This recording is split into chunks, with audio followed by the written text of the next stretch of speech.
Yeah, hello. Good morning. Today we will be talking about 10 reasons why Tinubu cannot succeed as president. As a matter of fact, if you are expecting Tinubu to do anything well, perhaps you need to go and have your brain checked. Now, for those Yoruba guys who come to my page, believing that because we are criticizing Tinubu and therefore we hate Tinubu or we hate the Yorubas, please, there's no connection between my criticism of Tinubu and my hatred or dislike for Yorubas. I have no capacity in me to hate Yorubas. And before we go any further, there is this new one now that is trending on my page that I don't know anything about Christianity. Please, that's not true. So I don't need to read Bible to know that if a pastor goes out and slaps an innocent person on the street, I will go and consult the Bible to know that the pastor has done wrong or not. I am not an extremist in whatever I do, whether in support of my tribe or in support of my religion. I try as much as possible to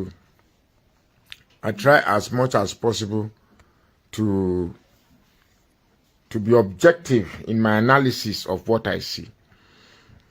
So let's go to the topic. 10 reasons why Tinubu cannot succeed as president.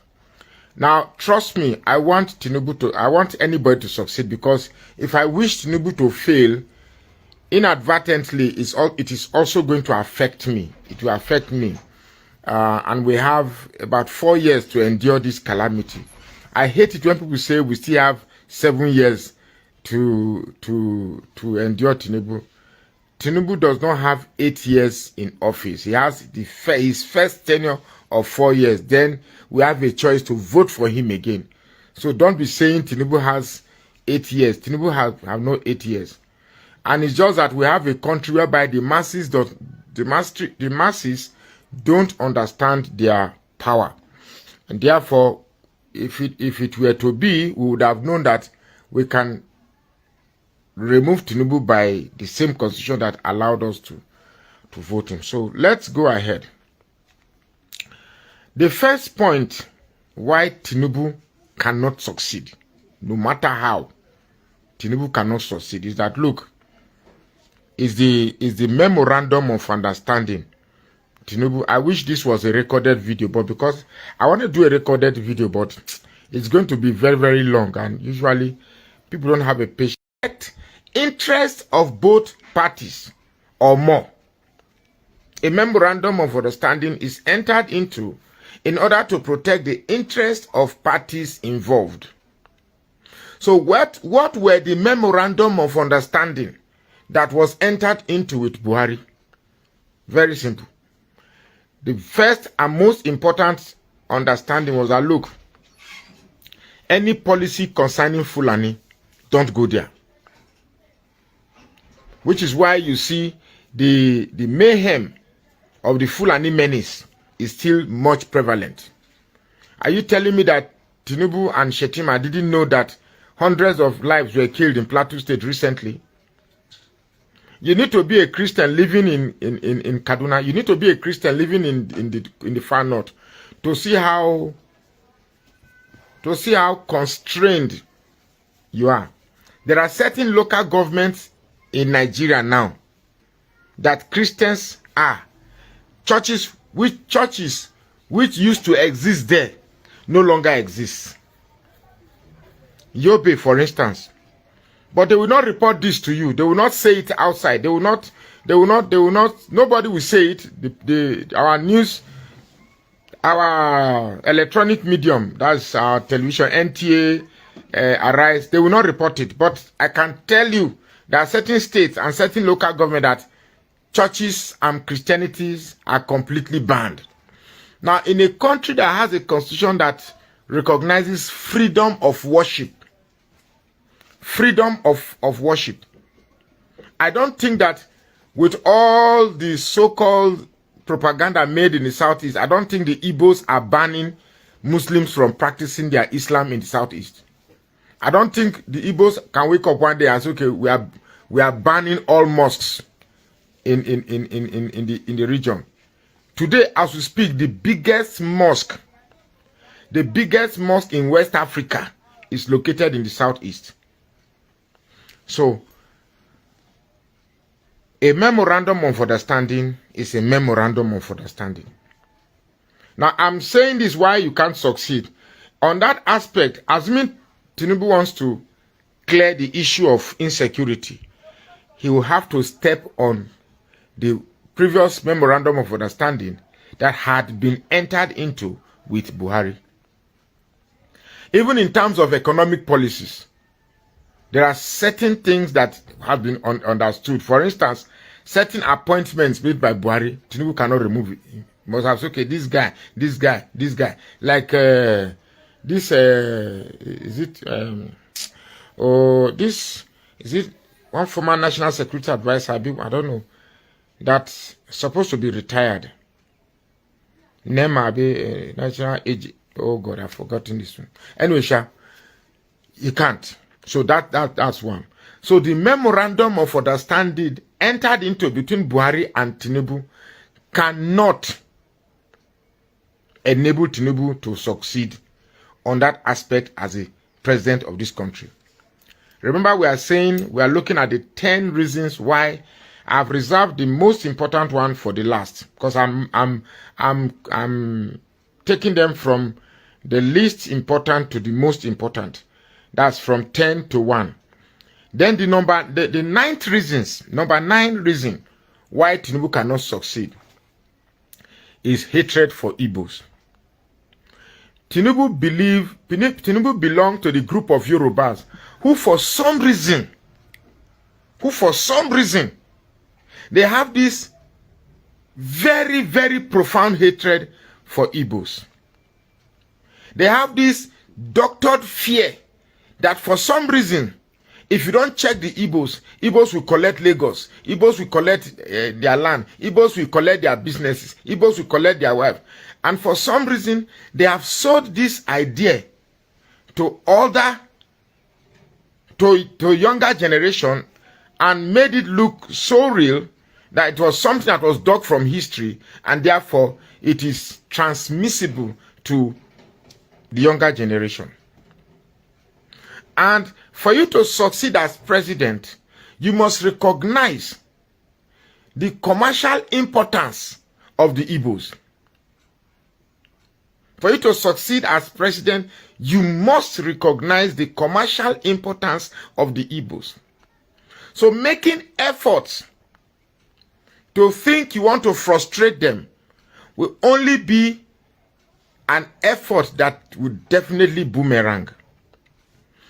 An example is this idea of this dollar increase or dollar rising. It is the Abokiman that has been benefiting from Binance through their black market. When it came to crying, no Igbo man came on the street and cried that they were hungry. And the reason why an Igbo man will never cry of hunger is simple. I said it in one of my videos. It's simple. And the Igbo man in Nigeria have taken businesses that has the potential of transferring the what's the financial term here? They are in businesses that transfer costs. If fuel increases and it affects products based on transportation or based on importation, it's very simple. You bring it to your shop and put the necessary, even the ones you bought at lower price, they begin to reflect the immediate price. So it will never affect them. You are the one that is buying. You are not the one that is trading. So you are going to buy. And don't forget that the Igbos sell things that are basic, that are necessary. So whichever way, it will not affect them because they will just simply transfer the cost to the increment in price, which is legal.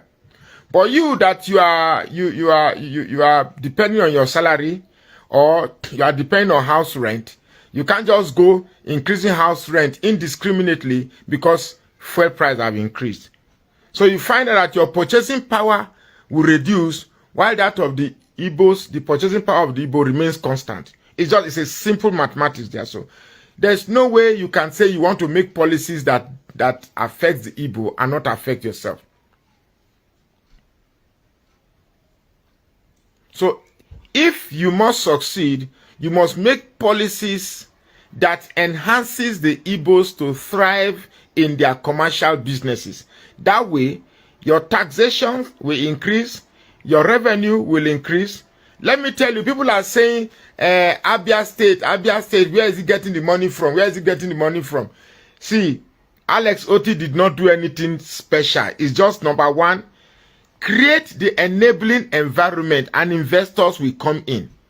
I am currently in talks with some business partners who will come to, I think two people,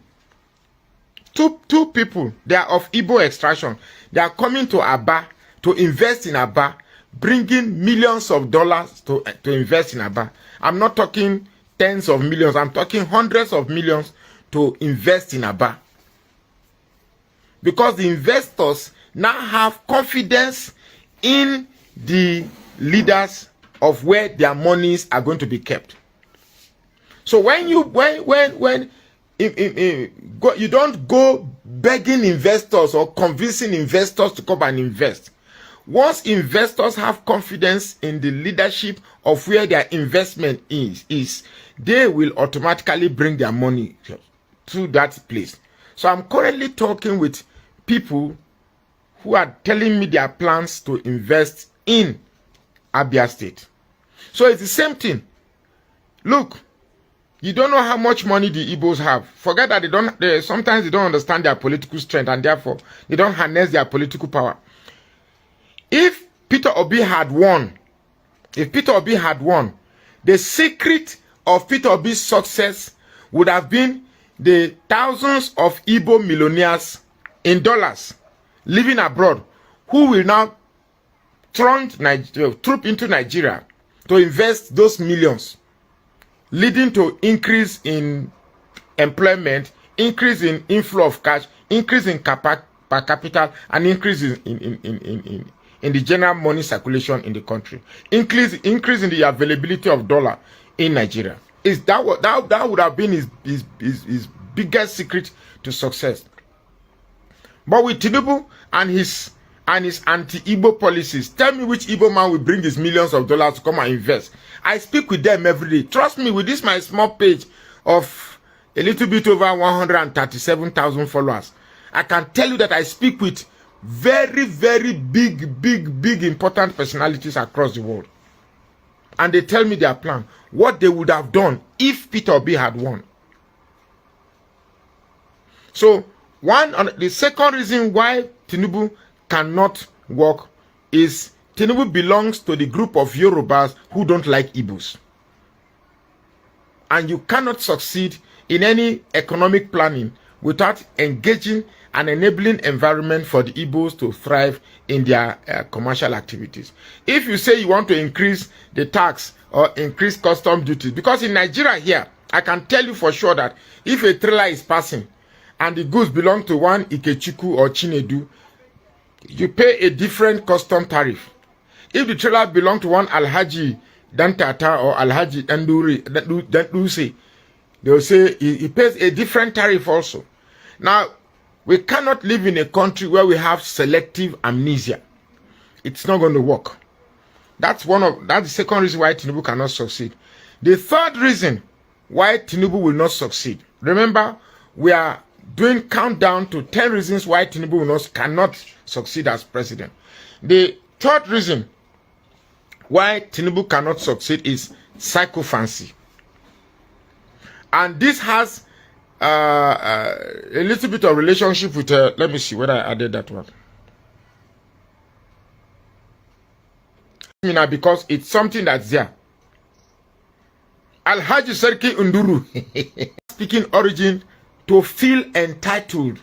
So when you have people who feel entitled, that will mean that employment will be channeled towards, because Yorubas will feel where it is an opportunity for Yorubas now. Let's use it to the betterment of Yorubas by this skewed employment. Already, I was just reading now that the that the pastor, the director of ICT, who came to testify for Tinubu during the presidential campaign, is being rewarded by employment. And that ICT department, from the top from the first to the third, they're all Yorubas. They're all Yorubas. So when you have people who cannot reason outside their tribal proclivities, outside their tribal confinement, outside their tribal enclave, tendencies are that policies will be skewed towards favoring their tribal people. You can see Tinubu today. If you want to know how much Tinubu is biased on his tribal alliance, go to TVC. That I can't even sit and watch. Will be secure for me to just ride and bring the luggage to you. It's a brilliant idea.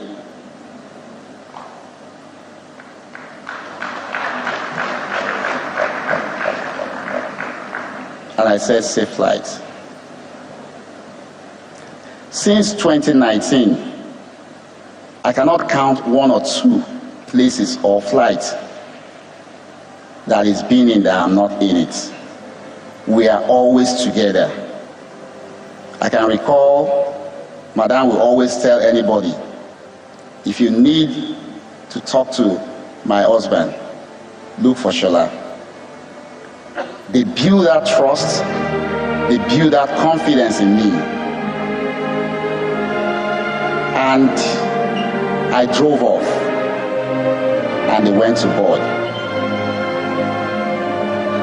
2.5 hours into my own journey,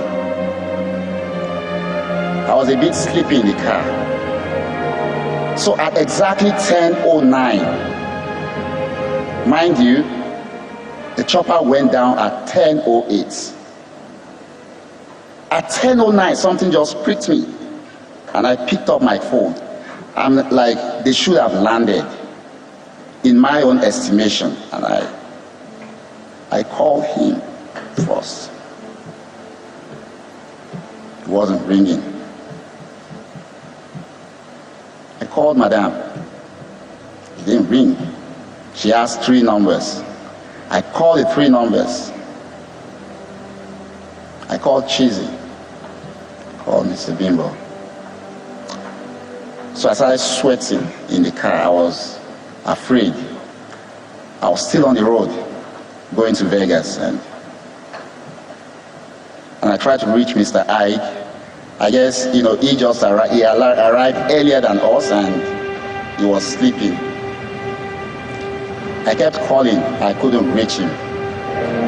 And suddenly, I called the driver that was to pick us up when we land with the chopper.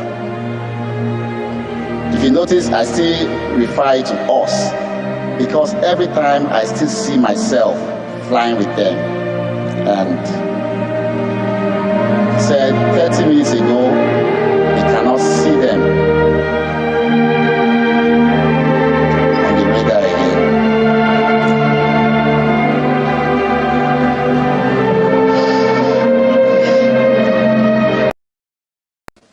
Your Excellencies,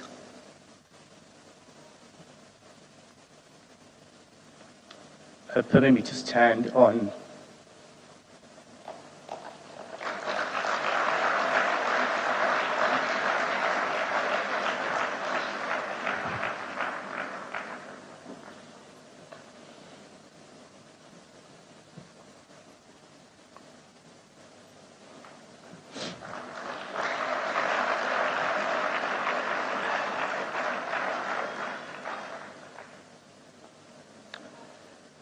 many of you will probably remember, as Derry said, 2021 August, in this same hall, a big ceremony celebrating my 60th birthday and launching my book. It was organized and paid for by Herbert.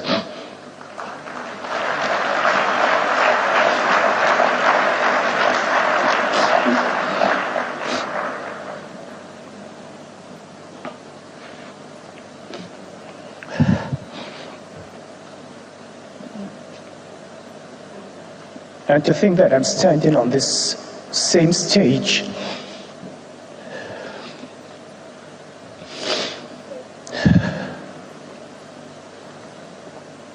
thanks, Alex. As a professional, I'm here as a technocrat and nothing else. I'm here as a patriot as well, a man who loves this country. It's sometimes our habit in Nigeria to filter things through various lenses. And so I want to be very clear who I am at this occasion and where I'm coming from. I am not a politician. I want to be very clear. Yes, it is historically a fact that I ran for president at some point, but I am not a politician at all.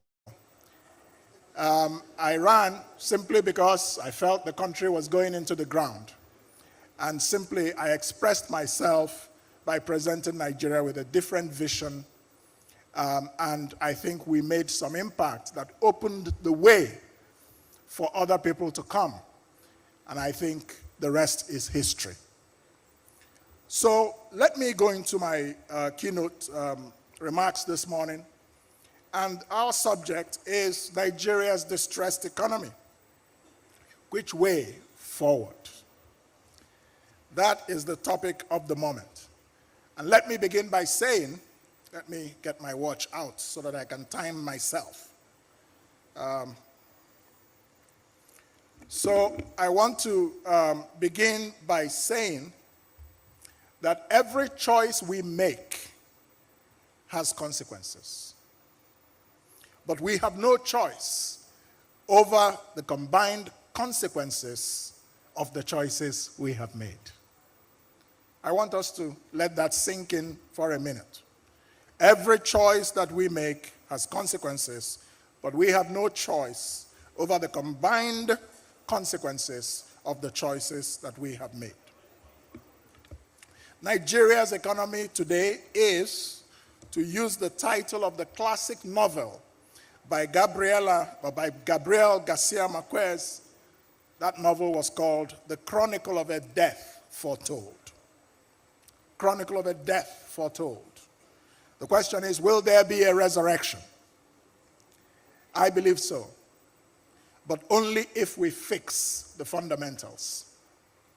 There is nothing that is happening today, the hyperinflation, the crisis of the value of the naira, debt distress and revenue challenge, unemployment, and extreme poverty, etc., that should surprise any thinking citizen or professional observer of how our country's economy has been mismanaged for a very long time. Choices have consequences, and we should not be surprised that there is hunger and anger in the land today. The past 10 years were particularly ruinous.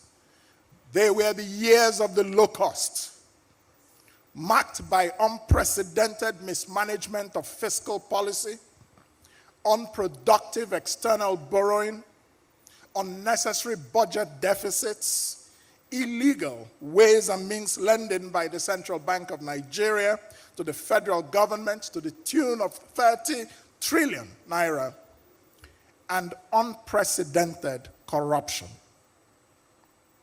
And to also invest in the confidence of the citizens. And so, if you prioritize politics, you pay a price for it. One of the prices we're paying is where we are now. As I was saying, every choice has consequences.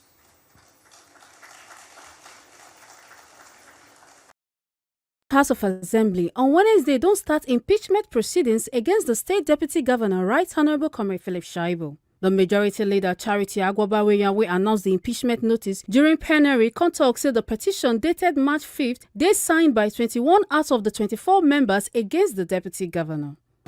People of their notice non-constituency, and by God's grace, the majority leader Edo State has passed.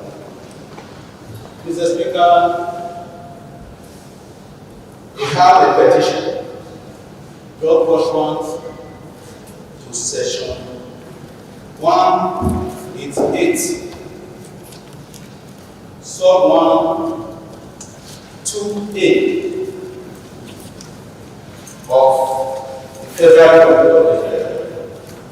Mr. Speaker, the petition dated 5th day of March 2024 is addressed to the State Office. Mr. Speaker, the said petition is for an impeachment notice on the Deputy Governor of Edo State, Right Honorable Philip Shaibu. The said petition, sir, is sent by 21 members of the Edo State Assembly, which is by far above the 1/3 requirement as stipulated in the Constitution of the Federal Republic of Nigeria. The petition is based on two grounds, and we urge that Mr. Speaker calls the service of this petition on the respondent. We thank you, Mr. Speaker. The Speaker of the House, Right Honorable Blessing Agbeba, could come receive the petition and come direct the Clerk of the House, Yaraya Omogbai, to serve Shaibu the impeachment notice. Agbeba could come also give the Deputy Governor 7 days to respond to the notice of impeachment. I hereby acknowledge the receipt of the impeachment notice dated 5th of March 2024. Plank of that investigation is the Chief Judge of Edo State setting up a committee of 7 men that are apolitical to review the allegation against him, and if they find him guilty, they bring it back to us for funding. Whether he responds or he doesn't respond, the process has been set rolling and it continues to roll. Anything that stands on his way is crushed. Good to see all of you on panel, and let's talk about all this together. Thank you very much, my people. Right there, I've tried my best showcasing almost all of you, but in case I didn't showcase your name or I didn't mention your name at all, I want you to know that I care and I pass my greetings to you as well. It's not easy here to be accurate. We're not perfect. Understand us always. God bless you all, my wonderful people. I appreciate every one of you. Now God bless all my people. Tony Africa in the building, I can see you right there. Thank you, Olga, Timmy Idibe, and many, many more. Peggy Modi in the building as well. Madam Ellen, thank you. Princess Angela TV, I can see you right there. Abe Johnny, my brother, I can see you right there, and many more. David Platt, Didi Anthony, and many others. I'd like us to move on, guys. Press on the like button as usual. You know we ask of this particular one every single day. Then press on the $sign, support the channel. Encourage what we do for you or what we do to rescue our country here. Now, God bless you, my people. I can say I already have a couple of people on the backstage, but I'm going to be accepting you guys soon once I finish with this presentation, because I have a couple of headlines here. But meanwhile, I would like to quickly thank one of our, although I don't know him, one of our Niger Watch followers, or family, should I put it like that? He actually reached out to me. You guys know I struggle here every time in terms of presenting articles with so much advert. There's a lot of distractions here every day. Guess what? We're not going to be having advert anymore on any of our articles just because of one Niger Watch family. Yes, he reached out to me. He gave me some tips on what to do and all that. And immediately I tried, everything worked. So wow, all this advert, a lot of distractions was there, and I can't scroll, different things showing and all that. So I don't know your name, but I know I just wanted to acknowledge you on air, even though I've acknowledged you privately on the message you sent. But I want to say thank you. It works. And I'm very, very happy with that. But meanwhile, I'd like us to take this quickly. My people, and God bless you now. As you can see right there on the screen, Buhari's forged signature Emefiele accused EFCC witness of misleading the courts. You know, I also hear say they say these Buhari people, they printed 300 trillion naira. Abi, if I'm not mistaken though, because I don't have the article here, but I'll look for it later on. You know, they allegedly printed 300 trillion, and they share the money amongst themselves. I was like, what? Now, wow. That's why you see we will continue to blame Tinubu. Yes, the way you got into office is already questioned, but that's not the issue now. You're already the president of the Federal Republic of Nigeria. But for you not to jail Buhari and every single person in his cabinet, then people will continue to call it out. In fact, now people go drag, you know, amongst all the presidents that have ruled Nigeria. I want to write today's day down. Now because you cannot leave these guys like this, may they just go. No, it's not possible. Godwin Emefiele, the former governor of Central Bank, has accused an EFCC witness of deliberately misleading the Matama division of the FCT High Court by submitting a contentious oral testimony in the forgery allegations preferred against him. So I'm just going to leave that one right there because I have a couple of articles to show to you guys, you know. So let me quickly start bringing them in. My people on the backstage, I know you're there. I will accept you shortly. Please bear with me. I just don't need distraction right now. Yeah, this one is another pathetic one. As you can see right there, coming from Sarah Reporter. House of Reps demand rescue of 200 Bono residents, says its biggest abduction since Chibok girls.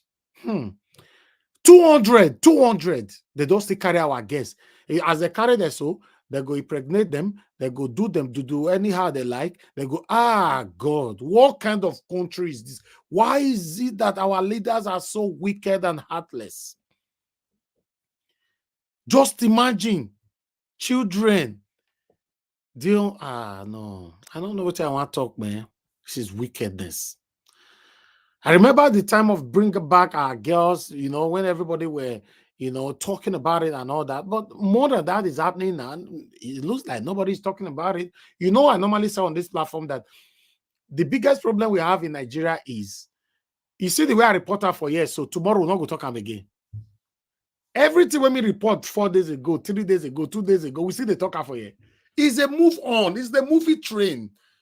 Everybody you're talking, oh, blah, blue, blah, and everybody move on. It's very, very, very sad. It's very sad. Nobody talk about it anymore. But let me take 1 or 2 paragraphs from here quickly. The House of Representatives has urged all security agencies to rescue over 200 residents, mostly women, kidnapped in Borno State last week. Sarah Reporter had reported that the women were taken into custody by suspected Boko Haram jihadists while searching for firewoods in the forest of Gamburu in Gala. No. Very sad. What a country. How can the terrorists just be inside our country for the past 3 decades? Just like that. Anyway, what do I know? Let's move on. I'd like to quickly take this as well. Bear with me, my people. Please press on the like button. Not go good, so I go look and later after all this, my efforts. I can't say nobody, you know, press the compared to the people that is watching us. Okay, as you can see right there, this is coming from Vanguard. Corpses of 6 police officers killed by herdsmen in Delta community recovered. You know, that one was very, very pathetic. I saw the video, but we can't bring it here. You know, our police officers are also suffering. You see, one of the things I talk about, you see those people, those police officers will die now. Tinubu will go give their wife, you know, if now the men die, will go give their wife 2 million naira. Why if now the women die, will give their husband 2 million naira. This is what we get. You know, that's why you see, say, if you call our police officer, say, for example, say, I'm Robert Day here. They'll say, which area, which address? They want to use delay tactics, to make sure some robber don't go before they come. But me and you will come to complain. Nigeria police, although they get their offer, but their body, Nigeria police, they are useless, they are this. But you know what, if I go through their mind, the way to go through their mind be say, if I go die, now 2 million naira, then they will give my wife and my children. I better not feel die for no matter. Because they are not well paid. Yes, let's say it how it is. They are not well paid. But meanwhile, what do I know? We just report everything here. Let me quickly bring another one on your screen, my people. Yes, that one there, student loan. Where Tinubu deceive all of una. They don't suspend that for now. Student loan, federal government explain delay in take-off set new dates. They don't begin to extend the date. Mona, wait, we never set this out. The money will go do. Now we all this. So, for God, what a country. Wow. No, normally we they blame Tinubu for everything. Fine. But is Tinubu aware of all these things? Because we have ministers, in this area and all that. So I don't understand. Is it following up? That's a question I would like to ask. Yes, because everybody should be held accountable in your own position. It's just like something go happen for Edo State, now go to blame the president, for example. No, the local government will happen not there. The chairman first, you're fair in prison for 378 years. Then you come from there, they come before you can reach governor body. So, but normally in Nigeria, well, you jump from the local government straight to the president. President not do this. President not do this. Now it make they appoint people. Now it make us get different area where people suppose they answer questions. What do I know? The federal government had set a March date for the opening of the Nigeria Education Loan Fund portal for eligible students. So we are waiting for this, my people. I would like us to quickly move on. Another one way big, like the one we come from Edo State. Now be this Fubara. But let's say the heat don't too hit this Fubara. So it already decide now say he want resign. Make peace for rain for River State. Hey, for a country that's supposed to have constitution. Now wow. One godfather will put pressure, like Obaseki and Felicia Ibu they do for Bidiso. If Obaseki they treat Felicia Ibu like this, who know what he go do Aswen Igodaro if he emerge as the winner? Edo people, and they watch that from distance. Just in, I'm ready to resign for peace to reign in River State, Governor Fubara. Governor of River State, seems Fubara has declared his readiness to step down from office in a bid to restore peace to the states. This is crazy, but I'm not going to read that because of time. It's crazy. So, hi, God. I don't understand. Maybe my panelist go analyze all these things properly later. Hey, which kind of country be this? Where you few people you capture the country, so left you and I to be talking, just like that. Maybe you just they talk, they go like that. All right, we have another one here again. Breaking bandits storm Kaduna school, abduct school, scores of puppies, teachers. Another one coming from this one is coming from Arise. When I not verse, so whether I get good news after they bring the come, I know some people go the verse. But wait till me can be say every news for yet, not be my fault. Now wait till I see, not be me right time. And all the headline why they see that they can't record the give that for yet. So this one, Buhari government caused hyperinflation by aimlessly printing trillions without productivity. Wale Edu, now this one they tell us say, and they look for yours now. They got they print money within themselves. You know, say they use to pick for them. They say once they don't print them, they say, they call different name. Mr. A, you 1 trillion. The other one, you 28 billion. The other, they were just sharing between themselves why people are languishing away in poverty in our country.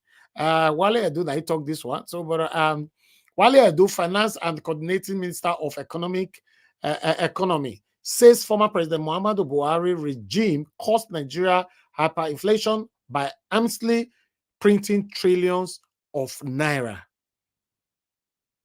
Okay, here now we are okay. Yes, the right figure of the trillion they printed was the 22.7 trillion naira printed by the Central Bank of Nigeria (CBN) through ways and means. Overdraft for the federal government from 2015 to 2023 landed Nigeria into hyperinflation, Mr. Edun told Senate Committee on Finance on Wednesday. Now, Tinubu, over to you. Because now your minister now they talk so now. Abi, your own minister, they indict Tinubu now. Tinubu arrest Buhari. He's hello, boy, man.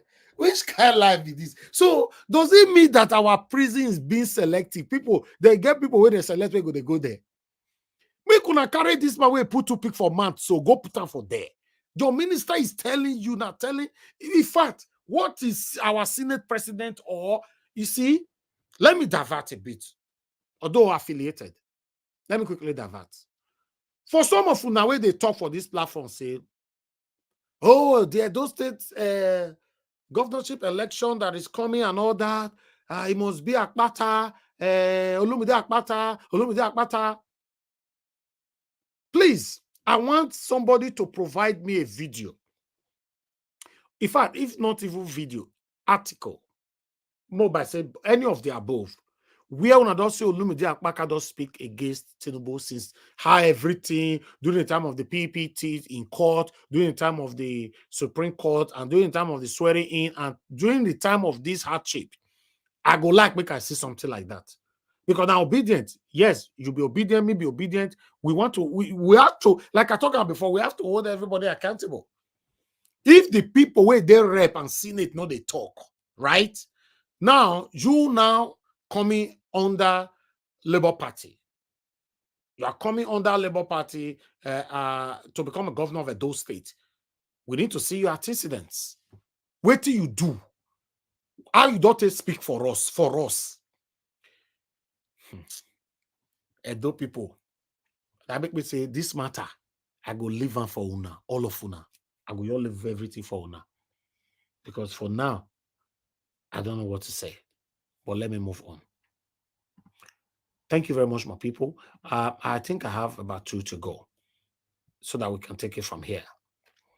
Due to the high, current economic hardship in the country, like we reported the other day, more companies are leaving, and the total companies that have left Nigeria so far is 767 manufacturing companies shut down in the 2023, alone. So till now, both the companies that have left and all that, blah, blah, blah, companies that have folded up, all the statistics is there.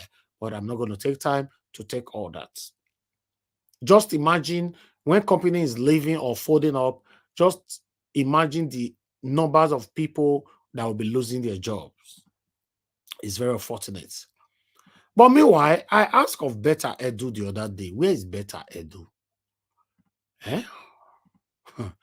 Somebody tell me the other day, say, if Better Edu fall, many people go follow her. Now make them not fit follow.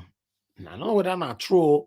Exclusive House suspended Nigerian Minister Better Edu wrote Accountant General wanted over 66 billion naira warehoused few days before 2023 financial year ending. Better a small girl where you're supposed to be there for us. Everybody they cry. Tinubu not good. Buhari not good. This one not good. Now they give you opportunity, make you still take rule. You if they do worse than these people, we don't cause the pains we all of us the face since God knows when. Now make me the talk. Say many of the people talking, they might likely do worse. Yeah. In case you doubt me, start your thinking from everybody that we elected or whatever that is right there in the House of Reps, senators from Labour Party. What are they doing? Over 30 House of Rep. And senators, I can't remember. I don't have the statistic here. How many senators do we have it right there? What are they doing? So sometimes when you can't talk to me now, I'll also be thinking, I don't know what you would do if you get there. The latest exclusively obtained by the Sahara Reporter was dated December 20, 2023 and signed by Edu. Dr. Betta Edu, the suspended Minister of Humanitarian Affairs and Poverty Alleviation last December, asked the Accountant General of the Federation, Mrs. Oluwato Toyin Sakirat Madin, to warehouse over 66 billion naira or spent in 2023 for the ministry. A letter from the office of the Honorable Minister, Federal Ministry of Humanitarian Affairs and Poverty Alleviation to the Accountant General made the request less than 2 weeks before the end of the 2023 financial year. The letter exclusively obtained by the Sahara Reporter was dated December 20th, 2023 and signed by Betta Edu. It was titled Warehousing of or Spent Balance Fund from the Ministry of Humanitarian Affairs and Poverty Alleviation, NSIP, account NSIO for the year 2023 financial year. The letter reads, unquote, from 2020 to date, the Ministry of Humanitarian Affairs and Poverty Alleviation has in its budget line the National Social Investment Office, which run the National Social Investment Program, saddled with the responsibilities of ensuring social investment towards enhancing the livelihood of the people, which is in line with the Renew Hope agenda of the present administration. I'll leave it right there. Although it went on. So all the proof are there, but I'm just going to leave it right there. In case you want to read more, you can go to Sahara Reporter. You know what they happen for Nigeria right now, in case you guys are not aware. You do not happen to you. Make I still do not to go happen to me. Now be the situation what they so. Yeah. You do not happen to you. So if me do not to go happen to me, that's why you see some people sometimes when you call out Tinubu or anything, they'll be telling you that Buhari not do Buhari do now. Why Tinubu will come to something else? I highlighted this particular story last night. Economic hardship. Nigerian woman leaves 3 children at the Enugu police station and commits suicide. This one was very, very pathetic. It has come to a light that the woman whose identity remains undisclosed was reportedly struggling with depression due to the escalating cost of living. In a tragic turn of event, she left her 3 children at the Enugu police stations before taking her own life. So I'm going to leave that one right there. That one is coming from Parafat. So in case you want to read more, you can just run there and read more. But meanwhile, the governorship candidate of the People Democratic Party, Mr. Aswen Igodaro, he don't show his cooking skills. Don't say where election they come like this. He get plenty to what they see from all these people. So I'm gonna say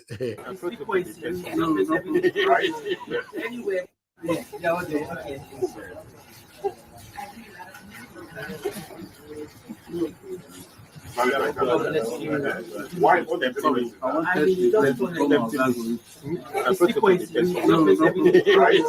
Anyway, when you start like that, end like that. Are you serious? Yeah. So why is it better that way? Then at the sequence of everything will be together. So it's better than going up and down. No, anyone, but just anyway you start, just continue like that. Are you serious? yes. All right. How many of us sabi cook? So at least, we get governorship candidate where cook pass so many of us. Cook pass good. Me, I know say this man cook pass give us a mandate. He cook pass Mr. Jonathan Kisley. He cook pass so many of us. So that's what we say, my people. I say we can carry everything. Can't give that for you. Thank you very much, my people. I'm done finally. But meanwhile, I have one article to quickly read, but I'm going to accept my people in, so we take it from there. Okay, let me read this article quickly first. As you can see there, over the controversies that is going on with the deputy governor of Edo State, reads, political miscalculations, the fall of a man by Honorable Comrade Eromisele Eyonsan, the President Esan Agenda Worldwide and Edo Coalition Movement. Now I talk this one.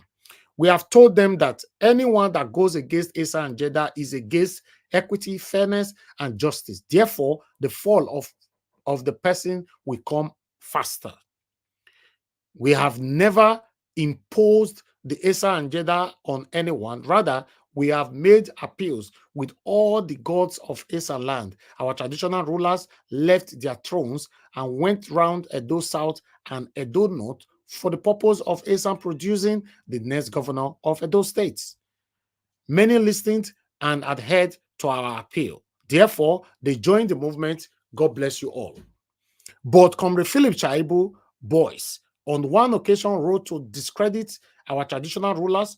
My team made a response to that and they withdraw. Some of them called me and apologized.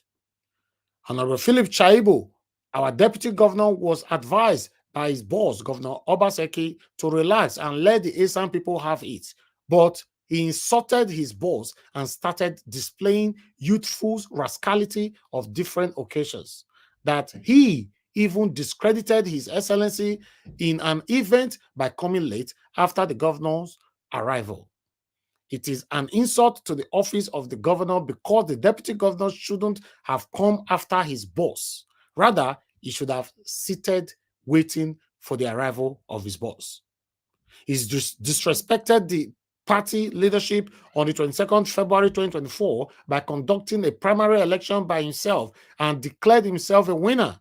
It is an offense to be expelled by the State Working Committee, SWC.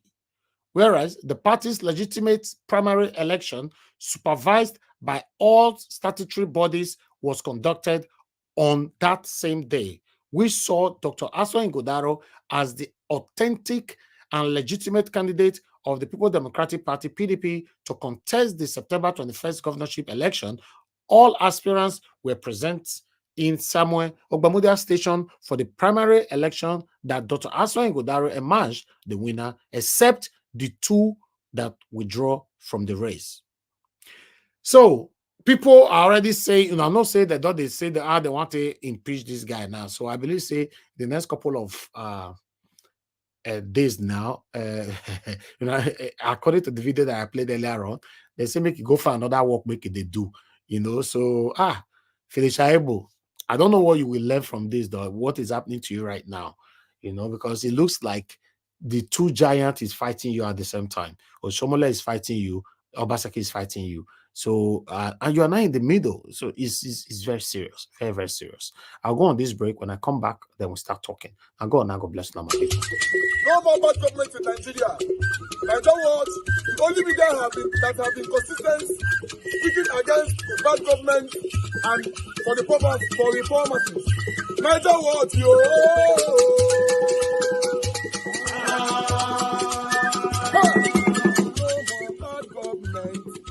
No more bad government. Niger what? No more bad government. Niger what? No more bad government. The only media that have been speaking. No more bad government. The voice of the voiceless. No more bad government. No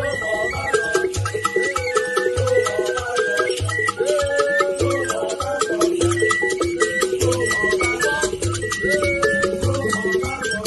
Niger what? No more bad government. For the poor. No more bad government. Niger what? No more bad government. Niger what be here? No more bad government. No more bad government. No more bad government. In Nigeria. No more bad government. No more bad government. No more bad government. The only media. No more bad government. The number one media in Nigeria. No more bad government. That have been speaking against government. No more bad government. Niger what? No more bad government.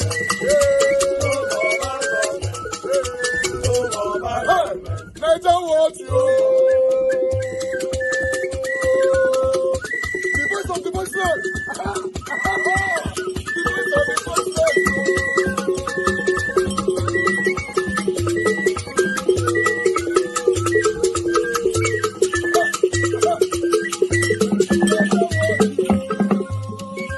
Voice for the voiceless. Voice for the voiceless. Niger what Voice for the voiceless. Niger watch media. The only media that have been speaking against bad government. Being consistency since 1944. Voice for the voiceless. Voice for the voiceless. Umuwame.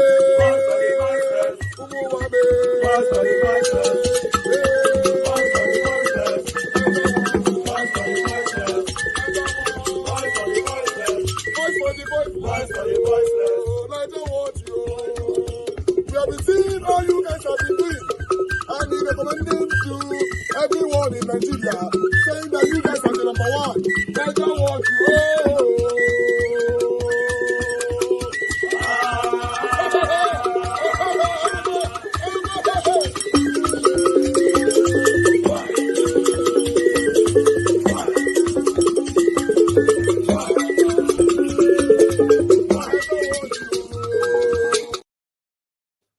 All right, guys, I appreciate you all.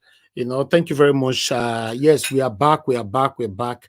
Right, I'm going to take some calls first before we start talking. If I receive a call in the next 10 seconds, then I'll prioritize. If not, I'm just going to move straight to my panelists right now. I have a couple of people right here with us already.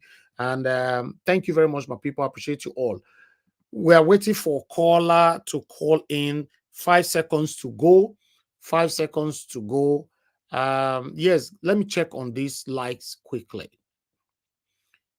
Okay, the likes that we have here is 179, and we have over 600 people watching us. Guys, press on the like button. It's now 180 right now. Please press on that like. It's very, very important. God bless you all. Thank you very much, Madam Origin, for calling in. Good evening to you, man. Please talk to us. Hello, everybody. Thank you, Mr. Niger Watch. Thank you, our panelists. Thank you, Mama Diaspora. Thank you, all the ninjas. Thank you.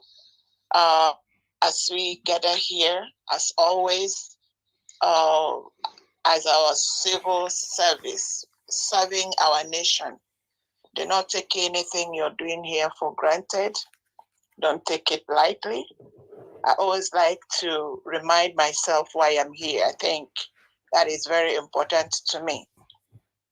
That we are here to educate ourselves, to speak truth to power, speak truth to ourselves, expose the lies, be a voice of conscience to those that have kept quiet to see the evil that is going on in our land and they are keeping quiet, and to be a voice to the voiceless. We are here also with our incredible panelists. As the People's Parliament, we are here to dialogue and see how we can make sense of these we can't understand. I think Nigeria is beyond human. You can't fathom it, that you can have a nation of 200 million people, and for the last 30 to 40 years, illiterates have been ruling.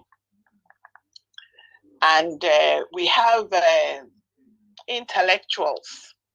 We have people with that you can, I keep saying it. In America, let us use America as an example. That is where I live.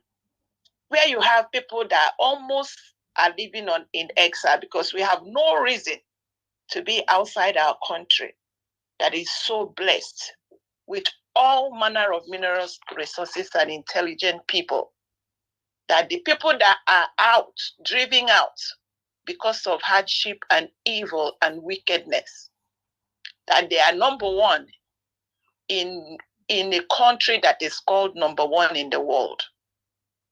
They are number one. They have the highest level of educated people among them. 70% of the Black doctors are Nigerians. Everything they are scaling through. And that brings me to the question. I'm going to kind of talk about, they call him Mr. or Professor Moghalu. You see, Mr. Niger Watch, when I am a little hard on the elders, pardon me, I want to keep speaking it because I don't see why people like Moghalu and the rest of them are in Nigeria, are Nigerians, and this country is this dilapidated. And he has come. What stopped him from saying what he is saying now 3-4 years ago? Now, let me say this. This is one of the things I caught. He said the decisions to remove petrol subsidy and forex subsidy were bold decisions and were correct, given the country's revenue challenges and the crude oil debacle and export nonsense. Nigeria can't export. 200 million people can't manufacture anything. And he said Nigeria could no longer afford to subsidize. Shame. So where is the money, Mr. Mogalo? Nigeria could no longer subsidize petrol for its people. Could no longer subsidize anything. Where is the money? It's because, like I always say, you put people, you all know. And I ask this question. Mr. AKA Tinubu, he single-handedly brought this cattle man. What was he thinking when he brought him? Is it like there is no other person he could sponsor that has IQ that can do better? And he had the audacity to tell us that he inherited what? From a man he brought in himself. Why did he rig the election? Why did he buy the whole of what we call judiciary? All right. He has decimated. Mr. Niger Watch, let me finish. And why are all our elders watching? And they think, or maybe they are benefiting while their children are suffering. Why their children, and that brings me to what I keep saying here. Youth of Nigeria, please wake up. And the way it's going to help you, don't think like your elders. Think of a way out. Whatever it takes to get out of this quagmire, these people are not ready to help you. We got to figure a way out. God bless you, Mr. Niger Watch. I rest it there. Thank you very much, man. I appreciate you. Thank you. All right, let me take one more call because a lot of people were calling in. Okay. It's just that on this channel, people don't know the right time to call. Mr. Shukuno, so thanks for calling in. Good evening to you. Please talk to us. Thank you. God will keep blessing you for what you are doing. Just like a follow-up to the first caller, you see, I know Kingsley Moralo, I think the man, if you really watch his reaction, his countenance, him too, when he was delivering that keynote speech, he was also afraid. But I think every Nigeria has the right to now say that the federal government is actually paying about 1 trillion naira every month on fuel subsidy. So fuel subsidy is still well, because I think if my memory serves me right, Femi Falana, SAN, gave the federal government, I think so about 3 days ago, to answer if it is true or not. And to the best of my knowledge, federal government has not come up with anything in reply to that. So we can now assume, not even assumption now, not allegedly now, we can now for a fact say that this administration is paying the sum of 1 trillion naira on subsidy. So you can see where we are, Mr. Niger Watch. So not only that this government, they increase pump price, look at the humongous amount they are paying, and who are they paying it to? So really, I was telling, if after in the next 4 years, most Nigerians will be like North Korean citizens. In the Nigeria Watch, I don't know if you know how North Koreans look like. In case maybe if you are coming back to Nigeria, people shouldn't be, those of you in diaspora should not be surprised, because most Nigerians will now be looking like North Koreans, because these people, they actually have an agenda. You know, last year during the campaign, this criminal Jagaban said, we will reduce the purchasing power of Nigerians. We will shrink the economy. I, for one, I thought it was gaff, but it's not really. He meant it. He meant what he was saying. So I even want to align myself with net media, because his level I watch, he was saying that the reason why Tinubu is now going foreign investors is going with only one factor. And that factor is that he keep telling them that Nigeria is a very cheap workforce. Nigeria has cheap labor. So in its own reasoning, on their own reasoning, they have created a slave labor workforce. So, and that's the only factor is trying to use to woo for direct foreign investment. That Nigeria has a booming youth that are ready to work. You can just pay them peanuts, pay them $1. They can work for you for 24 hours in a day and all that. So really, I don't just know I don't think there's any wriggling out from here. I don't even think so, because already they have already planted all most of the INEC apparatus. I don't know if you are aware, Mr. Naija Watch, from world level, from local government level, from state level to up to federal, they've planted APC card carrying members. So how will you take them? That's what somebody like Tinubu can be saying. Can be telling Labour that Labour should wait for next election if they, to come and contest against it, because they know that there won't be any context in next election. So really, it will only take civilian revolution. That is the only hope, which might not lead to a military revolution, because you can't take these people off. So really, I don't know. Okay, now Chukwuno, so I would like to ask you a question before you go. You are joining us now from Abeokuta. You are right there in Nigeria, yes, and you are facing all the hardship that is going on there. But the question is, a lot of people, most especially Nigerians in diaspora, are blaming those people like you or Nigerians back home of not doing anything. You call in and you are talking, but you guys, it seems to be comfortable with the situation right there in Nigeria. We see, Mr. Naija Watch, I've said it before on this platform. We are not that we are just, not that we don't want to, not that it's not paining us. We are feeling the pain. But if these criminals, the people you have, they are just criminals. If they can be threatening NLC, if they can coerce TUC to pull out from the 2 days warning strike and protest, and they are now, and it came out to be threatening NLC. You see, so already you are seeing these people as the whole world might be seeing them as elected people. Or they are not civilians. These people are even worse than Babangida and Abacha combined together. I'm telling you the truth. We could see what happened in the NSAS. You can even say Buhari is ex-military, but these people are even worse than Buhari. They are ready. They are armed to their teeth. So everybody we're just like North Korea. We're in whole state. The one that is even paining me most is that everybody will be telling you that we inherited damaged economy. We inherited bankrupt economy. Buhari damaged economy. So they are directly telling you that they didn't win the election. They say it every day. Oh, wow. They are telling you that the Nigerians never voted for, they didn't win. Because in that case, how would they win an election in this country after Buhari's 8 years? So they are telling you that they didn't win, and you can't do anything about it.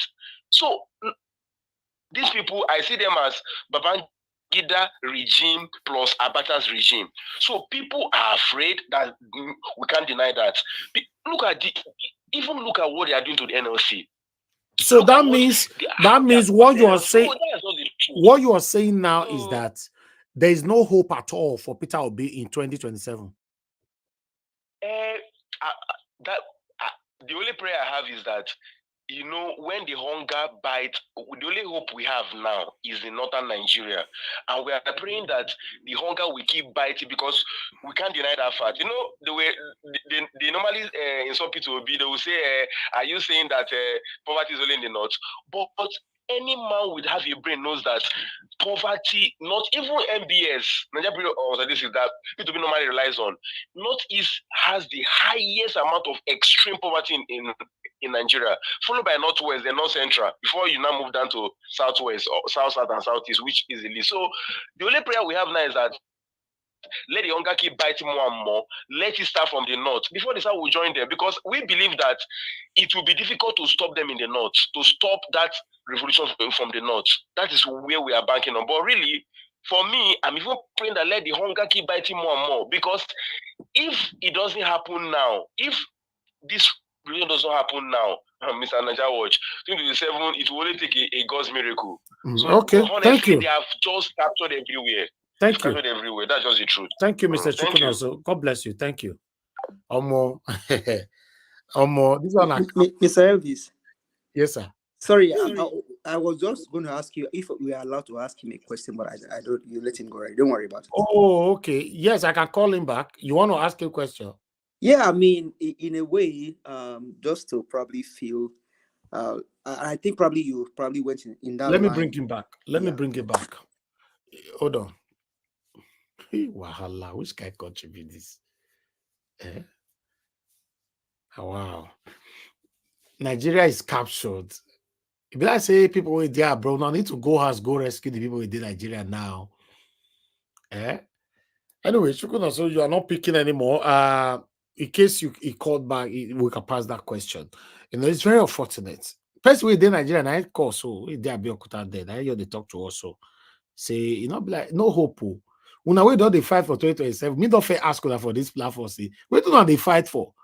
Eh? Peter, I'll be telling I say he get hope, he himself get hope for the 2027. Where the same Mahmoud Yakubu is still there. The CJN is still there. Eh? Mr. Tony Africa, thanks for calling Inter. You have 2 minutes. Talk to us. Good evening to you. Hello, sir. Good evening, sir. Thank you very much. Yes. Go ahead. Thank you, sir.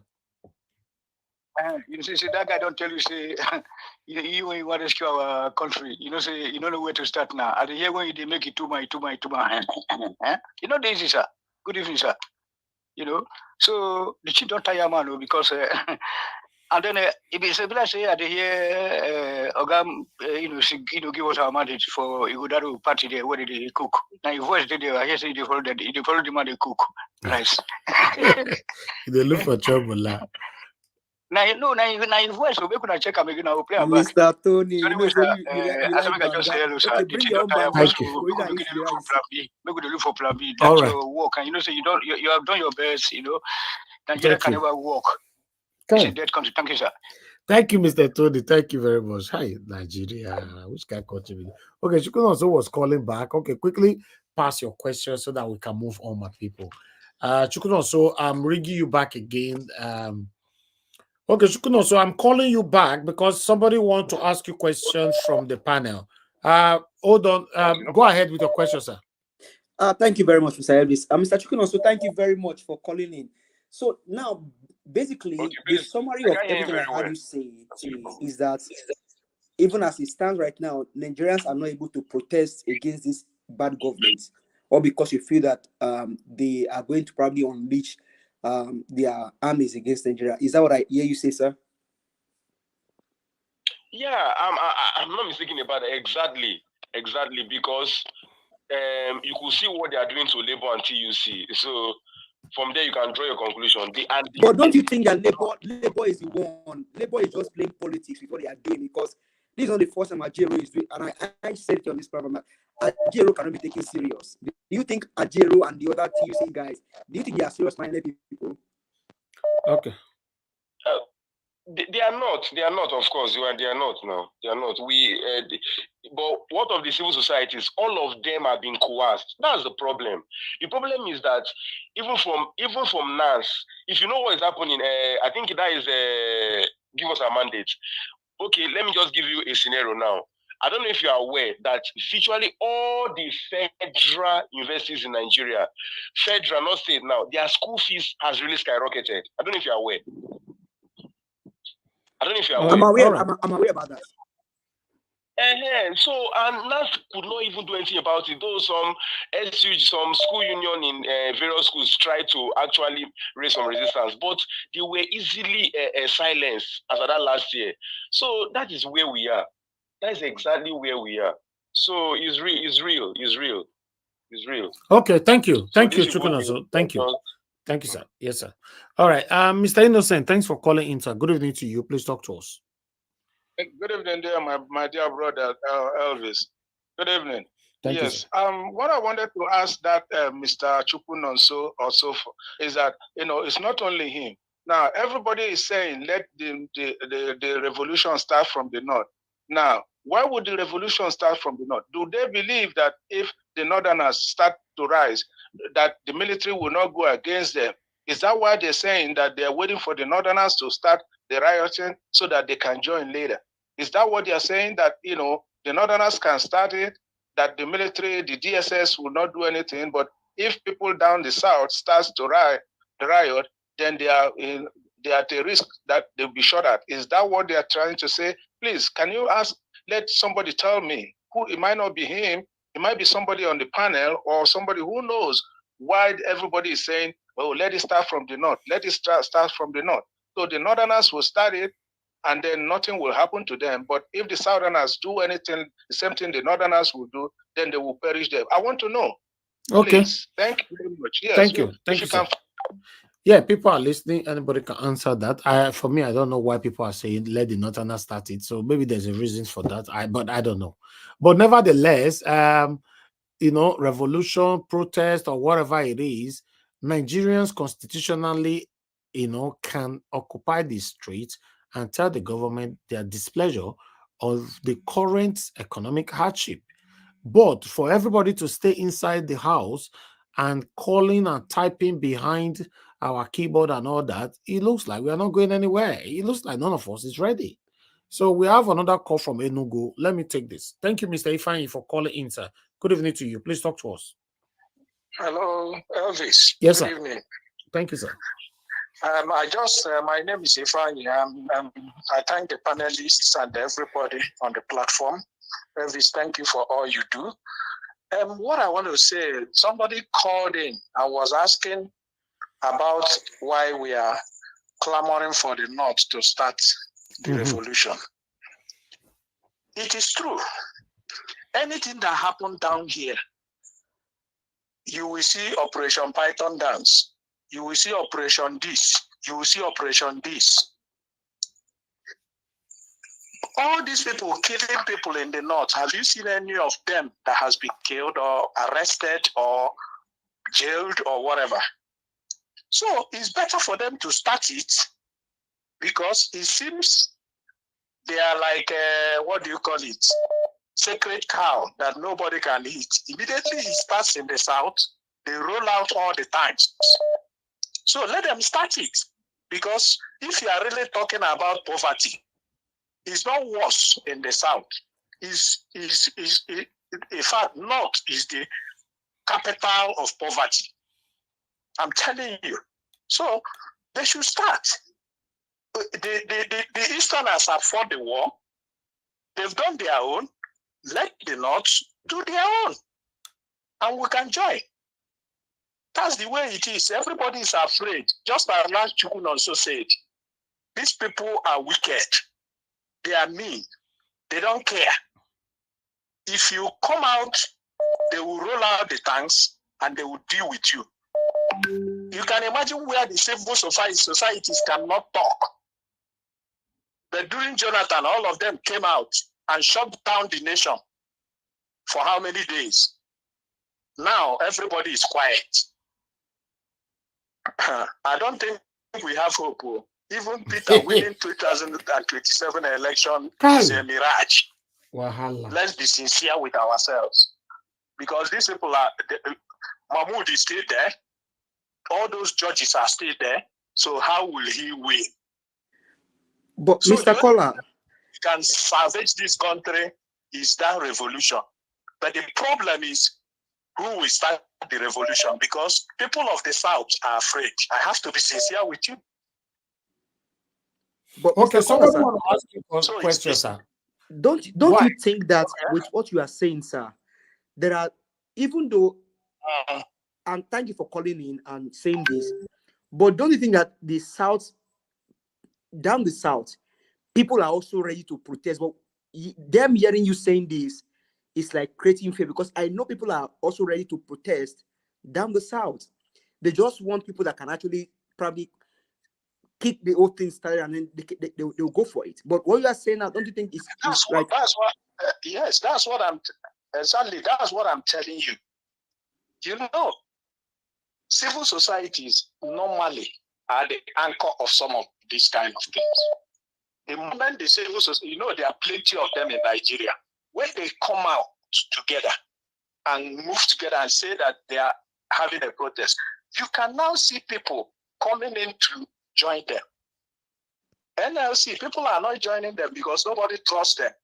Because they go today, they back down tomorrow. They go today, they back down within the next 2 hours. So people need people to galvanize them. Unless God just does it, that we will have a spontaneous reaction all over the country. Okay. Thank you, sir. That's the only way. Thank you, Mr. Ifeanyi. God bless you, Yes, sir. sir. Thanks for calling in. Thank you, sir. Thank you. You see, the problem now in Nigeria is that NSC came out. Even the NSC themselves, even though you guys are saying they are tired and all that, or me might say, you know, I don't trust these people. But nevertheless, when NSC came out, the common Nigerians did not support them. That was the opportunity for you to come out with them so that the whole street will be occupied. But they didn't come out. All of them, they are on Instagram. They did wash rubbish. Mr. Elvis. Mr. Elvis. Yes, sir. The Nigerian youth. The Nigerian youth. That's really Yeah, to use and clear. okay. Let me leave it for now. Maybe when I come in, I will say what I want to say. Okay, it's better now. Better. I'll come back to you. I'll come back to you. Let me pick this call. Hello, God's Power. Thank you very much, sir, for calling in. Please talk to us. Good evening to you. Yeah, good evening, Mr. Irving. Thank you for everything that you've been doing. May God continue to bless you. I agree with the panelists, I agree with the commenters, I agree with every lovers of Nigeria Watch. May God continue to strengthen us. Amen. Mr. Elvis, the way the situation of Nigeria is now, to be honest, I'm sorry to say this, we're never ready, to be honest. Nigeria never ready. And do you know why it's like that? Because the majority of the fund being spent in Nigeria is coming from diaspora. So we in diaspora now, we get soft-hearted. No matter what thing they pass through to make that money, at least that pity aspect of it, once they cry to us, we will remit it to them. Even though we say, we don't give anybody chichi, make everybody day that day. That's that spirit of forgiveness and kind-hearted, they make us. If you check other country that they take their country back from these satanic people, I don't think they have a lot of people in diaspora like Nigerians. I must say in the whole African, let me just use the word Africans. Now Nigerians, plenty for diaspora past. That is why. Check country like Niger and Burkina Faso. How many of those of their people are there? That is why when the hunger hooked them to the neck, this will not be protest, they turn into revolutions. And if you check it, Mr. Elvis, to be honest, protests cannot work in Nigeria. The way the country has been eaten by these satanic people, what we need to start in our revolutions. And Nigerians, yeah, but I cannot promote revolution on my platform, unfortunately. Okay. I'm sorry for that, sir. So, but the way it's been now, Nigerians, we are not ready for that. If you check it very well, the clubs, the bars, it's still a full on a weekly basis. And they are still enjoying now. They are still enjoying. Let them continue to enjoy. The hunger never reach. And until you reach, again when you go reach, everybody go come out. That is just it, to be honest. Thank you. Thank you. Thank you very much, sir. Thank you. Let me pick another call. Mr. F.A., thank you very much for calling in. Please talk to us. Mr. F.A., hello. I can hear you. I can hear you. Your telly was playing. Now this year the watch. I don't pause for Okay. Go ahead, sir. Good evening to you. Please talk to us. Well done, sir. Sir, you see, Mr. First and foremost, let me greet Madarita and give us our mandate and which other person again, Mr. Tiubala. So I want to thank them for their submission yesterday evening. Yeah, they really speak my mind.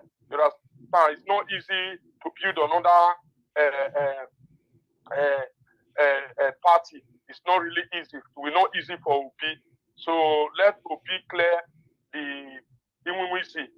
According to my state, Edo State, the meaning of Imuwisi means criminals. So let it clean there and we will support it. So that is for that. I thank those people yesterday. I appreciate the way they spoke. I appreciate them. So let me go straight to this evening, what you just showcased this evening.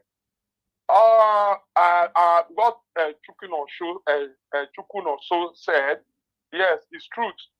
The reason why he said, let it start for the north is because of the Fulani we are talking today, where they are Is it not? They live in North. So it's not only Hausa people live in North. Fulani, they also live in North. So when the hunger go hot for them, at least the thing will start. And this last call I also say revolution. You personally always talk about for this platform. Say you don't use your platform, say anything like that. Yes, that guy just they assume. Yeah, I don't say me just the talker. So for me, waiting that last call I talk, now I support because Nigeria will not work, but it will not work without iron hand. We don't need to deceive ourselves. We will talk from here to next 20 years. Without iron hand, Nigeria will not work.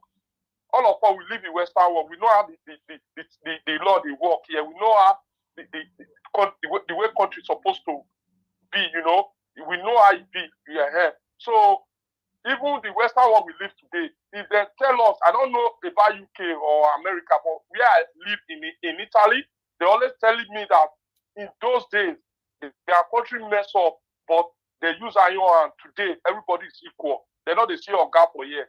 Everybody, big men there, people go get money, but if you don't put it down, no big man and poor man. Why? Because there are four fathers don't fight the something for ground.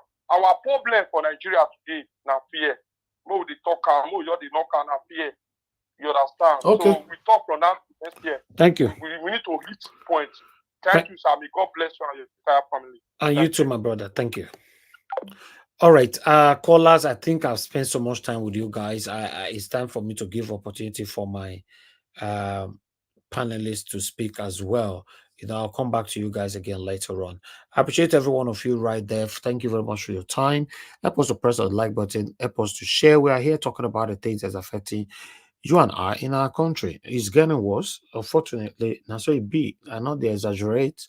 Now so it be. It's getting worse. People are suffering. The economy is going down the drain every day. And the unfortunate part of it is that we don't even know who to cry to down. That's the problem. Everybody's complaining in one particular corner. Kai, now what? But meanwhile, let me call on the first person on the panel to speak to us. I'll come back to call us again, which is Mr. Jonathan Kingsley. Thank you very much, sir, for your time with us today. Good evening to you. Please talk to us. You have 8 minutes. Yeah. Hello, Mr. Elvis. How are you? Yeah, I'm very good. Your voice is better. Yeah. Thank you. Yeah. Greetings to everyone there, all the panelists and all those that are in the comment section, the callers. I greet everyone. Welcome. I just want to, add to this issue of, the Nigerian people, not being bold enough to come out. The problem for me is the Nigerian youth. The Nigerian youth that are within the age bracket of 20 to 50, if you want to stretch it that far. A larger percentage of Nigerian youth, in their life, they have only seen corruption all their lives within that age bracket. The only thing they've seen people thrive in corruption. They've lived only, in fact, I put it in capital, only. They have only seen corruption. They have only lived inside corruption. They are trained by corrupt criminals. They are employed by corrupt criminals.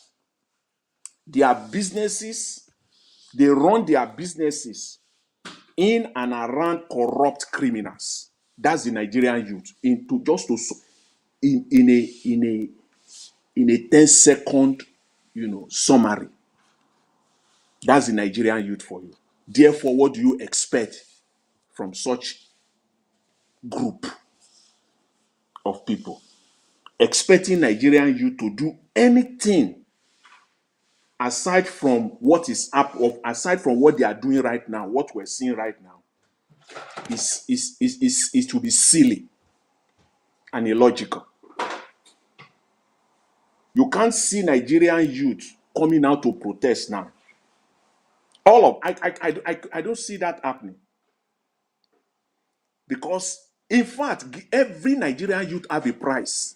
You just need to set the right price. Whether they come out and talk about obedience today, they are looking for better. Just figure out the right price of a Nigerian youth. That Nigerian youth will fall. It is only a generation of youth, that generation of youth, who have seen life, who have seen development,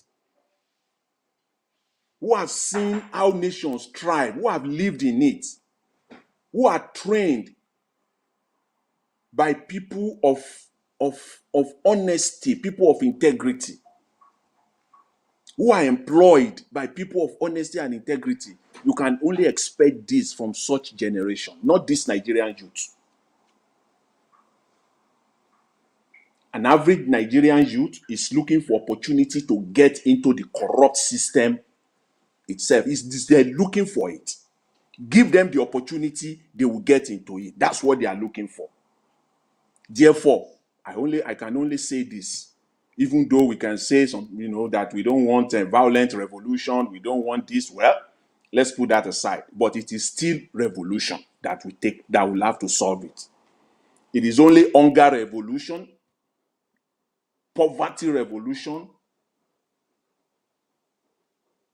that will reset the mind of the Nigerian youth, because they are also looking for the opportunity. Give a Nigerian youth opportunity now. In fact, they have been trained and they are even ready to be more corrupt than their masters. That is the problem that we have in Nigeria. It's endemic. It's a systemic problem. It's so deep. Because it takes, at this point in time, the Nigerian youth should have been out there. How many people are messing up Nigeria?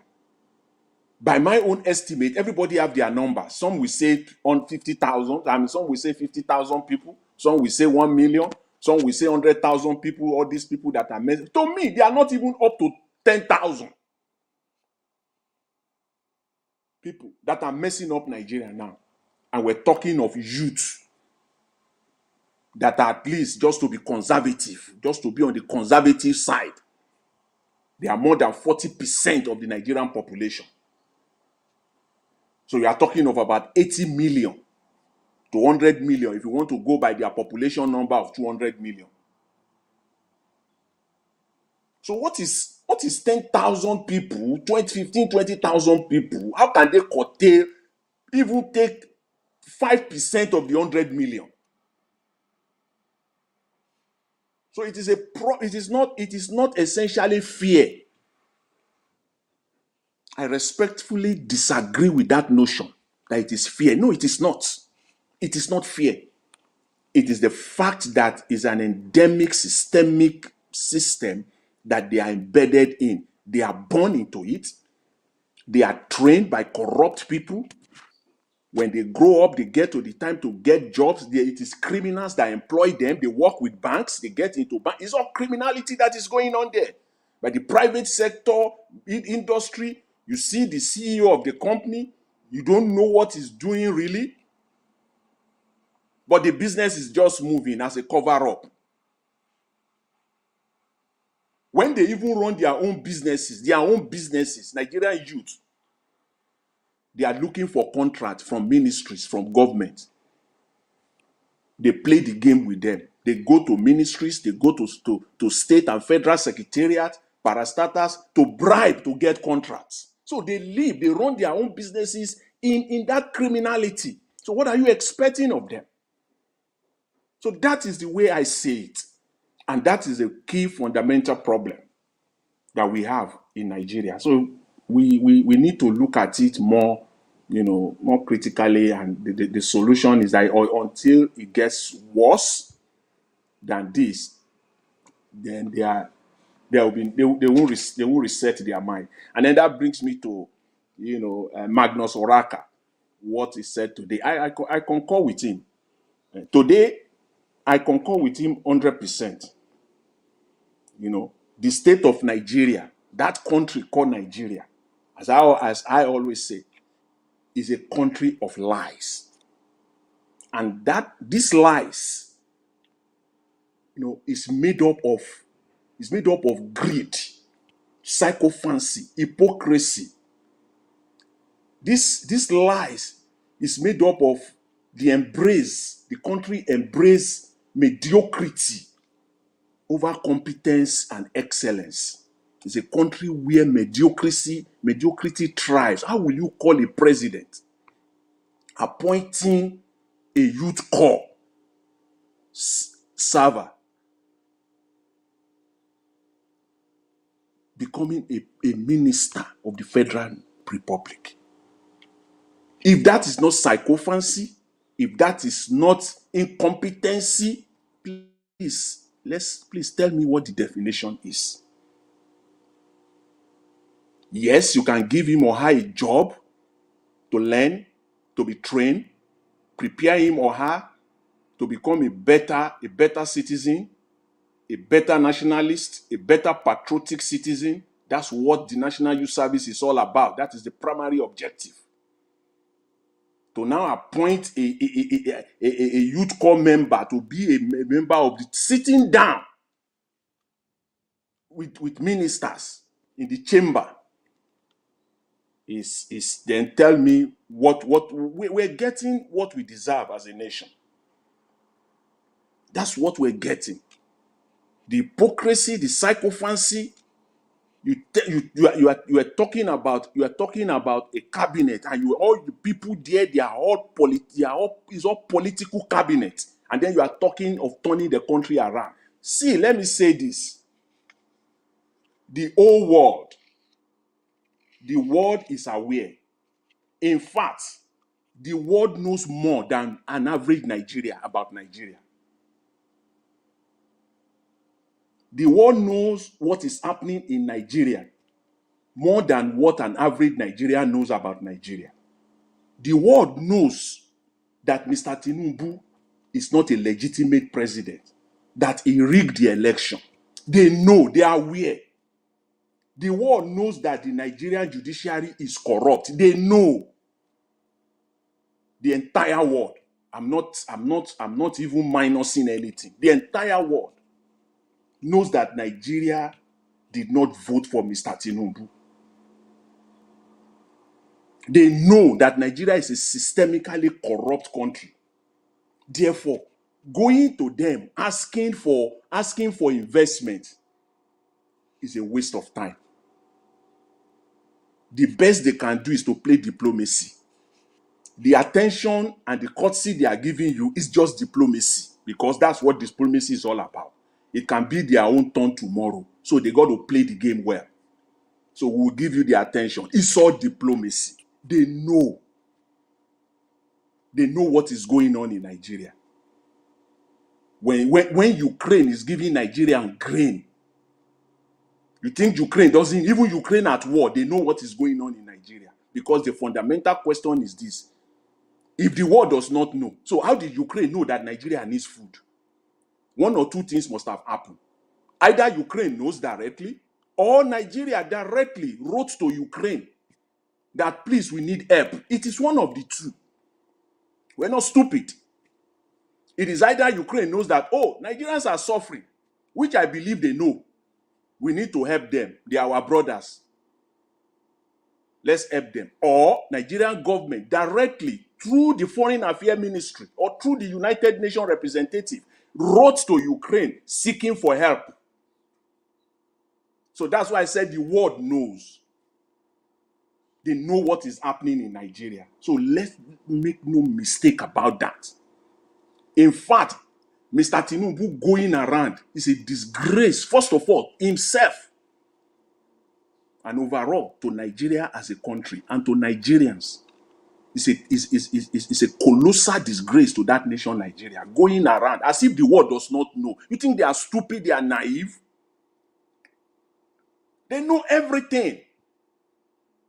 What Nigerians does know, it does not know, even the Nigerian youth. The world knows. If you go, they will tell you, they know what is. They don't have foreign ministries. They don't have ambassadors in Nigeria. They know what is happening in Nigeria. Even before we Nigeria knows, they already know. They pass it on to their own country. So all this nonsense they are doing, the better Edu saga, you think the world does not know? That is why countries put themselves in order. That is why nations don't act recklessly. You think the world does not know the printing of close to 30 trillion naira?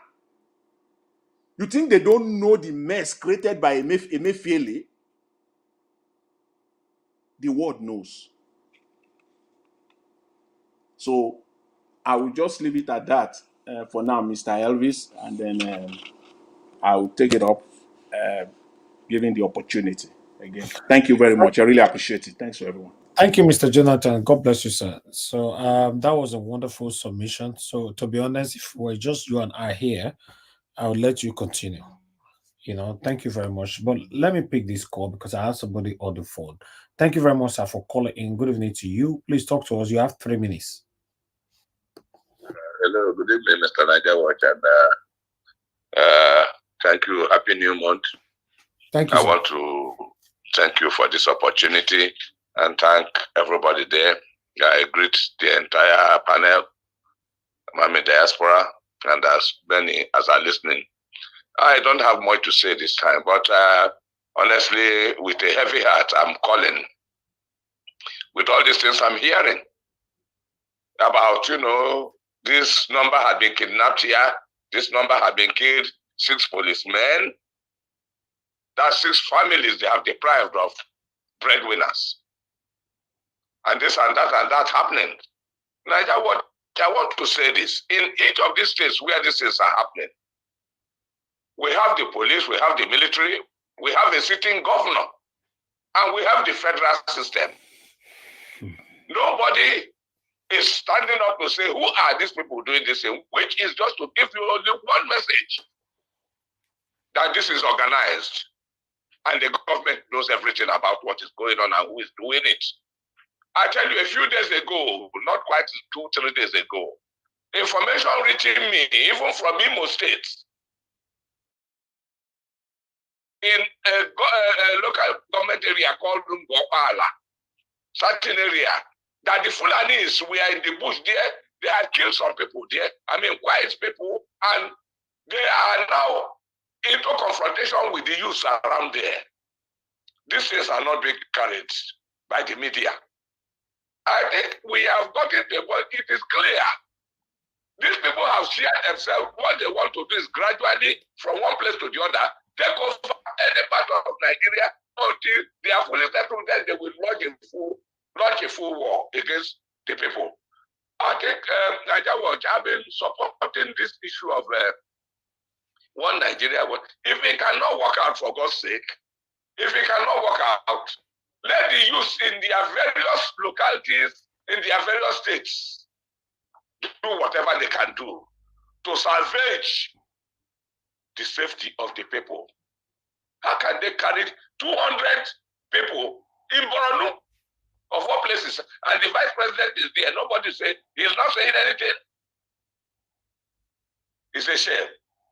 In fact, there are a lot of things you say this morning that I need to get involved in, but in the way my head is just packing, I cannot even get involved. Please, this is what I want to tell about. I want to use just maybe if I have a minute or 30 seconds remaining to say something to the Igbos.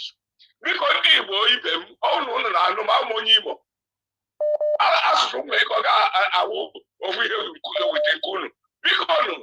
onye ọbụla mara ihe ọ ga-eme, chọwa n'ụzọ kpọpụta na Nnamdi Kanu bifo ha ebufuo ya ebe a. Ọhịa anyị niile si chụpụ ndị Fulani nọ n'ime ya, biko nụ ekele m unu. Thank you very much and God bless all of you. Thank you, Mr. Niger Watch. God bless you, bless Nigeria. Thank you very much. Yes, sir. Thank you. Okay, Mr. Okpara, you are calling back again. You only have 1 minute. You have 1 minute, sir. 1 minute. 1 minute. Mr. Elvis, it's me again. Sorry to be calling back. You have 1 minute. Go ahead. Yes, 1 minute. 1 minute is fine. Now, your first, the guy that first guy on your panel, he hits that on the nail. You see, the youths of today will never ever come up to,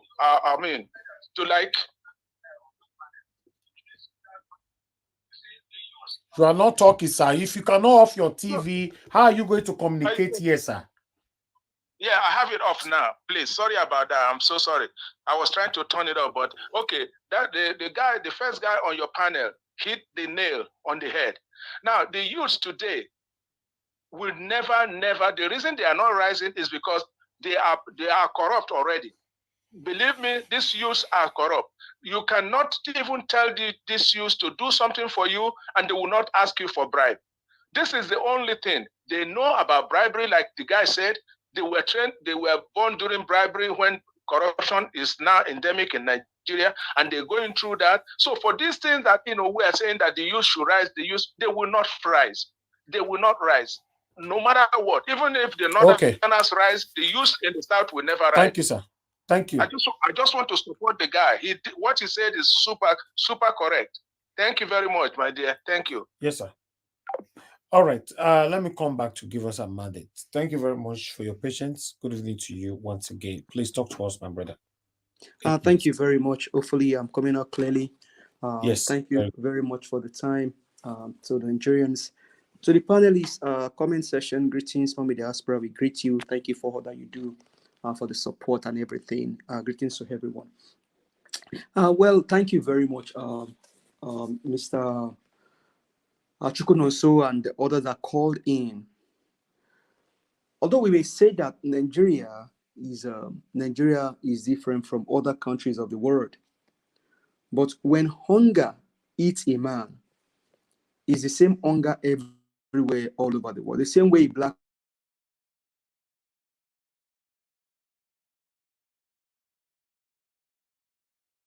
We can't hear you anymore. Can you hear me now? We lost you for a few seconds.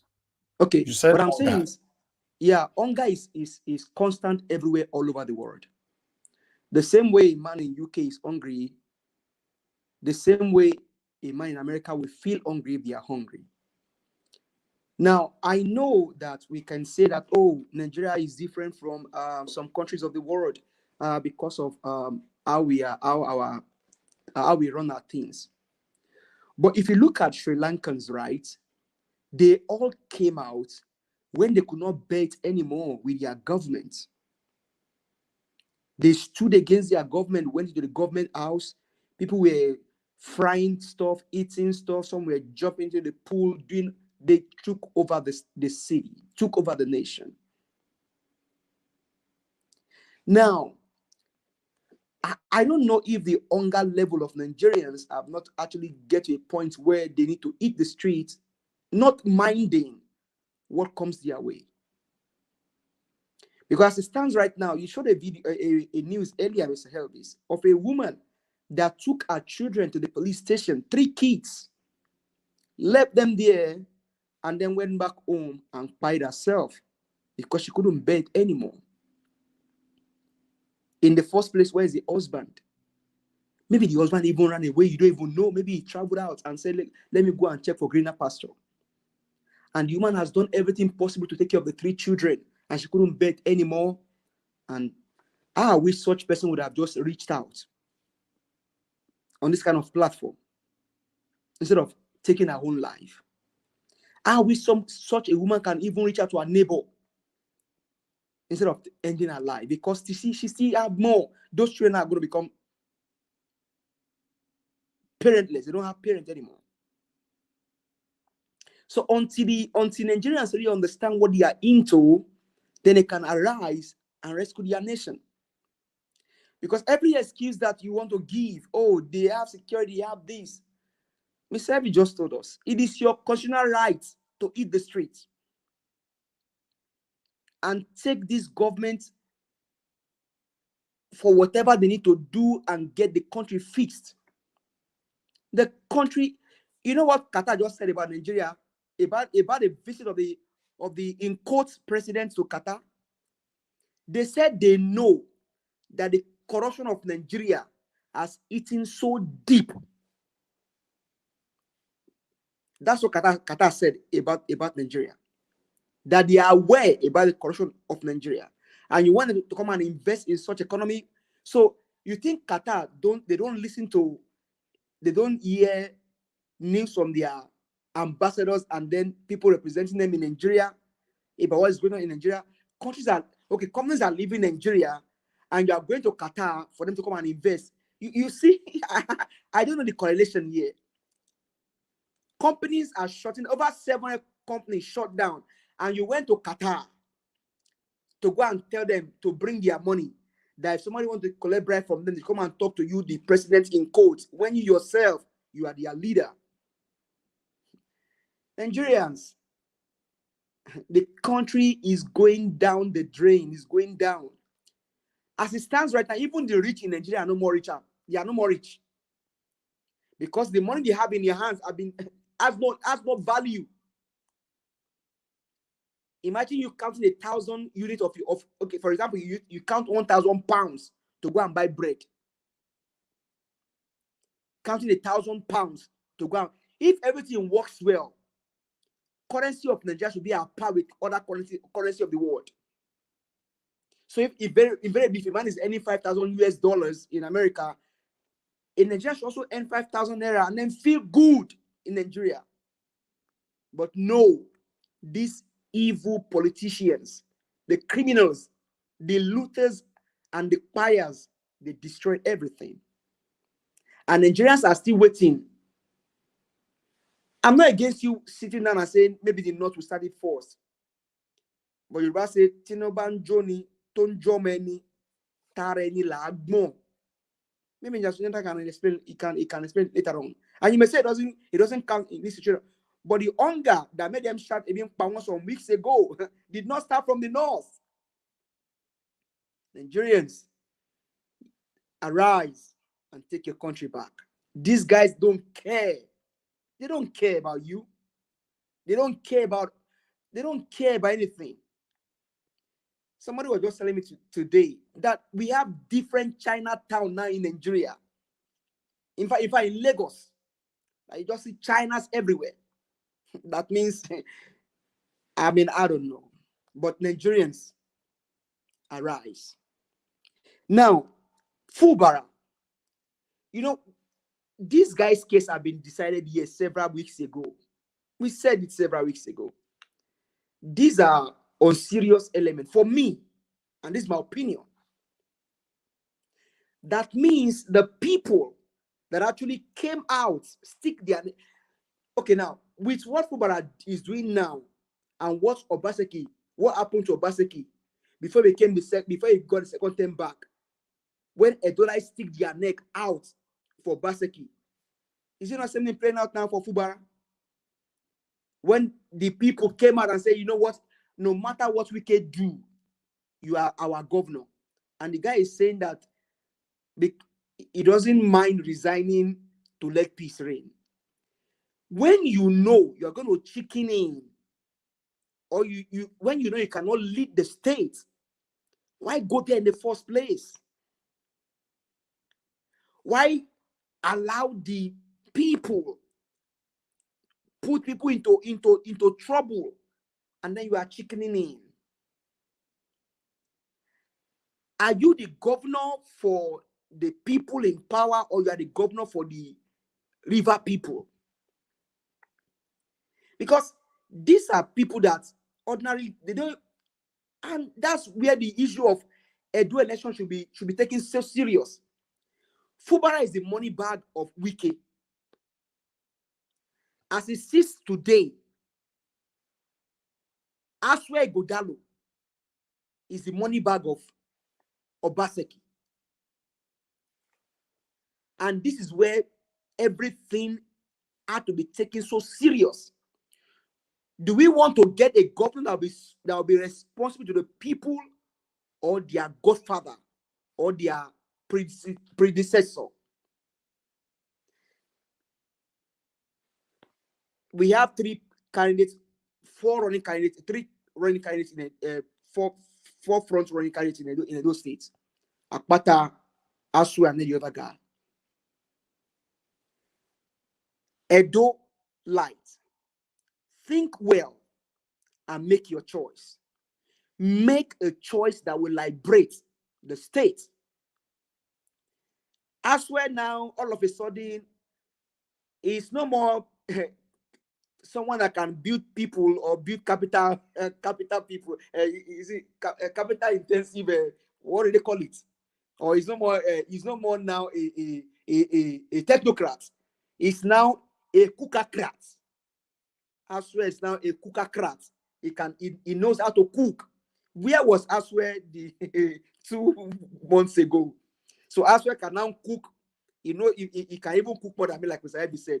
So Aswell is no more a technocrat, he's a cookacrat. And let's see how his cooking will take in. For the other candidates, they will go to the market and sell themselves. And I like what Mr. Jonathan said about Akpata. Akpata, you cannot ride on Peter Gregory Obi's pedigree. You will need to go to the market and tell the people what you can do to rescue the state. And one question I ask for you, I have for Akpata is, can you, as a cousin of Obaseki, probe Obaseki as it stands today? The stormwater projects, the biscuit roads, primary school, nothing there. Employment, nothing there. My brother, all those hard questions will be thrown to him when he come here. No worry. Okay. You know, we on this platform, you already know that we don't paint it. We say no, we will not paint it to you. Even though it come from Labour, even though I say they saying come from Labour Party. In fact, not come from come for double Labour Party. Your nyash go catch fire when you go almost catch fire when you come here. Because we need to squeeze them very well. Can you deliver for Edo people? Can you rescue the state? When the whole thing stand and it come to the point where they say, with what Obaseki did, can you open the books when it comes to when you get to the office? Can you open the books on Obaseki? People are just going to office, they're looting, stealing, destroying the state, doing all they can do. Today now, we are hearing about what they are trying to do against Alex Oti in Abia State. Is it a crime that Nigerians should not enjoy good thing? The guy they just worked on geometric, the power supply thing. And some people are now trying to sabotage that same thing that this man created for the people. Is the black race cost? And Nigerians cost that you must not enjoy good thing until you leave the country? Dubai is a country.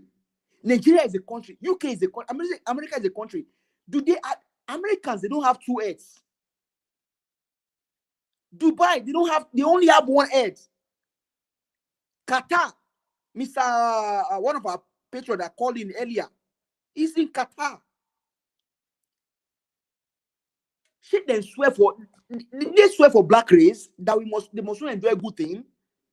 Somebody is giving power, and some people are saying they want to sabotage the process. What kind of wickedness is this? What wickedness? Now Obaseki against Shuaibu. Well, I don't know if Shuaibu is reaping the consequence of his wickedness or what they did, but Obaseki, Shuaibu, there is court.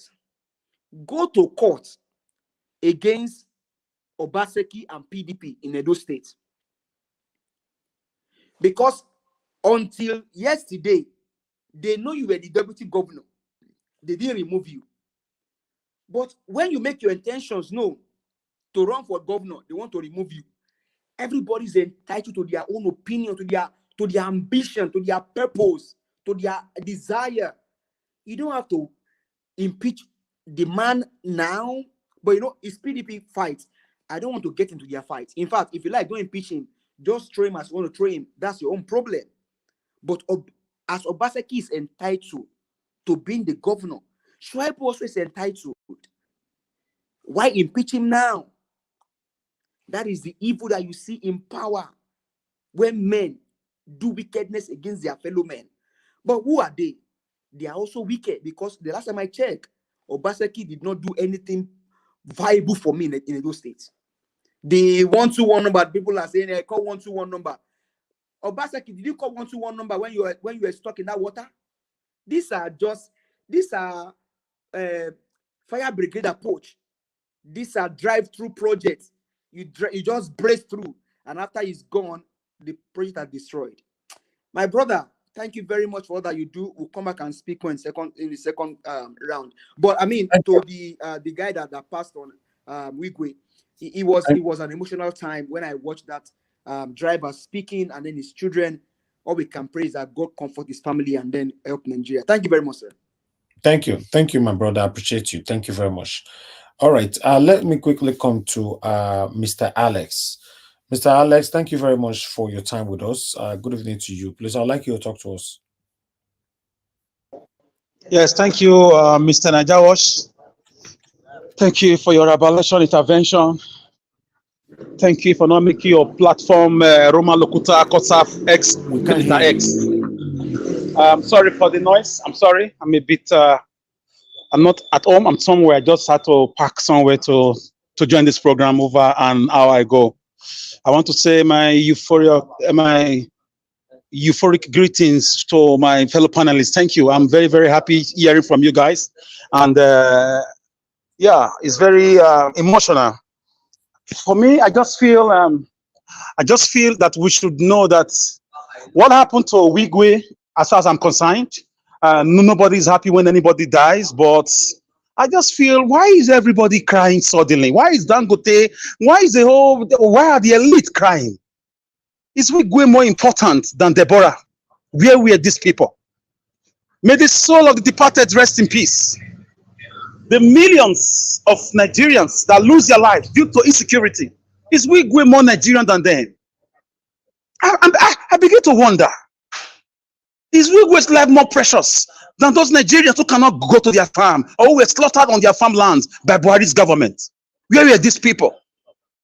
Look at everybody talking, crying. It's good. He was a great man, but he's a citizen.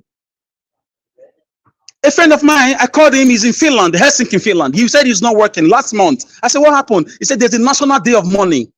He said a woman and a teenager died, white skin, because the snow was too much. The government tried to rescue.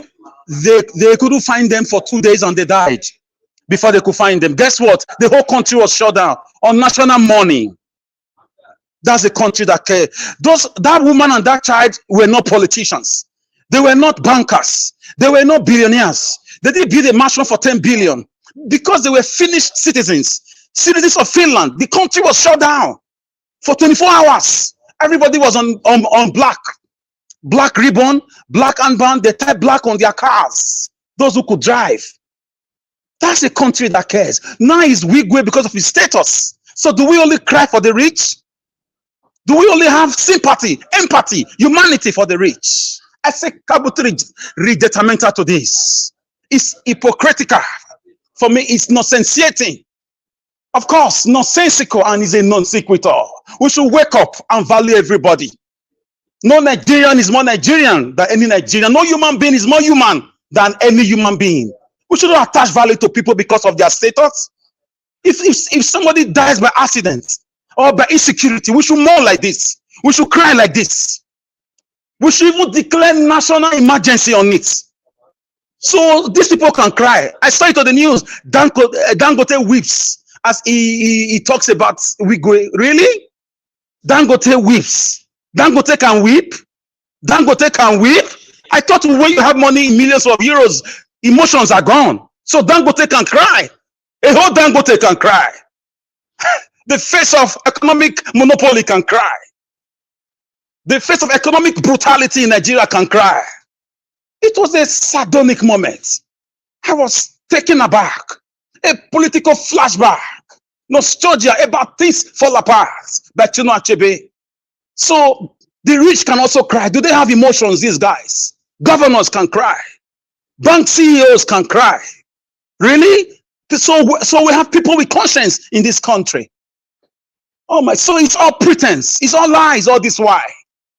You see people crying of insecurity all these years. You see these rich people crossing their legs with their glasses on their eyes, reading their newspapers about forests, about America's stock exchange. about world economy and politics and their next holiday destination. Now, because it touches them. It touches them because it relates to somebody who must have helped them stash away millions of dollars in foreign account allegedly.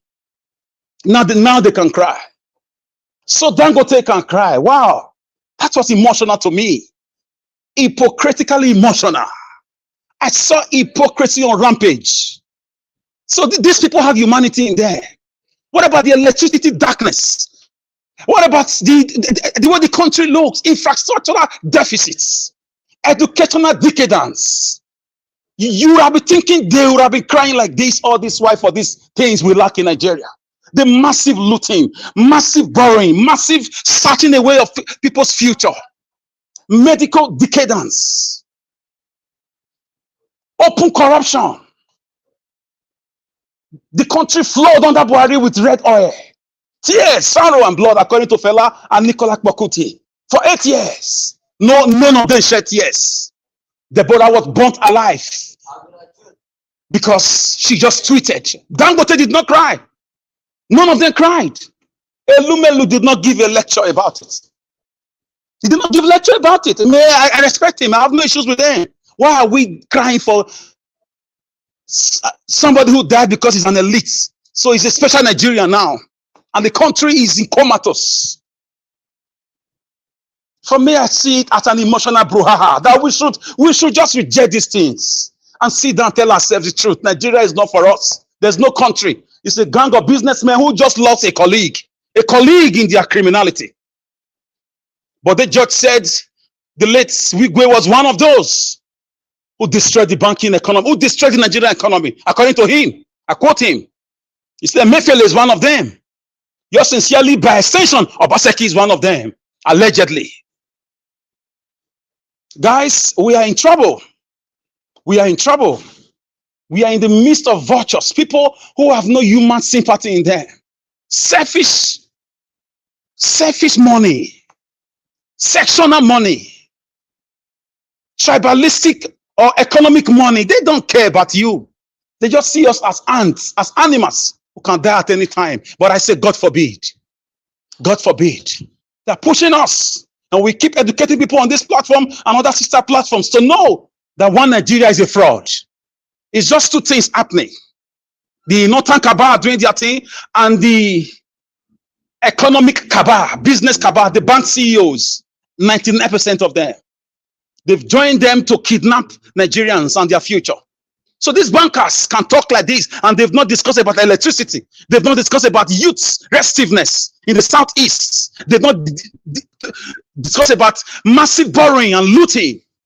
They can discuss about one man like this.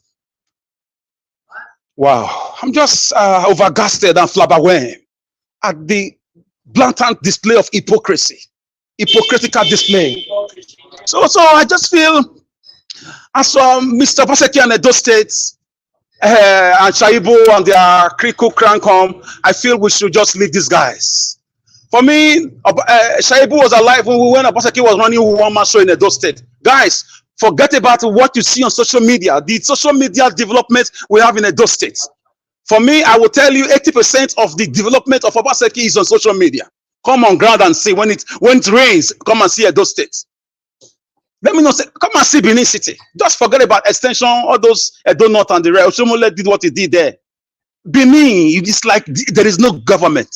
From the traffic, from the way the tout harass you, from the illegal extortion, and it's like there is no government. It's only when there's time for budget, there's time to say federal government is printing money, or there's time to say Nigeria economy will be in danger for the next 5 years, then you know you have a governor. So Obaseki, for me, as a citizen of Edo State, he should be ashamed of himself. He should have his head is in shame right now, because he has entered the bad books of the worst political history of Edo State. The guy, for me, has not done what he promised. Part of his campaign promises. Don't tell me they are mere campaign promises. No, he should be held accountable. Was to build mini stadia across the 18 local government. Zero. Nothing happened. Was to build a cargo international airport in Edo North. Nothing happened. Zero. MOUs were signed. Gelegele Seaport and tourist attraction. Nothing happened. They said they are still doing it. monies borrowed under his government, they are all shielded in secrecy, like it's a secret court. Those state government like a secret court. You cannot access their portal to see who is doing what. We have not seen Julius Berger working. The roads do not last. Nobody is arrested. No press conference to address these issues. When you talk, they demolish your house and take over your property and say you are on government land. This is the Obaseki style of governance. So for me, bringing somebody or him endorsing somebody, for me, it's shameful. It's shameful. He should apologize to the people and hand himself over. The day his government is expiring, he should hand himself over for investigation and possible imprisonments. If he's the first governor in Edo State to peacefully hand over himself to the EFCC and go to jail, it will be a good thing. It will be a good way to round up or to redeem himself, because he has just been, for me, a shadow of himself. The wake and see team was a fraud. Most of those roles have disappeared.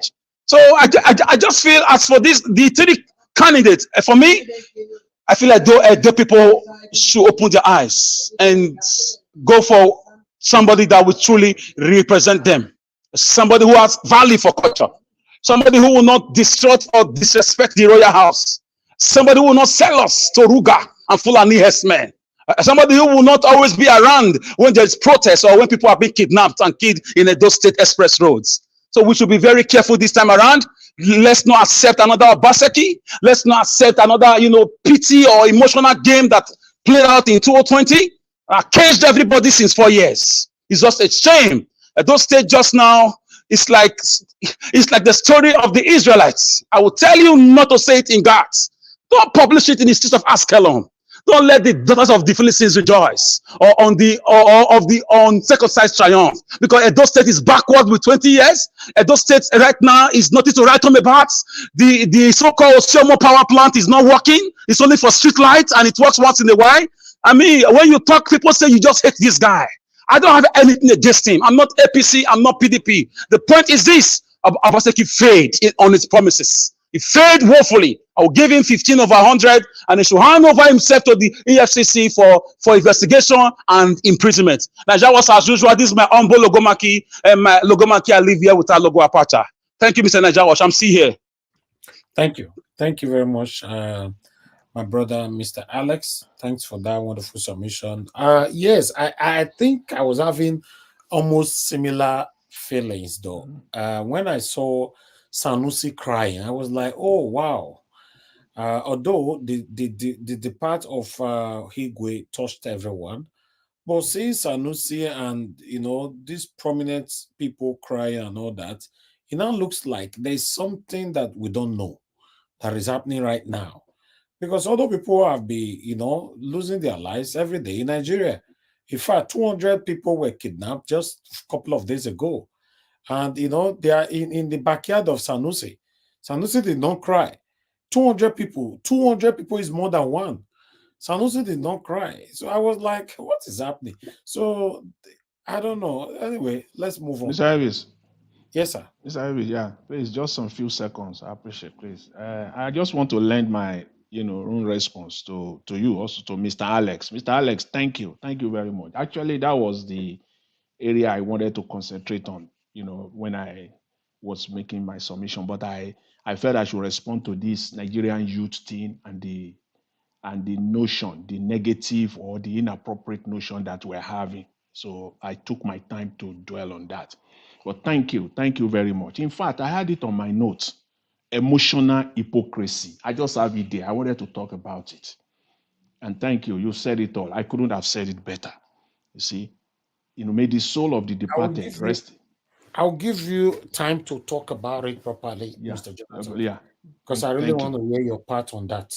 Yeah. Yeah, thank you. It's crazy. It's crazy. When I saw it, I was like, what's happening? This Wigwe departure, you'd be like, say, I fed this elite well, and why?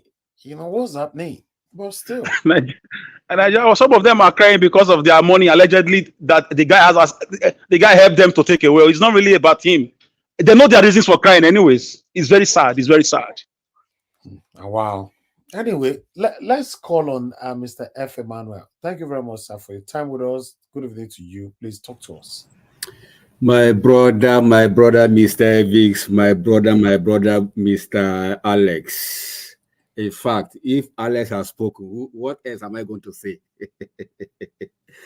In fact, yesterday when I was watching a whole Sanusi that I know, oh my goodness, crying. In fact, according to their tradition, a king is not supposed to be crying in the public. That is why if you look at the video very well, you find out that his aide or his special assistant had to now come and spread Babariga and cover his face, a kind of. So it just, well, nobody is happy when somebody loses his life, that's for sure. But if you look at the people there that sat there, that came all this way, right from Monday till date, these are cabal. These are people that they eat on the same pot. They know how they share the dividend of their loot or corruption, allegedly. Because most of them, you see them, they are the reason why our economy is crumbling, not only the politicians. They wine and dine with the powers that be. At least, with my experience in the banking system for over 14 years, at least I am an insider. In fact, I worked the same bank with Sanusi. He was an ED before he was made the CBN governor. Even Alex Ochi too was also an executive director in First Bank before was made the of what's it called, Diamond Bank. So I know who is talking, please. Okay. No, let him speak now. Who is that? Nobody. No, okay. Go ahead, sir. Okay, so what I'm saying is that all these bankers, they have deal, we call it deal upon deal upon deal upon deal. You understand? So if you check very well, how many low-class person or how many poor man that you see there in that what's it called? What's it called? They had. You can't see anyone. Even it's even longer. I even saw Osibanjo, but I saw him there. My wife was like, where has this guy been since? But he was there. So these are the powers that be. They are all in the same boat. It's like a kind of a secret court that maybe one of them is not demised, so they're all crying. I'm not happy that what happened to the guy happened. I'm not happy at all. He's a human being like me. But then things happen for other people to learn, so that we know that this life we live is just like a vapor. You are in today, you are out tomorrow. You cannot guarantee. So that is for that. I don't want to spend my time on that. Obaseki versus Shaibu. Well, right from time I know that this guy, their relationship is not going to end well. The way I'm perceiving Shaibu, this guy might be impeached before the end of their tenure. I'm just assuming that's what I think. Because the guy was not just loyal at all to his boss. That's what I've deduced.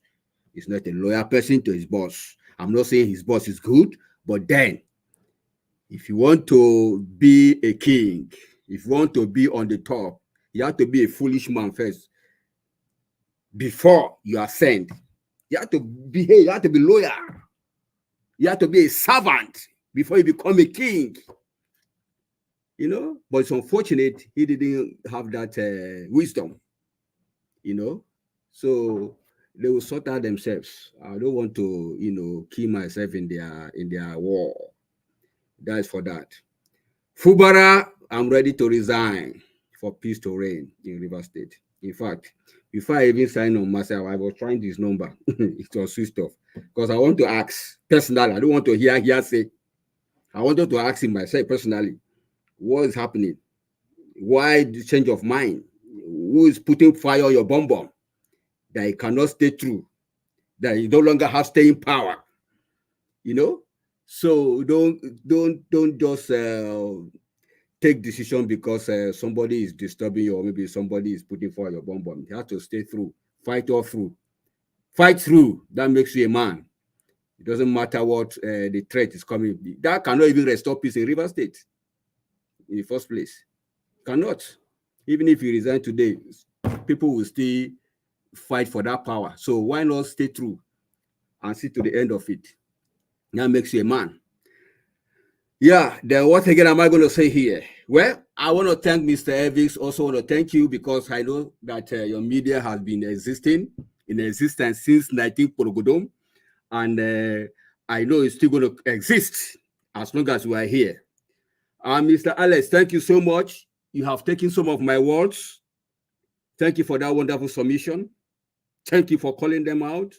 Thank you, and thank you again. God bless you. Mr. Evans, I did here.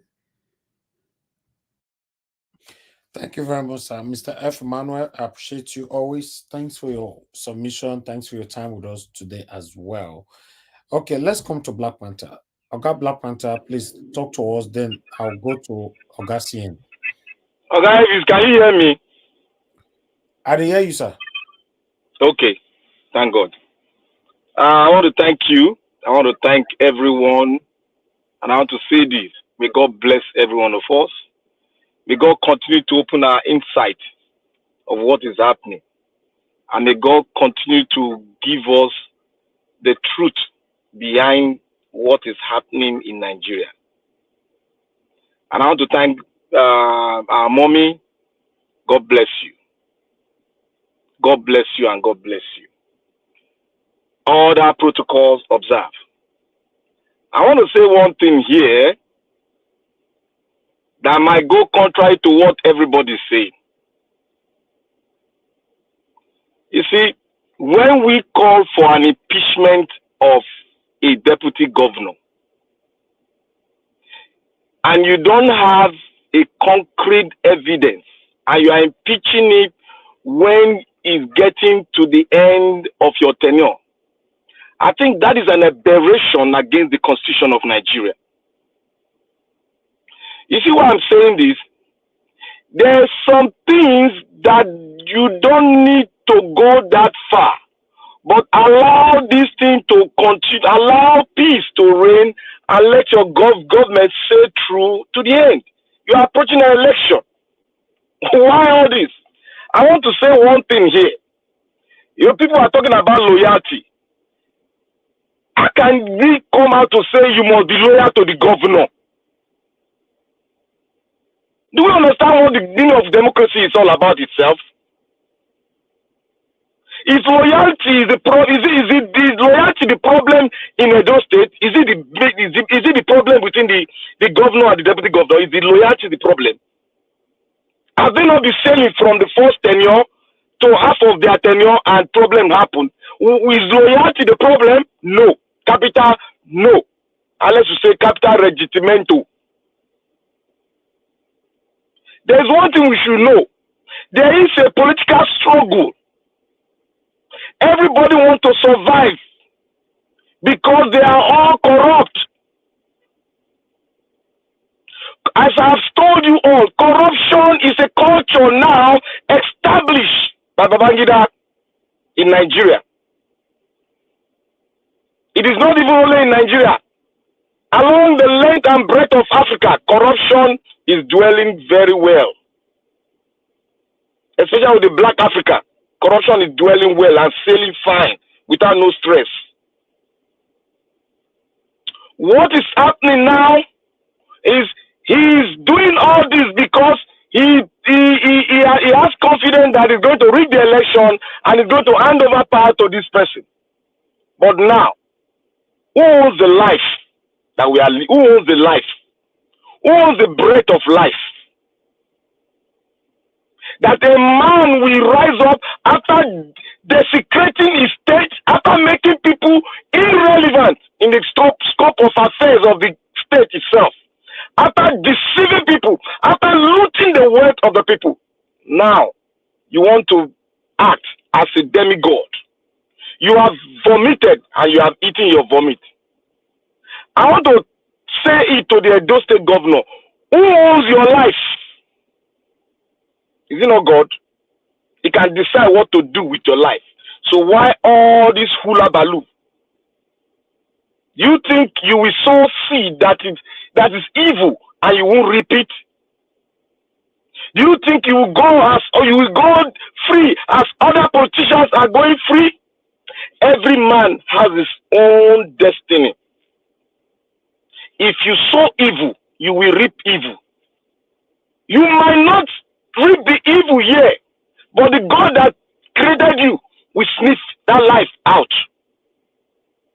And what happened? Go and look at what the Bible said about a thief. He said the curse is upon his children.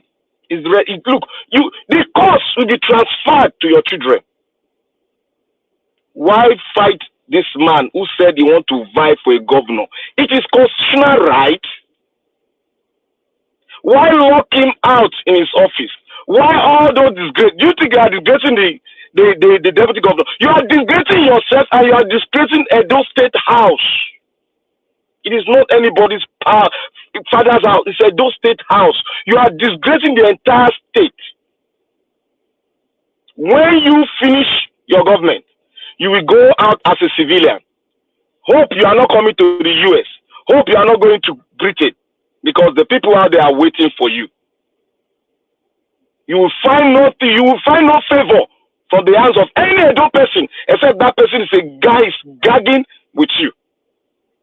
And I want to say something about we all said youth. The problem of Nigeria is not the youth. And we should stop delegating, we should stop allocating faults to one person. The problem of Nigeria, it is the Fulanis. The problem of Nigeria is because we are not organized. If you are organized, the youth will follow suit in that organized organization. Why the North Africans are having a breakthrough when they come together? It is because they are organized. When the youth were organized, they went face to face with the rifle. Many of them were thrown down. They were organized then. Now, who to organize them? That is the question mark. We need to understand the problem of Nigeria. If we don't understand the problem of Nigeria, we'll be seeing the surface of it all. Why is it that none of them are asking the government that we cannot go this way? We need to come together and speak. I am saying this, I'm going to preach it out until the last man in the Sahel will reason with me. It is high time. We all need to be organized and know the problem we have. We cannot allocate fault to the youth. The youth rose, all of us were clapping for them. They were men down in the toll gate. All of us were crying for them. Now, we come back again, the youth. Many of us, if you have a population of 250 million, there is probability and possibility that, yes, some will go the other way. But we should not count all of them as bad. There are still some organized youth who are crying, who are fighting day and night, who are crying that their country is going down, who are rising up. Yes, you have some in the beer parlor. Yes, because the world now, they love evil. The world love evil. The world want the evil man to be in the ends of affairs. Go and look at what the world is turning into now. There's one thing I want to say also to the man, to make the soul of that brother in Nigerian, the executive, may his soul rest in peace. But I want to ask a question. How many of us know him? How many Nigeria, out of 250 million Nigeria, I want to put that, how many of them know him? Why are the elite crying? It is because they are affected by the death of that brother in one way or the other. So many Nigerians, we have lost great Nigerians. We have lost the one that it was even men and was born into ashes. The great, who knows if that lady would have been the first from the north, that the Northern, they burnt him because he tweeted. Who knows? That would have been the first female president of Nigeria. Who knows? And yet, we are crying. They are crying for just one man that they know, but we don't know. I can only read his antecedent. I can read his history. I can read about him, his CV. That is what I know about him. That's how I can know about him. But we should mind the way we allocate blame to the youth. We should not force it too much. We should learn, we should organize ourselves. It is only by organizing ourselves that we can see this through. And I want to say one thing. Manarita said it. We need a benevolent dictator to take all this mess down. I want to tell you people, when Shagari was going into this mess, when the Second Republic, when it was in a mess, what happened? A dictator came in, but there were no benevolence enough. But what we need now is someone like Jerry Rollins that will come, because we are not organized. We have not come to the realization that we need a point. We need a point to fight ahead. We don't need to be scattered like corn scattered around everywhere. We need to have two agendas that we can pursue as a group, as an organization, so that when we table it out there, because we need external forces that will look into it. When we table it out there, they will look into it. We cannot continue to allocate. People are laughing at us because we are allocating blame, because every one of us has contributed to it. Despite some of them are in the beer parlor. Yes, that is the level of understanding and information they got. These people you are blaming, they have limited information. There's no light in Nigeria. The internet is being teleguided in Nigeria. What do you want them to do? They need what they call organization. When they are grouped together, when they are well organized, they will be able to go forth and speak to the rest of the world that this is what we are. This is what is happening to us. There is genocide in Nigeria. None of us is even looking at that. The genocide is in Nigeria. The Fulanis are committing genocide in Nigeria. In the far north, they are committing it. We are here talking about the youth. We have not raised up a flag and raised up that flag of genocide. Nigeria, the Fulanis are coming as a call. They are pushing forth their conquest power over every other tribe. We are not looking into that. We need, since we are docile, every one of us, we need a benevolent dictator. Because the Nigeria you see today, you might not see tomorrow. Because Nigeria is not yet a nation.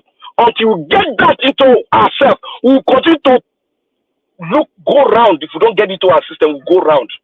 We need to know the problem of Nigeria. We need to know the factors that are bringing. We need to know everything that they are bringing forth to make our eyes go further than that, so that we will not see the real thing. Our basic problem in Nigeria, it is the Fulani who have allocated themselves the power to give to the power of Nigeria, to give power to anybody they want to give power to. If this were a federated state, will they rise up? Can they rise up? Will they not be talking about human rights? Our rights? Why are they not talking about our rights? It is because they are the one perpetrating the evil all over the country. Nnamdi Kanu said it. All of us wanted to tear him apart. What he said, it's what's happening. They will not release Nnamdi Kanu because they know if it's released, the more is out there, the more it's going to open the cacao for many docile Nigerians and most of us that don't know what is happening to see it clearly. Nigeria is a failed state. If we don't know it, let's get it. Nigeria is a failed state, and I will end it up with this.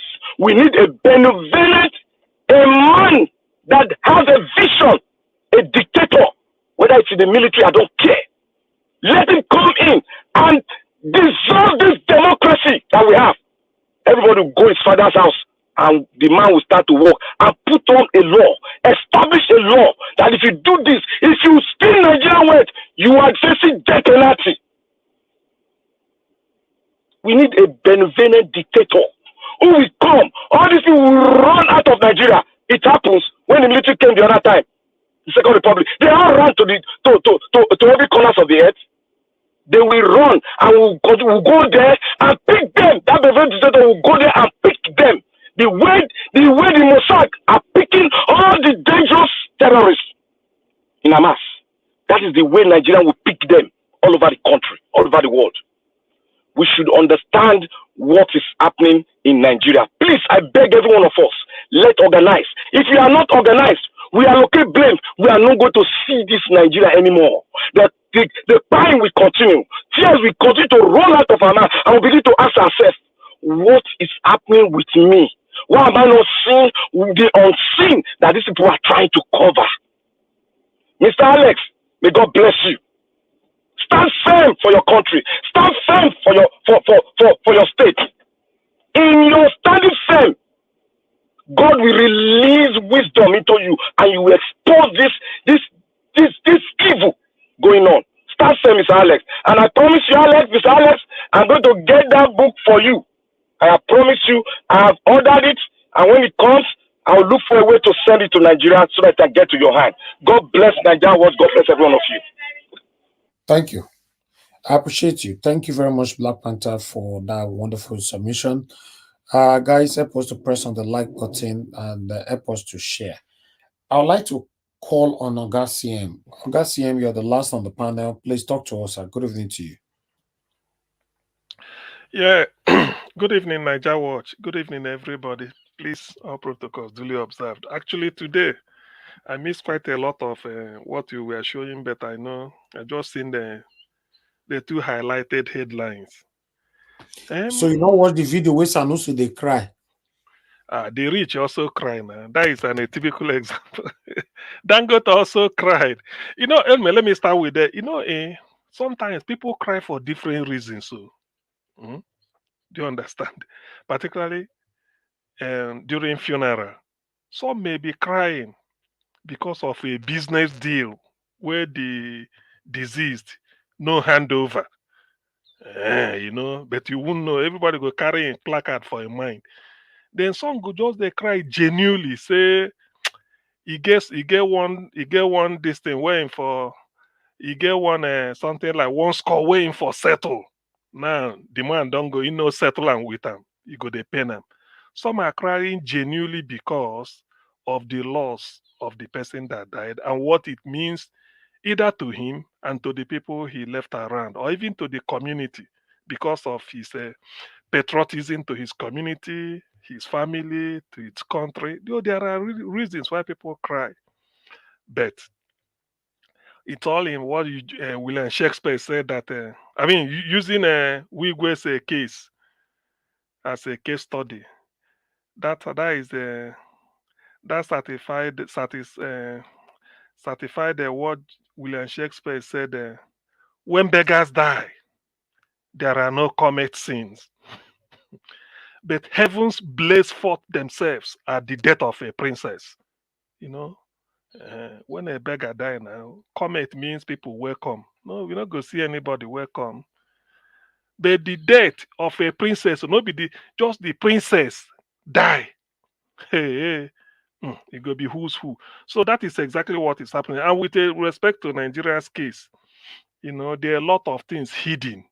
People cry. Let me just narrow it to apply it to Wigwe's case. It's not that people, we be like Alex said, very eloquent, because all death, according to John Donne, he said, I'm involved in mankind. Every man's death diminishes me, and that's why because I'm involved, something like that. Because he's involved in mankind, it doesn't mean whether a madman die. You people where they do anatomy will tell you the same anatomical structure, the same physiology, everybody they carry out before God.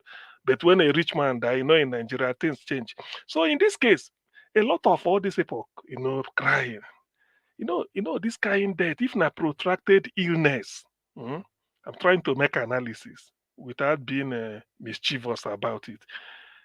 If it were to be all this kind of cancer where then go they carry person since 5 years, if they struggle, it could on the hand over certain deals. But this one, just like in those days when they take light, maybe in Nigeria go they in January January 2000, I did Nigeria Cameroon final or something like that. Nations Cup. Everybody done ready. All the beer where they cook are Agoda, they don't freeze them. Nigeria they play final for National Stadium soon. They sing national anthem finish. Ball there at the center of the circle. Everybody just they say make referee blow now. National Stadium don't full since 8 o'clock. 9 nepa make pam lie don't go. That kind of thing. I know they give time. So that is the type of death they are witnessing. So it's a lot of things. They are not Dangote, like Alex said. What is the name? Deborah died. Nobody cry. Even Atiku withdraw in tweet. But this one, people are jumping above themselves to know who will cry pass. And in the full glare, I mean, you can cry in your house or bedroom since you had it, but to come and cry in that kind cozy environment, that one, even that one, one kind of that one, na special cry, you know. And then for all the royal fathers or royal fathers for them to cry again without minding their regal position. So that is to tell you the criminality that is involved in Nigeria.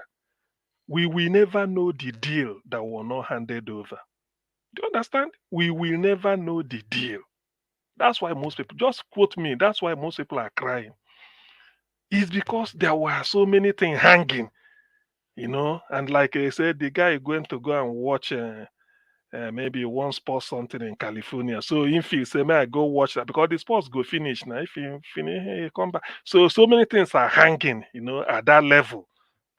So many deals they weren't concluded and the thing happened. So that is the meaning of the cry, be say something. Then that is one hand. Then on the other hand, we Igbos have a saying that Onwunze anahadi injo. In other words, Nze means like a title chief or somebody who has taken a title or belong to Nzenozo society. So the hierarchy there is that if no matter your age, if you are the first to take the title, you are in order of hierarchy, you are senior. So that's the way it goes. And for you to, to come up, to climb up the ladder and become a senior, those at the top has to give way. And they can't give way by old age, no, until they buy. So if they did not buy, you won't come up. So in other words, they say the death of a member, it doesn't look bad because without that member, especially those higher up than you dying, you cannot be able to rise. Do you see it? So that is so if you interpret it that way again, you will know. After all, is it not within 2 days they nominated the acting CEO immediately for Access Bank, and everything, signatures will change, privileges will change. So life continues. But without him giving way, albeit in a very tragic way, something couldn't happen. Some people cannot rise, that type of thing. So that is the thing. K.O. Badiwe used to say, when a giant falls, he will fall on top of those that are lesser than him. Then for those lesser than him to rise, they have to push up the giant. So, there are a lot of things. So those things, if you look at there, they say where you interpret it, you look at it, you find out that why Nigeria it is that in that hall, those people crying, they are contributory to why Nigeria is the way it is. Remember, either 24 hours earlier or 48 hours earlier, Kingsley Moghalu delivered a lecture, which you should. He said it openly, direct to them. He said, Central Bank, do something about bank CEOs. They are responsible. So we know. And we've said it the way they sell dollar. So, Nigerian case is, I wonder why this FCT minister, Wike didn't go there to cry again. Maybe his own cry will come, This is a special cry. So Nigeria is really a laughing stock to that extent. Those that are causing us pain, they will always pretend that they are helping us. They are not. They are not. A situation where the likes of Tony Elumelu, Dangote, are advising Nigeria, for president, on economic matters. Why can't Dangote say, henceforth, let them remove monopoly on cement, that anybody, even if you Niger Watch, if you can import cement, bring cement and sell? Why can't they throw it open? Why can't they say, let them sponsor antitrust law? That is part of Jonathan's conference, is there, antitrust, whereby there cannot be monopoly on it, even if it's toothpick. As long as it's open, anybody can, just like fresh air. But in Nigeria, they won't do it. That's why they will tell you cement will just be rising 1,000 from 5,000, 6,000. Within a week, it don't reach 11, 12. Why? Because anybody can make money, and then later they will bring it down. See, Nigeria. Augustine, Yes. that's what serious nation does. You know, EU just 2 days ago, they just fined Apple billions. I think $20 billion antitrust law. Yeah, Apple now 20. I that think is it's it. 20 billion. I'm not sure, That but I know it's in the range of that billions. They just that is it. Tony Elumelu, them are now. It don't happen. You don't do so. Okay. What would they be discussing? If one of the item on the agenda is cement. Dangote will fail. Maybe you were phone sick that day, say he didn't attend, or you will because that is you see an average Nigerian billionaire. They don't they are not they are not they don't work harder. They are not more industrious, or they don't work harder than the person that is cleaning what is it called, public toilet in London. They don't. They wake up maybe 5 a.m. to go to work, start cleaning till maybe 12, and then go home and sleep. They are not. It's just that they know, quid pro quo. If I buy dollar for 100 naira from central bank, they keep it for me. I will go and resell. With your inside their condition, the sitting room, you just they call phone, say I've got some dollar. Can you come? I'm putting it up for 450. He said, "Oh, God, give me for 400." And I said, "No, it's because of you." Meanwhile, I got it at 100. They will give it to one man to go and say tomorrow. After that, he go for lunch in one type of Chinese restaurant, and then off he goes to Paris to go and watch one type of music festival. From there, he's telling you, I'm going to US. There is Super Bowl. They don't work hard. They don't look. Giving everything giving equal opportunity, every Nigerian will be a billionaire, or all of us will be all of us will be paupers. So that's why when people tell me, oh, if you come to Nigeria, you will make it. Nigeria is a right. Look, you have to cut corners. Some of us are not ready for that. We can do it. That is the reason. It's not because I cannot that you can. They don't pay tax. They don't. All you need is to. Some people may be owing 50 million naira and start. When you come and say, "Oh boy, which one be your own? I beg take this car for Christmas. May and no leave me." Find you one. They go and write it off, or they find a way of bringing it down to 1.5 million. When you've not been, when you are worth more than 50 million in tax to the government, they won't. So forget about that. We know what is going on in Nigeria. So let the dead bury the dead. After all, people die every day. Is it not? The other day, I think I heard that they kidnapped 200 people from Borno. And the vice president, Shetima, is from Borno. You see, I won't believe that story again, because this Chibok, from Chibok to Dapchi, from Dap, this is what you hear. In the end, everything is open-ended. So, well, some people can believe. Sometimes for me to believe any type of sensational story in Nigeria, I give it time, let it play out, so that different perspective will come up, and then whether it is still true. Up till now, no Chibok, nothing, everything. We are still living. Before Dapchi, another one. They say they kidnapped students at one federal school of technology in Kaduna. You hearing all this? You don't know who is negotiating for terror. Oh, guy. Those things don't really bother me much. Then as per this one that says Fubara is ready to resign to let peace reign. I don't so much believe all these headlines, but like I used to say, eyes on, hey, eyes on, hey, eyes on, hey. Izoki memie, emie, Izoki memie, emie, Asawana wana. Asawana wana. Asawana wana. So, they know what that means, and they know what time is it. I don't believe it. I believe in this greeting that I said. Nobody can come and bamboozle us again. All those things are just a waste of time. The people of River State should be on their guard. Maybe it's one. Here. Huh? Can I interject you for a second? Okay. Who is speaking? Okay. That is Black Panther. Okay. That information, nobody should believe it, is false. I know that. They are playing game on everybody's mind. Do you think it's easy? All of us have been saying it here. Why is he asked for Nigeria not to resign? Where did they resign go? They go anywhere. Oh, forget that thing. That story where they don't want to sell. Anyway, the thing is, Well, whatever it is, everybody is entitled to his opinion. But to me, I don't believe all those. He will resign for peace to reign. So, in whose interest is it? So, him being governor will bring, won't bring peace or what? People, Nigeria. Well, I don't know. People trot out anything. I don't know. People trot out anything just to deceive the people. I don't believe all this. That's as far as it goes.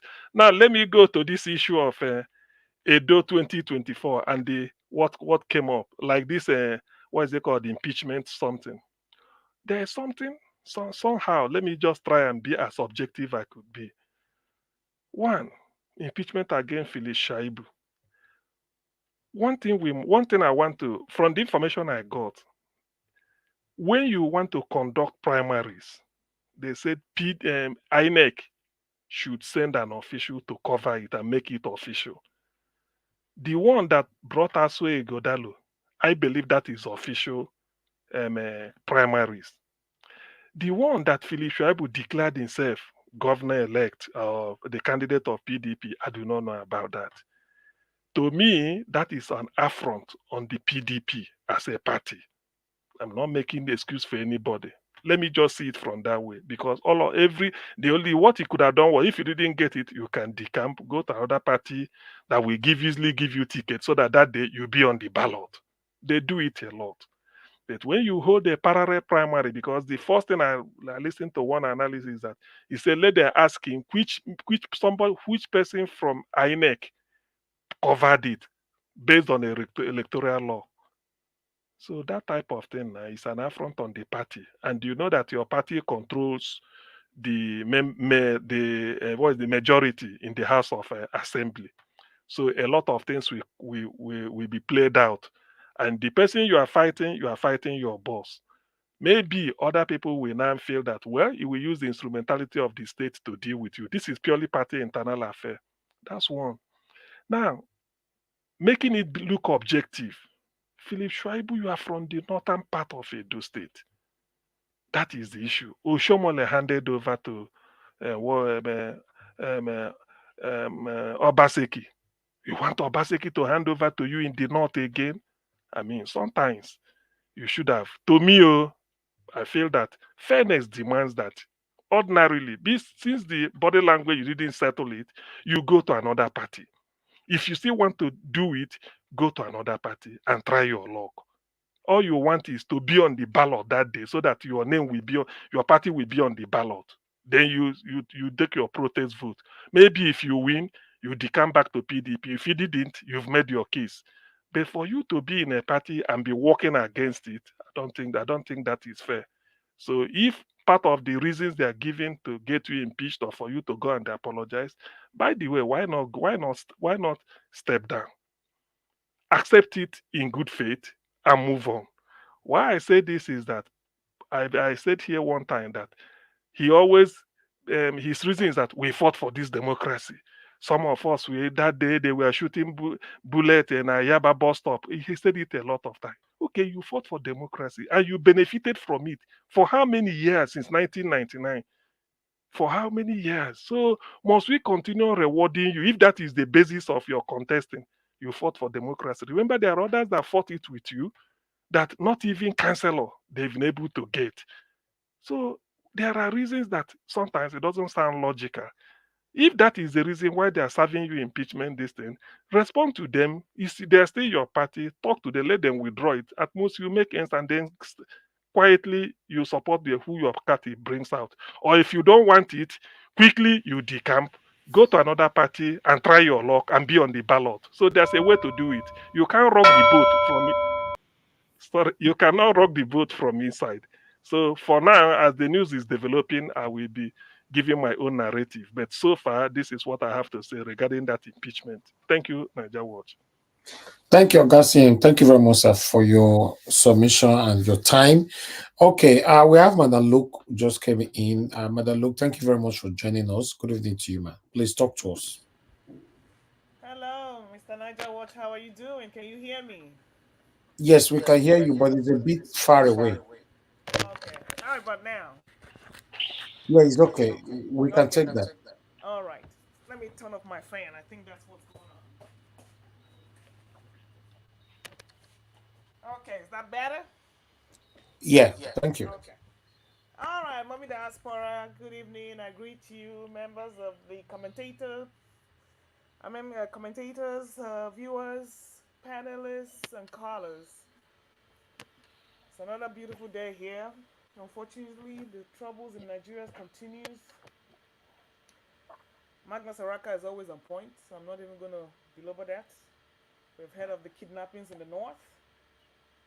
And isn't that funny that the borders of the north are left unprotected? And we continue to have the same menace. And that is the reason why Nigeria will remain captured, because as long as you stay on your lane and Tinubu allows them to do whatever they are doing, they will not come to his territory until they finally take over the whole of Nigeria. I mean, it's just so, like Mr. Naja Watch said, the same thing that happened Chibok 200 years ago. These people are just kidnapping and re-kidnapping themselves, because I don't know how the borders, the governors in the north can sleep with themselves at night. I was looking at a video how the residents in the north, they are paying thousands and millions of naira as taxes to people in the north, the terrorists in the north. I don't know why they're covering their faces. Why, if they were bold, why do they cover their faces with them rags? They should expose themselves. Each time you see them, they're carrying guns, but they have all this stuff all over their faces, like the cowards they are. But that is what we have signed up for, and that is what Tinubu signed up for when he put Buhari there to capture the country. And listen to Mogalu. If somebody said he was scared, I mean, when big men are scared, then you can imagine what you think the likes of Ajero, Osifo, and all the rest are doing. Look at this one here, Fubara and Wike. Look at what they're going through. Wike said it, when the time comes, you will know who is in charge. When the time comes, you will know who is in charge. And now Shuaibu is going through the impeachment saga and all that stuff. What did he expect? But I praise his courage. He that is down needs no fear of any fall. For a fellow man to intimidate you and tell you cannot be a governor. The same thing Tinubu and the North, or the oligarchs, or Wike tells Obi that he cannot be a president. Welcome to Edo Fulanese. Now we now know we have Fulanese in Edo State, Labi. The ones that call the shots. So the very same thing we're fighting against is right here in our backyard. Now you know that we are not one. Because I don't understand why you're intimidated that a fellow man like you cannot run for office. Because you know it is not going to be a fair fight. I don't care about Shuaibu. I mean, left to me, if he was there, I would have supported him. Because, like, hey, you got to support somebody. And like I said, there's nobody that is going to come up there that has the credentials. In fact, Edo is not, Edo, you see, even though I'm from that state, it's a very pitiful kind of place, because you cannot find any shining star. You cannot find any shining star. It's all dull. Even like when the guy was talking about impeachment, look at the way he was talking, like a tout. Like one of those Bobizwa touts that you have in the Motor Park region. They just act like, I mean, there's no finesse, there's no class, there's nothing. The place is just rustic. These are the best people that can come out of there. But if you have people like Tinubu from Guinea or wherever can rule Nigeria, excuse me. These are the kind of things giving these kind of people hope, because these are people with no pedigree. These are people who rough themselves up through criminality and then found their way to the top. And guess where every other person is? Like you and I. Outside the country. Because who can stand these roughnecks?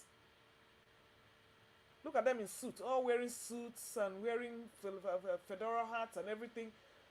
but they all look like criminals. Look at the Aso Egodalo face. I mean, you can't find anybody that is worthy of his name. They all look rugged. They all look rough. Barely educated. Just a monumental disgrace. The same thing Obasanjo did with Atiku. It's just that Osibanjo was Tinubu's lawyer, and you know those ones, they know how to pele themselves, so they know how to stay in their lane. And so that no matter how they fight, Tinubu versus Fayemi and all of them, they all find a way to dobale to each other. But in the southeast, we'll be killing ourselves. So you see, the thing is just a big mess. I don't know where we're going with all this, but from the little I've heard today, there's just no resolution to all this nonsense. I wish Schreiber well. He should take it like a man and just like whatever, if they pitch him, fine. If that's the way he's going to go down, that's the way he's going to go down. Somebody's still going to rule Edo State. Unfortunately, it's not going to be the best of us. It's going to be the worst of us. Or the best of the worst. That's what we're going to have. So the way is partly paved for a total state capture. And he was saying something that subsidy was removed. Magalu was saying subsidy was removed. And then the free fall of the Naira, the double whammy. Was subsidy ever removed? No, it wasn't.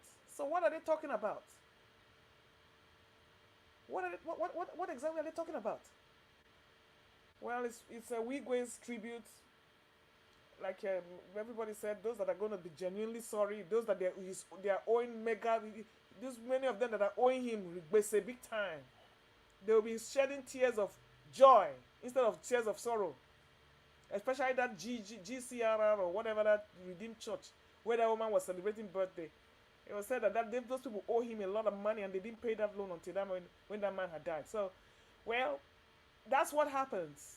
Vanity upon vanity, all is vanity. That is where people go and carry trillions. You borrow trillions, print trillions of naira, and change it to dollar, and your country is starving.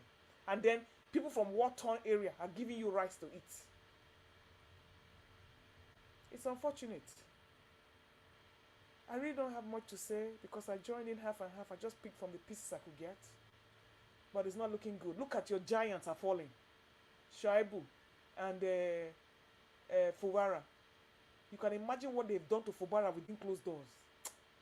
I'm sure they didn't even pass one budget. The man is probably strangulated. If these ones cannot even talk. Tinubu, when Obasanjo did the same thing to him in Lagos, he called Obasanjo's bluff up and he used Lagos resources to do what he got to do. But here in the south, do or die affair. But I'm happy they are paying for what they did to Peter Obi. Now Shamala is laughing at both Shuaibu and Obaseki.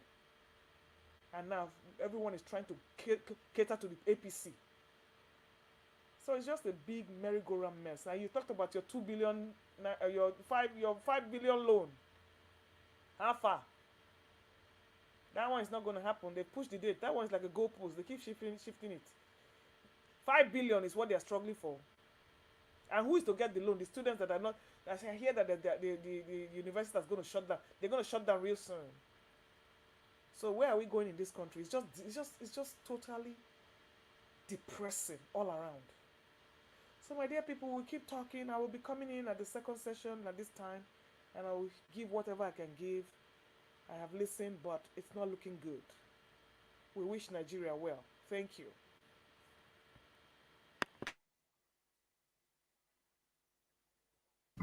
All right. Madam Luke, thank you very much, man, for coming in to put your voice in. Yes, we'll continue to wish Nigeria well. That's why we're here. We want a better country. But I don't know when this is going to happen. Yeah, but you heard what was it? Was it Mr. Jonathan or was it Mr. Give us a mandate? He says, you think it was Mr. Jonathan? He said the youth that were brought up with criminality, that's the only life they ever knew. Yeah. How are they gonna protest? When Very you have sad. some of us here that come to give submissions here, they will boldly tell you that's how it goes. I'm not calling any names. That's how it goes. Now so now, so they will even support the criminality, even if they're living abroad. So how do you expect these kind of people to protest? And some people say they're looking up to the North to protest. The North will only protest for their own self-interest. And they're not protesting against the Boko Haram that is killing them there. And they think they will protest for Nigeria. We are a failure. Sorry for that extra. Thank you. Thank you, Madam Luke. All right, guys. Everyone on the panel, I've given the submission. We've crossed with about 4 hours already. So I would like us to have our final submission. We're doing our part here every day. See how we can have a better Nigeria in our time. But unfortunately, what we are seeing now, it looks like it's going to be a long journey, for every one of us. Because every day the headlines are not encouraging at all. None of them is encouraging. The government, doesn't seem to be doing anything to change this at all. Because if you check what is happening now, all the previous people that have caused where we are today, plus the current people, nobody is being sentenced, nobody go to prison, nobody, that's my main concern. You don't arrest anybody. People do things and just get away with it just because they have one or two connection with you. And it's crazy because that is going to give other people reason to do the same thing. After all, Mr. Peter get away with it, so I can get away with it as well. What do we know? Let's continue to do our part and stand for what is right. Let me call on Mr. Jonathan for final submission. Mr. Jonathan, thank you very much. I'd like you to give us a final submission. I promised you a few minutes earlier on. So 4 minutes, your final submission, plus additional 3 minutes for you to address that area. Thank you. Thank you. Thank you very much, Mr. Elvis. I really appreciate it. Thanks to all the panelists and those that have called in. I really appreciate it. Just 2 things that I want to touch on. I want to touch on this, the Wigwe, memorial, service, and then the Kingsley Mogalu, is the submission that he gave or the paper that he presented. First, I agree with Mr. Alex. It was an emotional hypocrisy. First, let me say this, first of all, upfront, that, I respect the dead, the families also. I may the soul of the departed rest in peace. I have utmost respect, and I respect the family, and I wish them the strength, the fortitude to bear this loss. But I'm also concerned about Nigeria as a country. I'm concerned about Nigeria as a country. These problems that we have in Nigeria, the bankers, they call themselves investment bankers. In fact, they are the major problem economically. They are the centerpiece. They work with corrupt politicians to perpetrate the looting of the Nigerian Commonwealth. That's what they do. And that's how they thrive. So today I won't go so deep because some people may, it is an expose, but I won't go so deep into it. But at least I will bring it out so that some people will not start coming after. We want to be safe. See, the money that they are siphoning out of the country, you will ask the simple question: how are they moving this money out of Nigeria? After all, they don't have Naira accounts in the UK. They don't have Naira accounts in US or in Zurich or in the Cayman Islands. They don't. So the process goes, this is how the process goes. This is how, so those people that you see them crying there, Dr. CM stated it. So when you see them cry, they cry for a reason. Not entirely the cry of the bereaved. It is not the cry of the bereaved. Mostly, it is the cry of a business loss. I guarantee you that it is the cry of a business loss. It is the cry of an exponential increase of business risk. Their risk has been increased exponentially. That is a cry. It's not the cry of the bereaved. The damage they are causing to Nigeria is treasonable. I say that it is treasonable. First, they convert the naira to dollars. That's elementary. That's simple. They convert the currency to naira. By doing that, they change Nigeria, the economy of Nigeria. Because this naira are simply converted without any productive activity. And we're not talking of $100,000, $200,000 or $500,000 or even $1 million. We're talking of money running to billions of dollars overall without any productive activity. They just convert it. And they do it through the Nigerian commercial banks. That's the first step.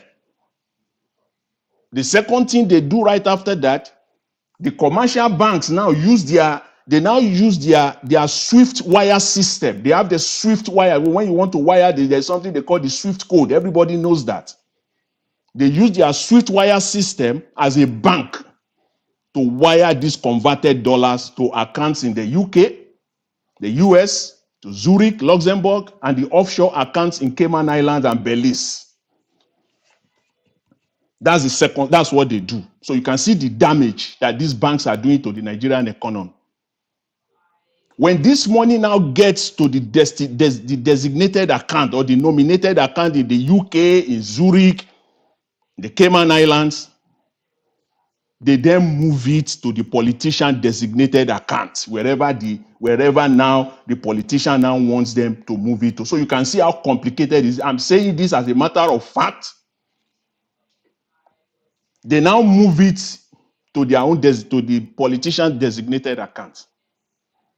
And this is where the damage to the Nigerian economy now comes. This is the devastating blow that they now put on the Nigerian economy.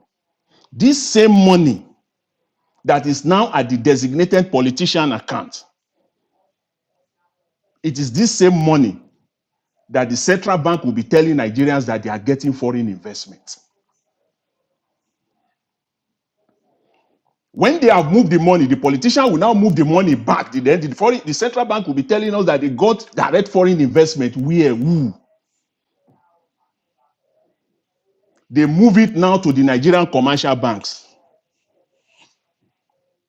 So when the CBN says it has obtained foreign investment through the money market or they raise bonds, it is this same wired money. Remember, the money that they wire out there to all these banks there. They wire it back to Nigeria. So you can see that it is criminal. In the US, the SEC will come after you for your life for that.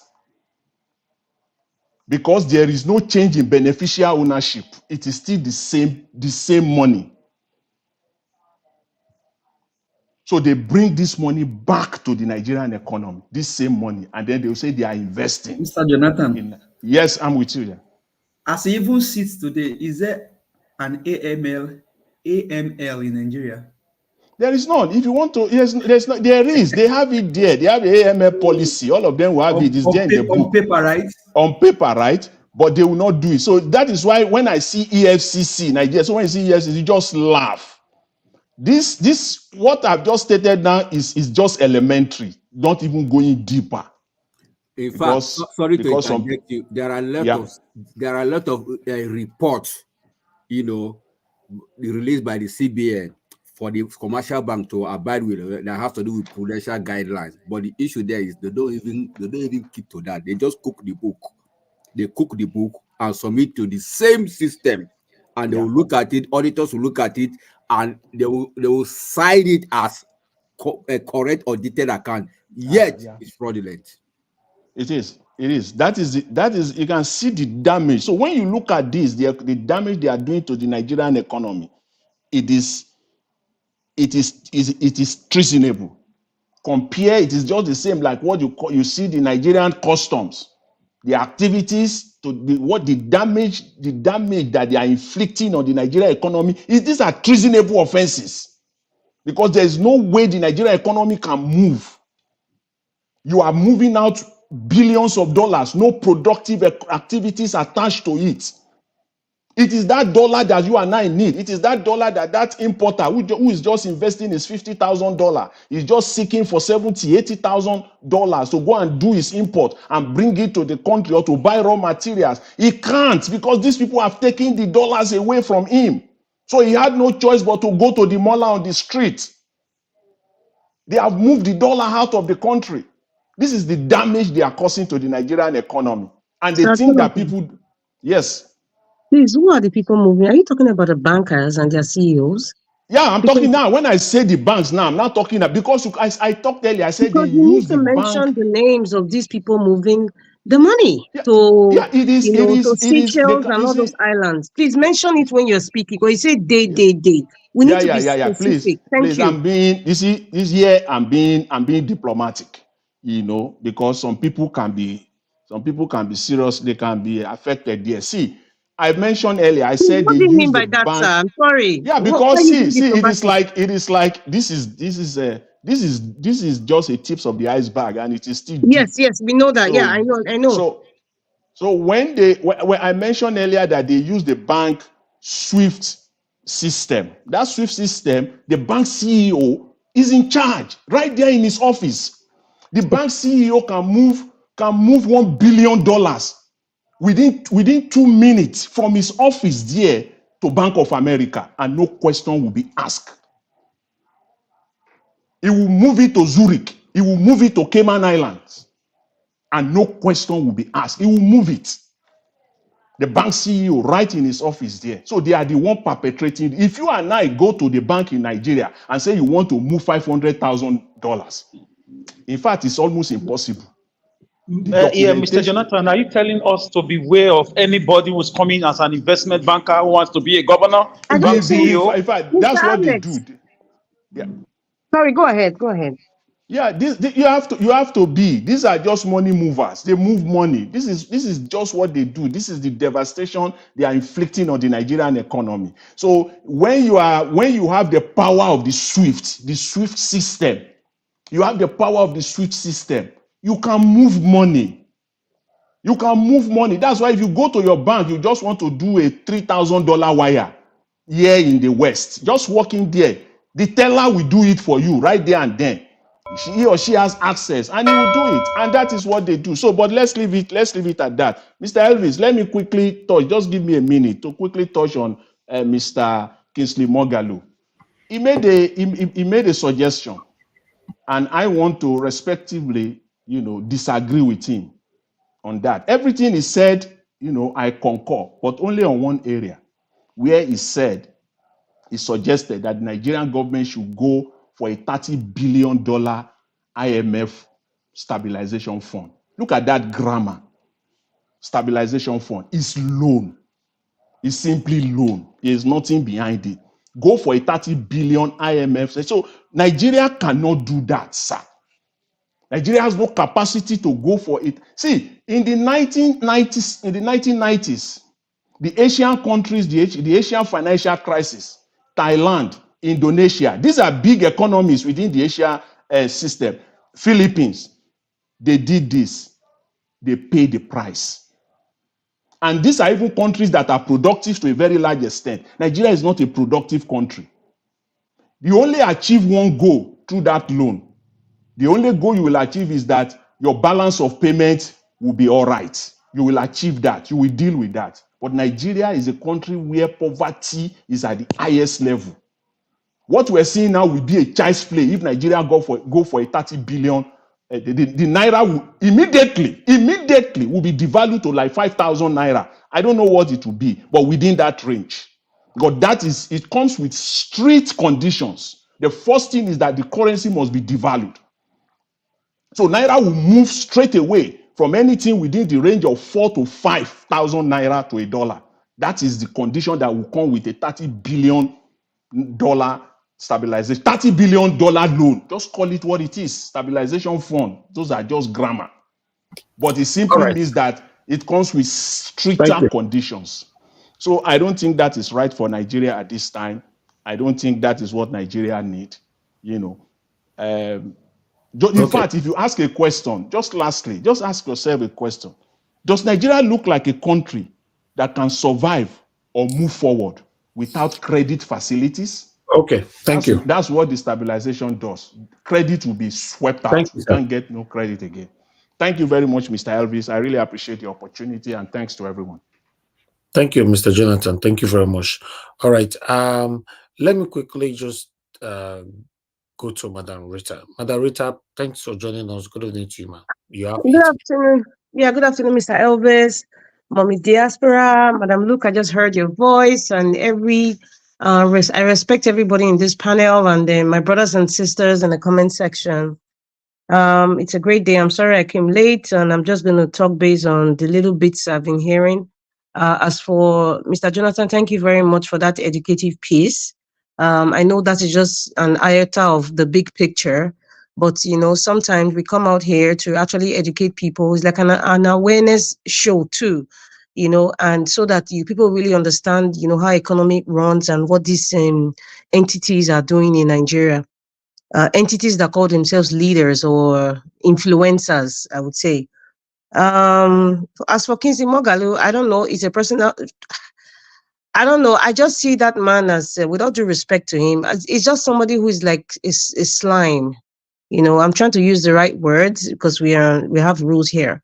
What did I say? That from the time he wanted to be president, during the campaign and after the campaign, he has not shown that he genuinely, he has not given me reasons ever to show that, okay, perhaps this man can transform Nigeria, or perhaps he understands the problem of Nigeria, or maybe, perhaps he knows the solution to Nigeria, the real solution.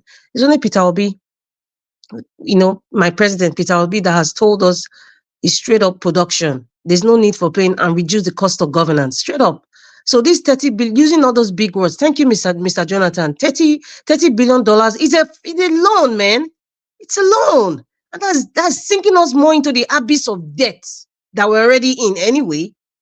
So sometimes some of all these bankers or educationists, they are better off in the classroom, or they are probably better off behind an AC office, not better off in bringing solutions on how a country like what Nigeria is facing now, how they can solve it. Seriously, I can bet you a man that is in Oka market or in Aba market right now, if you ask him, how can we solve Nigeria's problem?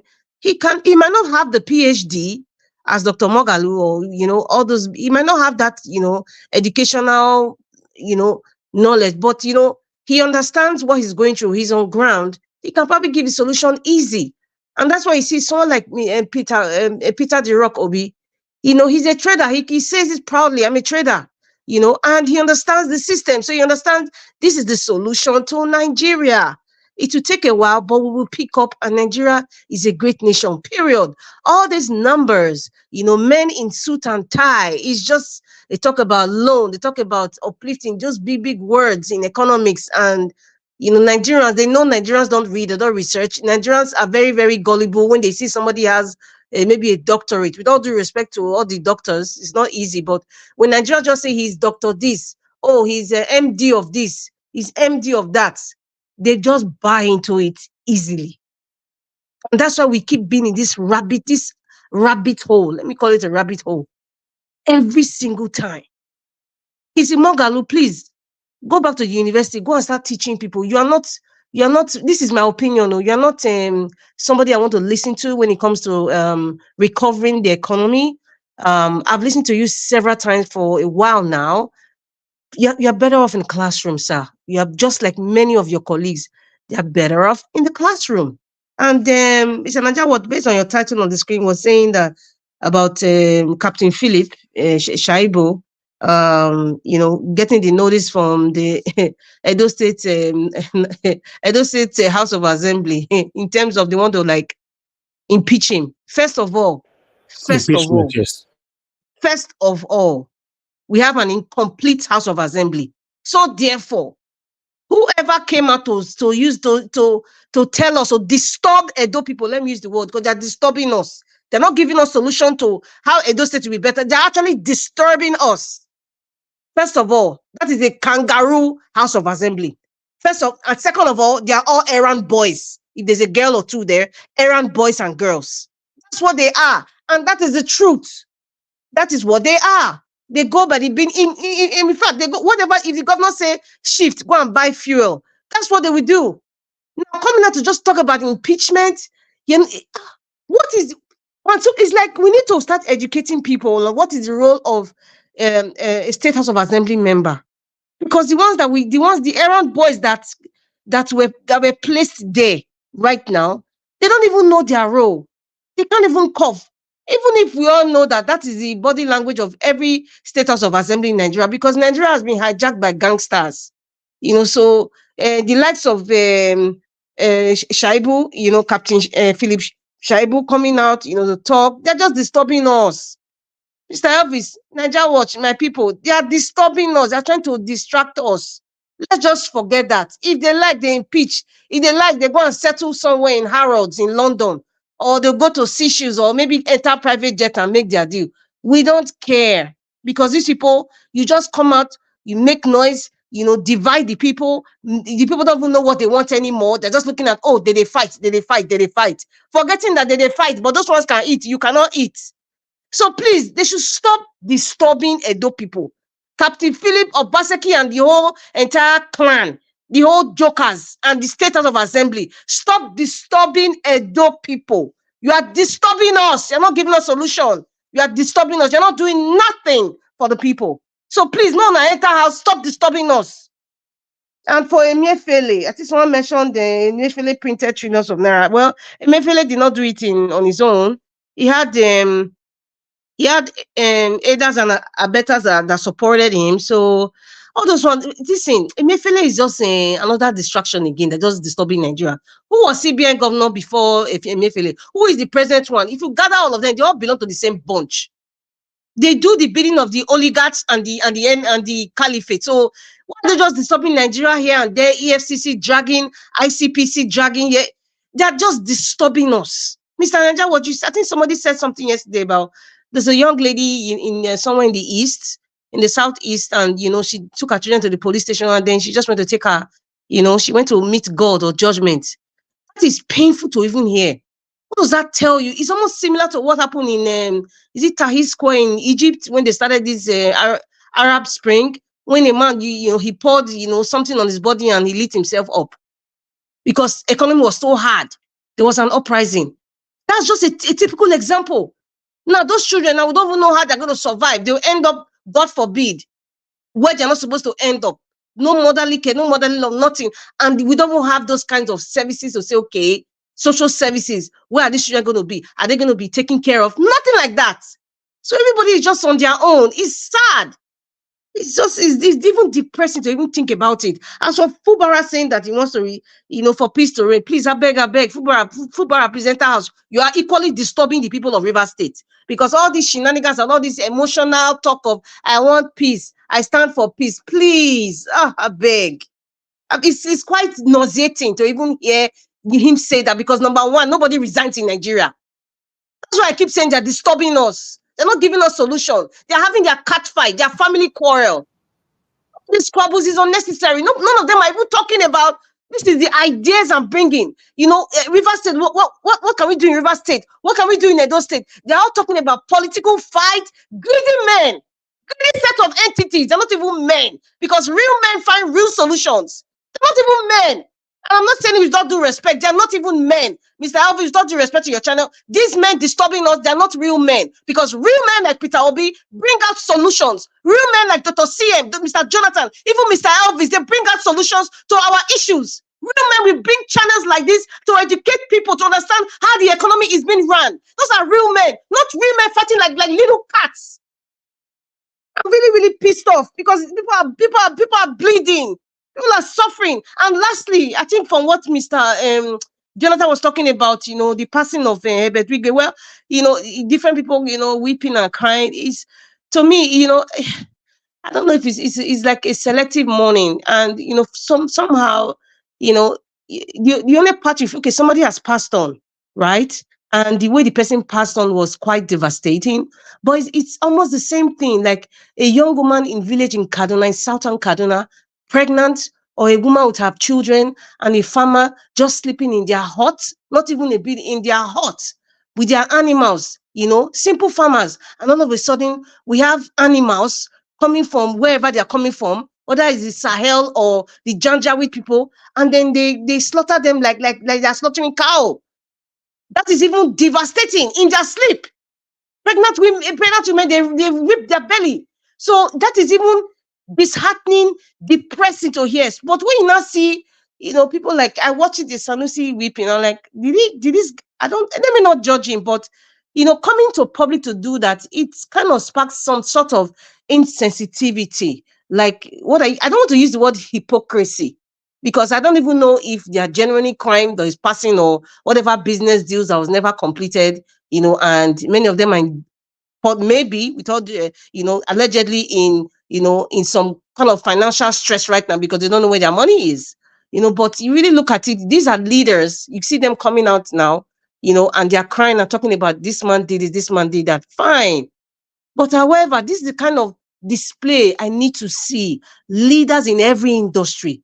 Come out when you talk about the killings in Kaduna, what happened in Owo, what's happening in the forest. I need to see big men like this weeping and crying, not just coming to Channels TV or Arise and they just talk. There's only one general, a retired general, I've forgotten his name now, whether it's Ibrahim or something, that came out and was like, what is wrong with this country? The man was emotional. He's a retired general, but hey, he doesn't have any authority now. He's collecting retirement money and it ends there. You have new service chiefs over there. But at least the man came out and he's crying and he's talking that we can do something. But however, people who are part of the system, part of the government, creating these policies, one of their elites passed on in a very tragic way, and they're all coming out and they're all bawling. But Nigerians need to see this same attitude displayed when we hear in Southern Kaduna, a lot of people passed on due to these criminals. We need to see that. So it's kind of it's sitting on the fence. Let me call it that way. Thank you, Mr. Elvis. All right. Thank you very much, Madam Rita, for that submission. Late submission, I should call it. God bless you, man. Thank you. Okay, let's move on with our final submission. You're also going to have your final submission. That's fine. Mr. F. Emmanuel, if you're still with us, sir, you have 4 minutes final submission, sir. My brother, what else to say again if Madam Rita has spoken? The mama in the house, the firebrand, the only one that shakes the shakeable environment has spoken. I beg me, I'm just a very simple Nigerian because I love my country. All these titles you're giving me, give it to Madam Luko. I don't have energy for all this. All these titles you're giving me, I beg. My name is just Rita Adams. Full stop. Nothing. There's no title. There's no honorable or anything like that. That was already Gbogbo, Madam Rita. I'm not even already Gbogbo Abel Alaho. It's not Rita Adams, I beg.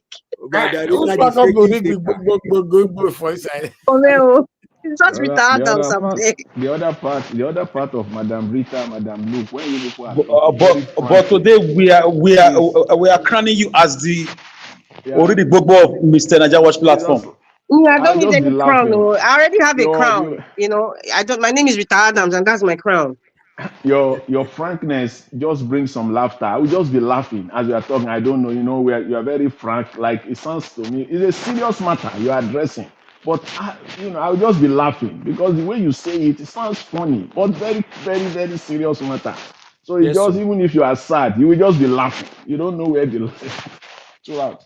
So thanks for bringing that. Yeah, I think if one thing I also want to look at is this guy's death is. I did mean this guy didn't buy right now. Some of the things we are hearing now among these microscopic current bankers and ex-bankers, we wouldn't have known. So it's like an expose to some of us. The dealings, the helping hands, the collaboration, the scratch my back, I scratch your back. What they are doing, what they did in time past, with what has happened so far, an average man like you and I has the privilege to hear or to know. So you can see that sometimes, I'm not saying I'm happy that he died, say all things work for good to them that love God and are called according to his purpose. So Nigerians, shine your eye. All these bankers, though I'm sorry, though I was one of them, but I wasn't on that level yet anyway. So the truth is, the banking system is fantastically corrupt. Underline that word, fantastically corrupt.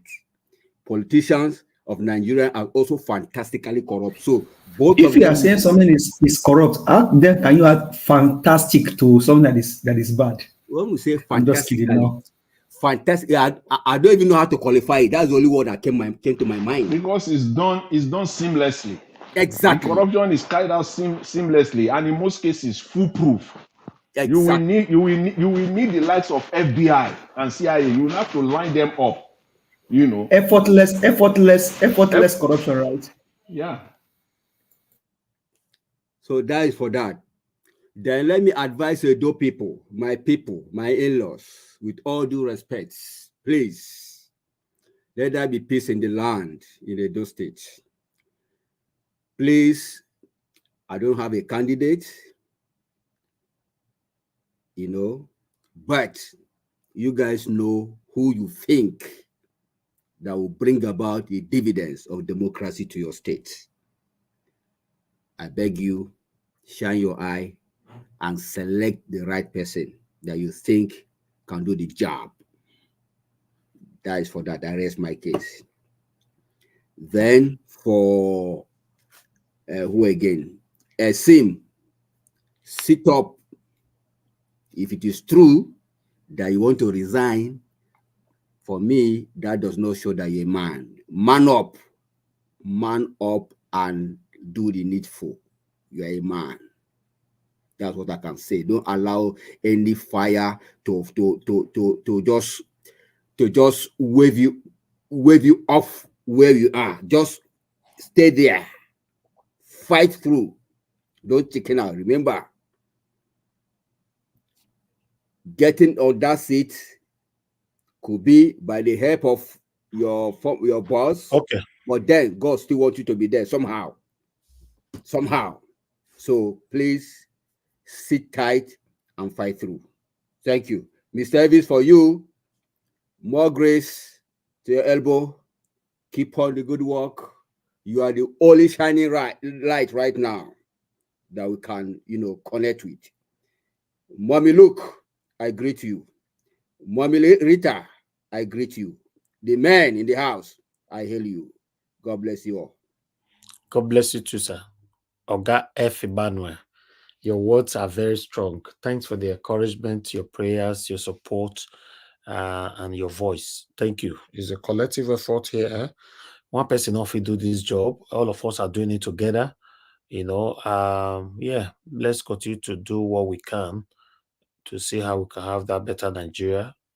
So we thank God for the postmodern technology that gave us the opportunity to do this.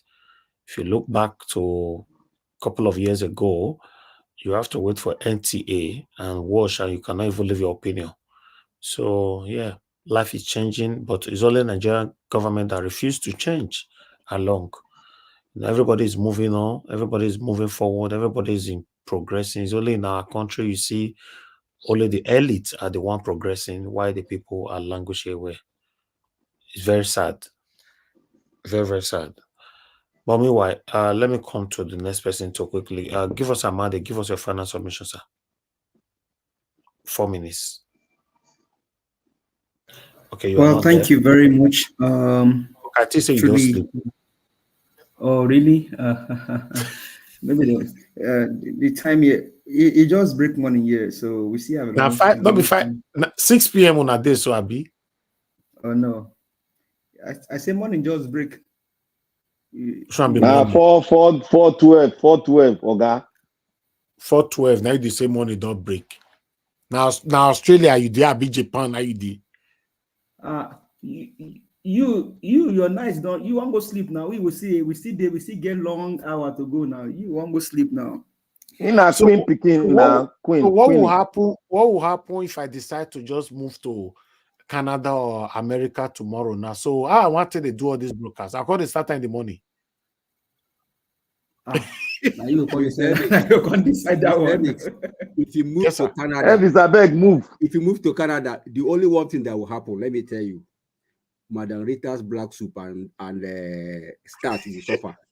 He cannot move to Canada. Go drive and go back to London. I bet please go to what's his name? My brother that just spoke, Black Panther. I think that's where it will fit Mr. Elvis. You know. If I want to move out of UK, the only place I want to move to is Australia. No, you be one day ahead of us now. You know walk, Mr. Elvis. You don't go walk there. You don't go feel sleep. No walk. I bet just stay in the UK or you go to Nigeria. Either is UK or Nigeria, either of those places. Make it come US. Come US. I person go come up for abroad because to go another abroad again. That what even makes sense. People are doing it to people they do from America to Canada now. They go to Canada. Canada they better for them. If you come off abroad, go Nigeria, my friend. You come off abroad, go another abroad. Just go Nigeria. I believe that after many years, you don't spend 10 years for abroad, you can still move to another abroad again. Go follow Sanusi, they cry. I beg, you don't discourage me. Don't go cry, you just sit down where you did, so sit down, put where you do. I beg, why you discourage person like this, Black Panther? It's not there. Now Kane, I go flog you. That's why I respect Mr. Alex. I don't know how he's doing it, but Mr. Alex, God bless you for being with us every day. And not be everybody they cry for Nigeria Black Panther. Forget that. People still they live with there. You go cry, yo. Because the thing they make tears. You know that you cannot receive dollar in Nigeria again. If you send money, go to give her in naira, and they don't give you cash, they'll send them to your account. That's what they are doing now. But I don't put police. Then there's no dollar in Nigeria now. They are hanging all the dollar. They will collect the dollar. CBN will collect dollar. So when dollar enter Nigeria or pounds or euro, they'll pay you not directly, but they'll transfer it to your account. So, Black if that dollar was is initial gra, after some time it will die down. Don't worry. Let me Nigeria. Yeah. I transfer money yesterday now. So you are telling me now that if dollar is paid in my account, they will not give me the dollar, they'll give me naira. You know, go get a light till Jesus come. Yes. No, please don't use Jesus. I think you will get the naira equivalent. It will be placed into your account. So I think that's what they'll not give me their conversion rate for bank. I they call our currency No. I mean, you know, so a black market now better part, not the currency they talk. Conversion so, Mr. Elvis, you travel to Nigeria with your dollars and go to the black market, not through the banks. Nobody give you dollars. No, you are not getting me, Margarita. I mean, if dollar is paid in your account, you know, traveling is a different thing. What about dollar is paying into your account in Nigeria? When I reach Nigeria, I don't fit take come. It will not go into your domiciliary account. That's what it's trying to say. It will come into your. Let me explain to you guys. Let me explain to you guys how they did it. No. I think your software that you are using, they have officially made all those private software the black market for Nigeria now. When you put your money into that system, the system will now generate the price that they are going to sell. You are going to buy your dollar in naira. Then that will be there. Then when the money goes to Nigeria, they will pay it with that system. What it generate for that system, now they'll pay the person over there in Nigeria. The rate, yes. Yeah, the rate. They don't use from what I know, they didn't touch the domiciliary account. You can still put dollar in your account, but getting the dollar back is a problem. They won't pay you dollar. Getting the dollar back is a problem. My friend has $2,000 in his account. For the past 1 month, he's been trying to withdraw. They've only given him 500, and 3 times they gave him that 500. He's been struggling to take out $2,000. I think they didn't touch that part yet. They can only give you that dollar if you are traveling. Traveling allowances. That's the only time they can give you, and you must present your visa. There's a lot of policy that is changing now. You know why? You know why I'm saying this? You know, till now, till right this second, they still allow dollar into your domiciliary account. You know, Yes, that they one. will allow. Yes, Yeah. yes, till these seconds. I just checked because I have something I'm Yes. checking right now in my hand. They will allow. They will but allow. the thing is that if you want to remove the dollar, you are saying that they must force naira. They will pay you in naira. Yes. They'll pay you in Yes, naira. they'll pay you in naira. No, With their no, rate. no. I think they give you in dollars. They'll give you dollars, but it's not No, they available. don't give They'll you tell you it's not dollars. available. Is what I know. No. I send dollar They still down. give dollar. They give. Look, I send dollar down. I put instruction there. Pay in dollar. They won't give you. They gave him naira. Send is different. We mean domiciliary account. The domiciliary account is different. No, wait. No dollar to give you. Hold on, my brother. Hold on. We are here to learn. I think I can call with Alex.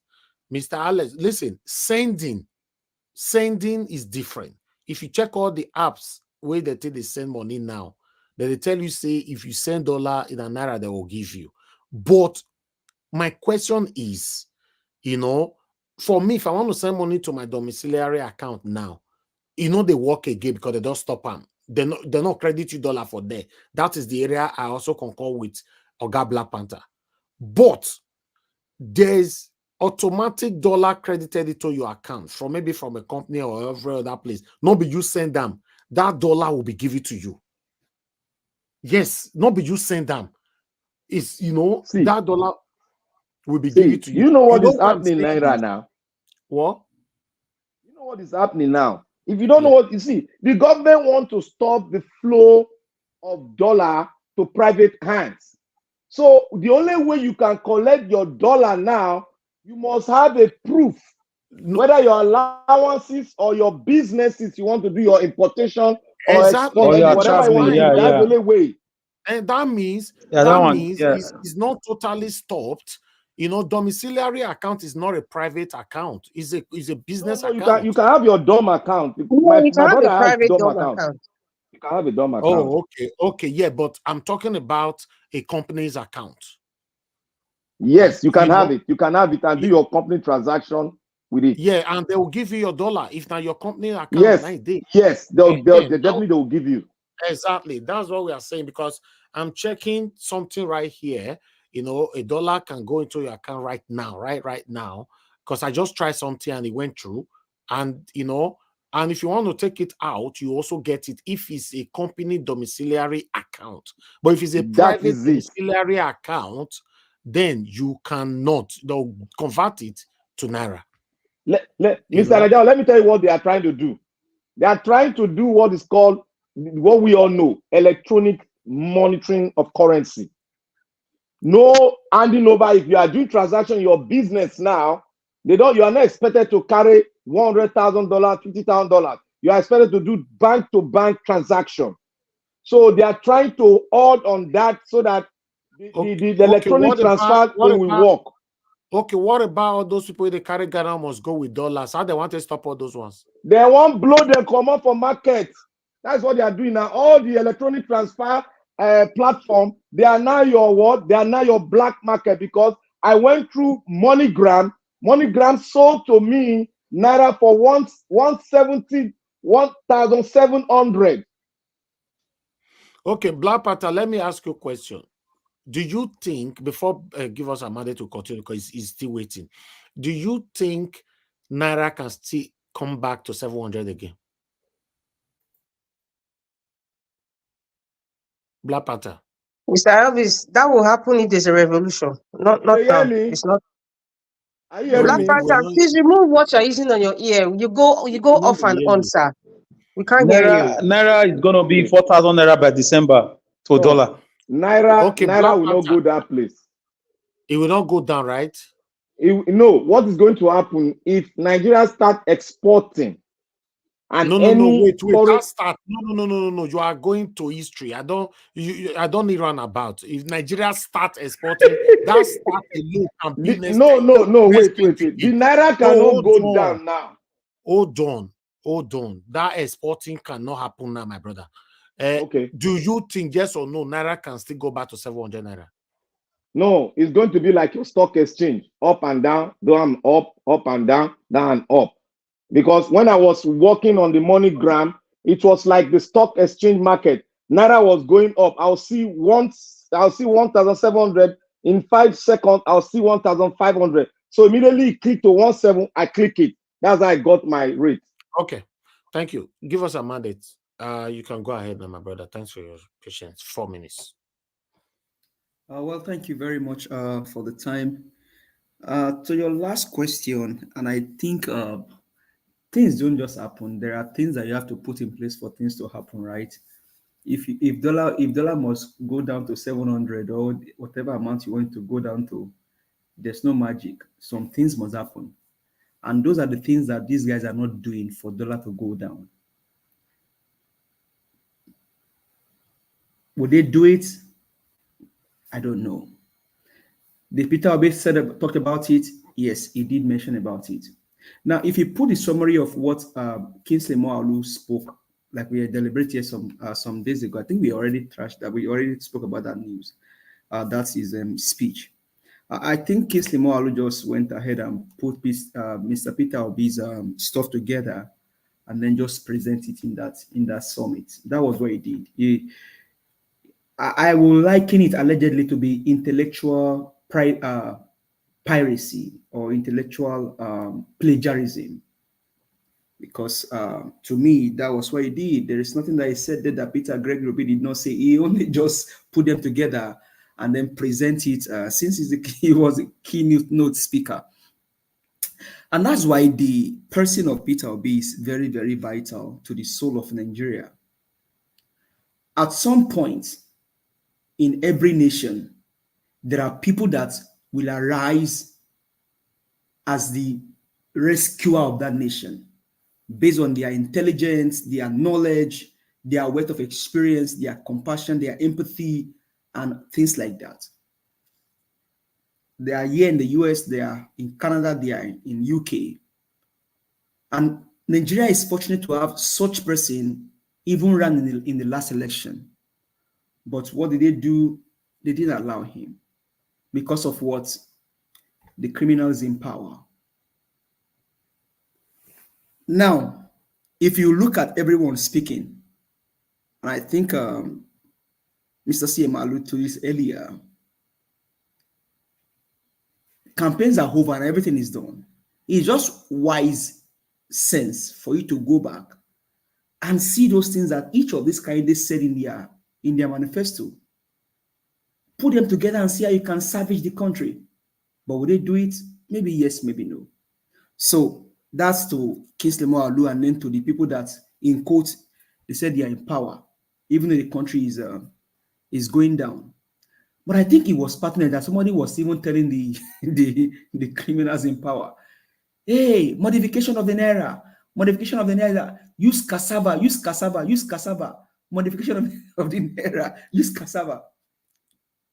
You see, the blind trying to lead the blind. How does that help save the nation? Everything still boils down on the issue of production. The vast land across the nation, what are they being used for? I think countries like Vietnam and only tea production generates them billions of revenue. Just tea production. Can we produce tea in Nigeria? Yes. Are they going to do it? Maybe yes, maybe no. Tourism is what Dubai is living on. Edo State today, the reason why we are crying about Edo State is because of the tourist attraction that state can use to salvage the level of poverty and the youth unemployment in that state. If you land in Dubai, from the airport in Dubai, everybody is making money. Everybody in Dubai is making money. From the airport to the hotel, to the cab, to the restaurant, everybody is making money in Dubai. And so the economy keeps moving. It's not a static economy. It just keeps moving. Money changing hand. From the airport, the people helping you, the rider, the Uber driver, the hotel, money is just changing. And what is changing in Nigeria today? Corruption. And that's why you can see them cry about Wigwe. I mean, with all due respect to him, may so rest in peace. But, you know, these are men that they use for their several, maybe shady business also. I mean, we'll leave that for them to answer their conscience. But the country now need a direct square. And no other person has said it well that we believe can do it than Peter Gregory Obi and his team. I'll just eat the mic here. Thank you very much. Have a blessed night, everyone. Thank you. God bless you, my brother. Black Panther, your 4 minutes. Thank you. Black Panther, are you there? Okay, you're not available right now. Let me move on to the next person. Mr. I did hear. I did hear. Okay, go ahead, sir. Thank you. 4 minutes. Yeah, thank you, Mr. Elvis. And I thank everyone again. Manarita, thank you. I want to say something here is that one thing I want to say here is that I will continue to hear out my voice as every one of us are doing too. And I will continue to say this, whether anybody like it or not. I'm not here to favor the establishment. I'm not here to favor an individual, but I'm here to speak the truth. Nigeria is not a country. Go and find out the meaning of a country, a nation. Not because we have a name. That does not make us a country, neither a nation. We need to find out what are the things that makes a nation and how a nation is developed and how a nation we go ahead of other nations to till their own soil and make use of what God gave them for the benefit of everyone in that nation. Now, when some people come here, they will say, oh, don't talk about it. Don't say your country is not you are not a country, you are not a nation. What I will say to that, you are still living in your ignorance. That is why many people say, Nigerians, you need to sit on your own and study yourself. Make yourself available and study. Read books. The people that wrote the books, they saw something before they wrote the books. And when you study and when you make yourself available and study, you're beginning to reason with like minds. That what is the definition of a nation? You now ask yourself, is Nigeria a nation? Then from there, you start flowing and answers will start coming in. And you start forming your own hypothesis. You start bringing your own ideas. Now, Nigeria is already captured by the Fulanis. Not in totality, but the mechanism of the country as a whole has been captured by the Fulanis. The only way out is for us to be organized. Organize and speak with one voice. Let us have something we'll bring to the table. Then from there, we'll start talking, because what we are going to bring on the table, we apply pressure on that establishment that refuse to let Nigeria go. If we don't do this, in the next 20, 30 years, let God die. By that time, I'm an elderly man, my grade. I will still come here and tell you people, Nigeria is not yet a nation. I want to be among those that will sit down and will discuss whether you are Fulani, whether you are Hausa, whether you are Igbo, and discuss about having a great nation that will produce its own thing, that will produce its own military, that will produce everything, that will take women, men to the moon, that will give, that everybody will be equal before one God. Everybody will have the same right as your neighbor. Everybody will strive towards one goal, having a great and a varied nation that we can call a nation that will lead Africa into the next century. A nation that we can hand over to the next generation and be happy when we are no longer on earth. That is the kind of nation that I see. But for now, if we are not organized, we are not settled, we'll keep on, behaving like the prodigal son. But now our prodigal situation is a question mark because we don't have any father to run to. We have to sit among ourselves and foster and speak on how we are going to become a nation. That is when the pressure will be on the Fulani. That is when the pressure will be on this oligarch. That is pressure will be on those people that are saying that they are financial guru. They are all criminals, wearing suits and tie, roaming around the entire nation called Nigeria. They have been there for over 60 years. The nation has not changed. And they will sit on the podium speaking grammar that will not make Nigeria a nation. All of them, they know that Nigeria is not yet a nation, but they are just, they have so much swim in that environment where lie has been normalized. We need to sit down. We need to sit down and speak. Kanu, the great man from the East, my Eastern brother, I've already spoken it. We have to sit down and speak. Go into a referendum whether we want to be a nation or we don't want to be a nation. That should be the right of every individual to speak. And not all of us praying, God, help us. God will not help you because God has given you wisdom to correct the abnormality on earth. That is what is called dominion. So for you waiting for God, most of you praying, believing your GO, you will flow in that quagmire until you speak with one voice and get organized. Thank you, Naija Watch. May God bless Naija Watch. May God bless every one of us. I call you all patrons. Continue to speak the truth. And my brothers, let's speak with one voice. We need to sit down as a nation and talk how we are going to forge ahead to the next century. Thank you, Mr. Naija Watch. Thank you, Black Panther. We are already doing that. We're already doing that, which is a beautiful thing, and we'll continue to do that. Thanks for your wonderful voice, my brother. Mr. Alex, please, your 4 minutes starts now.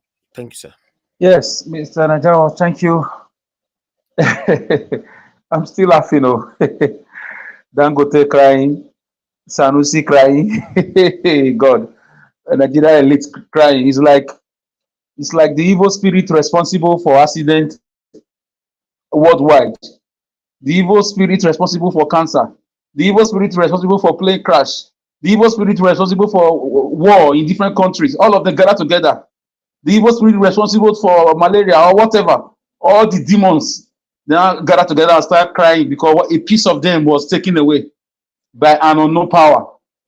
That's what is happening now. All the people crying there, one way or the other, they have a hand in Nigerian problems. Do you know the number of people Dangote's trailer have condemned in different schools on the express roads, which the trailer do pass through?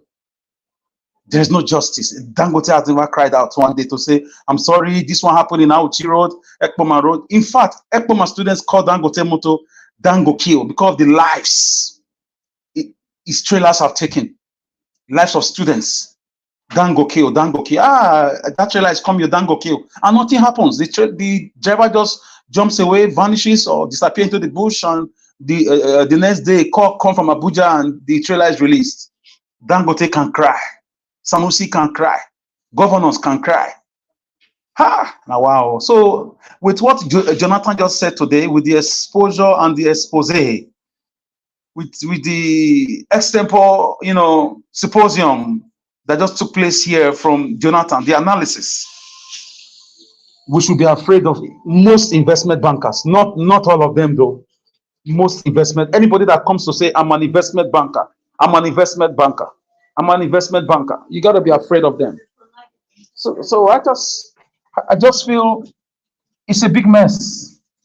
It's a big mess that some Nigerians are more special than some Nigerians. And all these men were all alive under Buhari when everybody was crying, and they are alive. Now people are crying across the country, crying for economic problems, crying for insecurity, crying for lack of education, quality education, crying. Young people are migrating in drones. They've not come out to gather together to organize a press conference to address the issues bedeviling Nigerians, the ordinary Nigerians. My goodness, the evil-heartedness of these so-called rich people is appalling. It's appalling. Indeed, according to Nigeria, they are really satanic. Look at them, they cut across party. Now they put party aside because it concerns one of them. APC, PDP, all of them came together now to cry because one of them was affected. None of them is crying for the injustice meted on Nnamdi Kanu. None of them is crying for the federal roads that is in state of comatose. None of them is crying. So, guys, we have to keep talking, educating people. Hopefully, people are going to wake up someday. Like we really have to wake up in Edo State too to the fraud that's about to take place. The fraud you call, PDP or APC. We have to look out for them. These two guys. We have to look out for them because it's not been easy at all.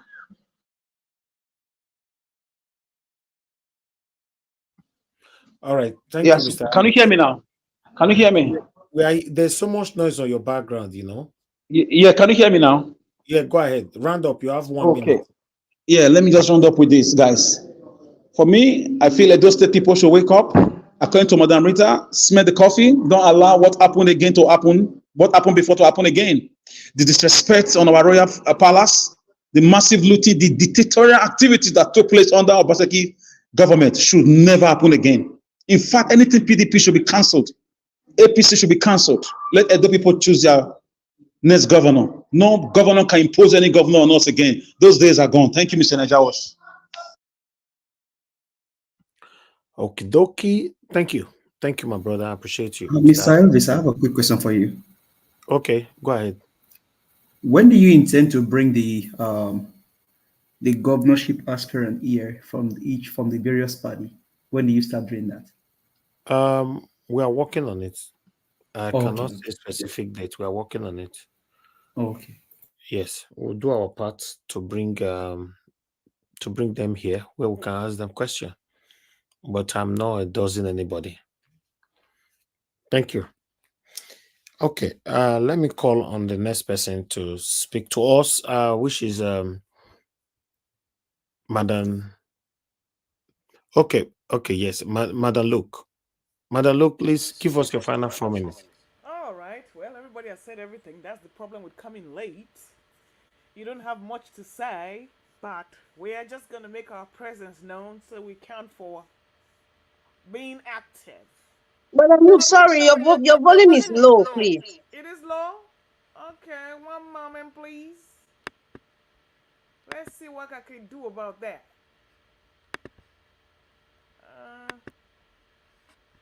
I don't know why it's low.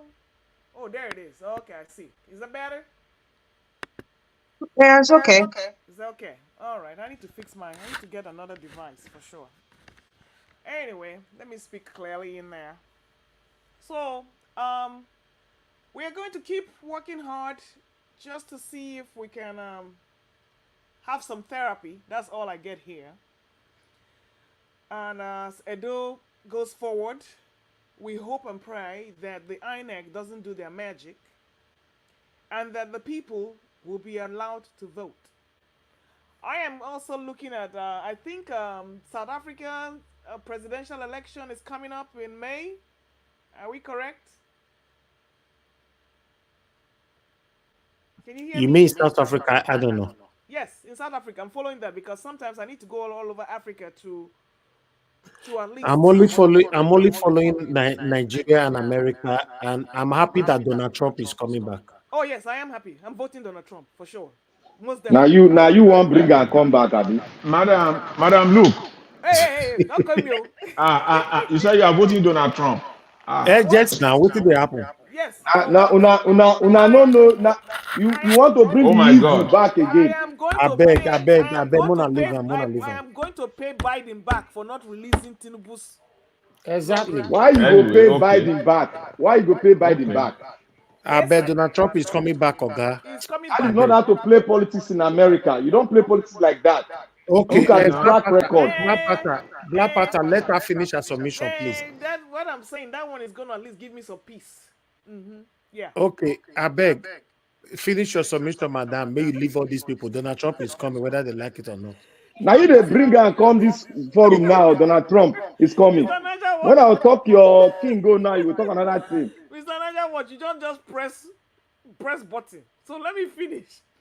So, but I'm seriously I'm following up Malema and in South Africa because I believe that for us to have this conscious mentality, it has to come from somewhere. Since we are deadened, and we cannot get that push to see what it's doing. So if I can't get that relief from Nigeria, at least I can get some hope somewhere. So it's just to go for external hope. While we're praying that the Nigerian youth wake up, and we're praying that people don't, just die left, right, and center. Because everybody has practically left the country. I mean, the people who can rule are gone. Even if Madam Okojo well I John Jackpa since, what did make you think say me won't come back? These are the people that are supposed to come and fight for Nigeria. But like you said, when you're over 50, you're an old soldier. You were there, the country died, your children are here, the country is dying, so there's really nothing we can do. So, but I just wish Nigeria well. The struggle continues, and I don't see anything Agbado and his camp are ready to do. They just keep telling one lie after the other. Dubai this. I don't like somebody said, why do we care about whether Dubai gives us visa or not? How is that going to put food on our table? But they just want to score any lonely goal anywhere just to make themselves look good. I think my sister was telling me that David Hudeyin got an award from I don't know if that one I think it was cool from Qatar or whatever for that expose he did on Tinubu. And he tweeted, I'm like, you know what? They know who you are. So going there is just a waste of time because they already know who you are and that you are a drug baron, and you can't bring any investment. All right. Here. Thank you. Thank you, Madam Luke. Please try to sort out your device so that we can hear that your golden voice properly. Okay. Thank you. Thank you, ma'am. All right. Mr. Harris. Mr. Yes, Harris, sir. please, you need to create time to discuss this Trump thing. We'll discuss that tomorrow. Trump is coming back. Don't worry. Me, they tell you. Just believe me. Just say I'm not a supporter of Trump. Maybe na Elvis go come carry and put for White House. Black Panther. If I don't see what me will prepare you now. Trump is coming back. Talk Trump own. No talk Trump own. Talk I your say own. now Trump me want to prepare you. Me don't know what they prepare you now. Because you don't put India man for God's name will join me to welcome Trump back again. Don't worry. We are coming for you guys. No problem now. We dey here. If you enter now, I go soon tell us say no be na voter eh. And na so now we blame us. Mr. I beg, give us your final submission. 4 minutes. Mr. Naja Watch. Yes, ma'am. Can you hear me? Is it better? No, it's not better. You are far away. We can. It's very clear. It's very clear, but you are far away. Okay. Okay, moderator, your 4 minutes, ma'am. Yes, thank you, Mr. Elvis.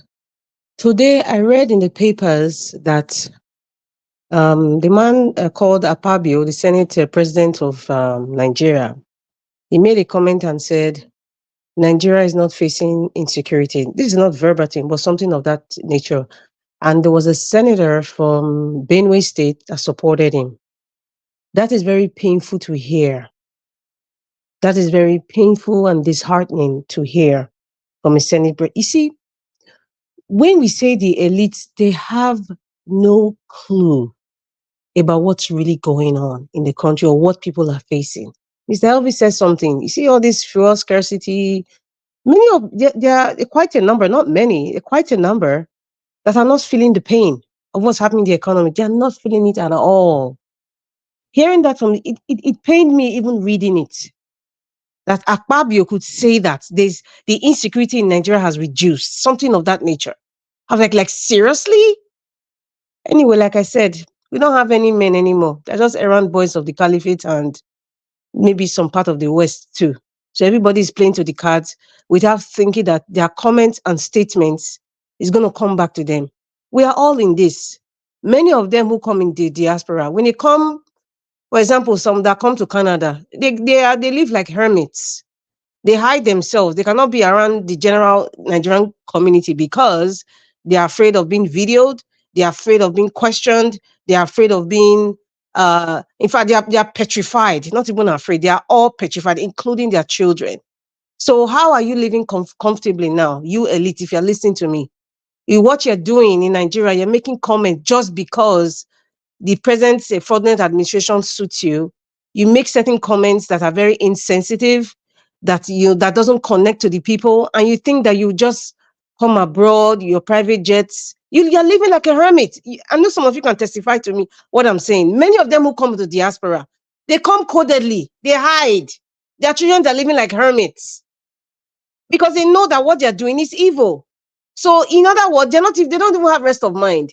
There's nothing as good as having a rest of mind. Even if you have all the money in the world, one thing we need to realize, and something I also learned from this Herbert Wigge's passing, we have no control about a lot of things. We have no control about death. We have no control about sickness. We have no control even the time of passing. No matter who you are, no matter the position or the influence you think you have control. You don't have control. That's the reality that many people, many of these elites, they don't want to face that fact that they don't have control over their lives. They don't.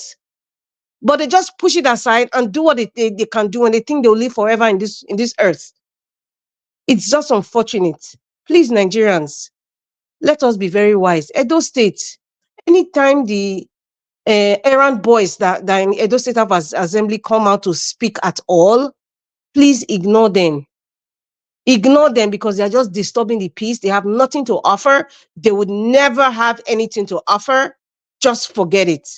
Anytime you see Governor Obaseki come out to speak, as a matter of fact, I said it before, Governor Obaseki is the albatross of Aswe Godalu. So when you are on ground, you understand the body language of what's happening in Edo State presently. Governor Obaseki is the albatross of Aswe Godalu. Some people, you are being used again. Mona take or leave. You say with Adams, I'm telling you the facts. If you're in diaspora and you're Esan, you're just shouting Esan, Esan, Esan. We all need each other. But shouting Esan does not mean that Edo South or Edo North are going to vote Esan by force. It doesn't. The real crux of the matter, when the shit hits the fan, when it's election time, it's not what we are saying right now. It's going to be more than that. There's a lot of betrayers that are going to come. And before I forget, Captain Philip Shaibu, please, let's just ignore that one as well. Because that one is just a spoiler. And I don't know whatever it is he's waiting. Perhaps when he close to the election, he will bring out whatever he wants to bring out to indict Governor Obaseki. Allegedly. But for now, listen, Captain Philip is just a political war fan. So he's like the last kick of a dying horse. Let me put it that way. Thank you, Mr. Elvis. But Madam Rita, I think if Shuaib will bring out anything to indict Obaseki, I think it's good for Edolites. So his jail term can be extended. I said that, sir, not in the way of saying it will not favor Edo people. When you say favor, okay, we have the information. Okay, somebody has brought proof. So what happens? The courts, do we have courts in Nigeria? Do they really exist? If Governor Obaseki give them $1 billion, it will be like another Mahmoud case now. It's like switching off the VBAS case again. So at the end of the day, have you ever had anybody go to jail? The last person I can remember is Bode George. I think he went to jail and came out and he did Thanksgiving. What did he go to jail for? Corruption. He came out and did Thanksgiving in church. I remember I was in Nigeria. I watched it. I'm not saying allegedly. I watched it. Maybe it's even on YouTube somewhere out there. So what are we saying? If he brings out that information, it's for his own personal greed. It's not because he loves Edo State. That's my point. It's not like, oh, I love you people. Come and see the secret. Oh, come and see what is happening. Oh, they should prosecute. No, it's because this is nothing they favor right now. So you're not doing it in the interest of Edo people, just like what's happening in the Labour Party now. The youth leader that came out and other people coming out, they're all doing this, they're all becoming spoilers because it's because of personal greed. It has nothing to do because they love Peter Obi or their obedience or anything. And if Peter Obi leaves, the Labour Party know that they'll be like fried chicken. Done. Okay. Nobody's going talking about Labour Party anymore. So please, thank you, Mr. Honestly, Evans. for me, I would like Shuaibu to actually do some expose, and let's now leave it to the next person that will come as a governor, and for us to see if they'll be bold enough to do any prosecution or not. I would like it. If Shuaibu is bringing out anything, it's for the opposition to use it to campaign. It's not that he cares about Edo State. That's all. Spill the milk, break the egg. Okay. Thank you. I do not go bring out anything. Bless, I don't know what they call you. EFCC, right. They fear them. They will bring anything out. And then he will be impeached, right? That's straight now. You know, they're going to impeach him. Basaki and the rest, all of them should be impeached. As a matter of fact, the errand boys should be swept out of the Edo State House of Assembly. All of them, all. Okay. Let me call on the next person to speak to us. I believe everybody have spoken apart from Ogasiem. Okay, Ogasiem, you're the last person on the panel. Please give us your final submission, sir.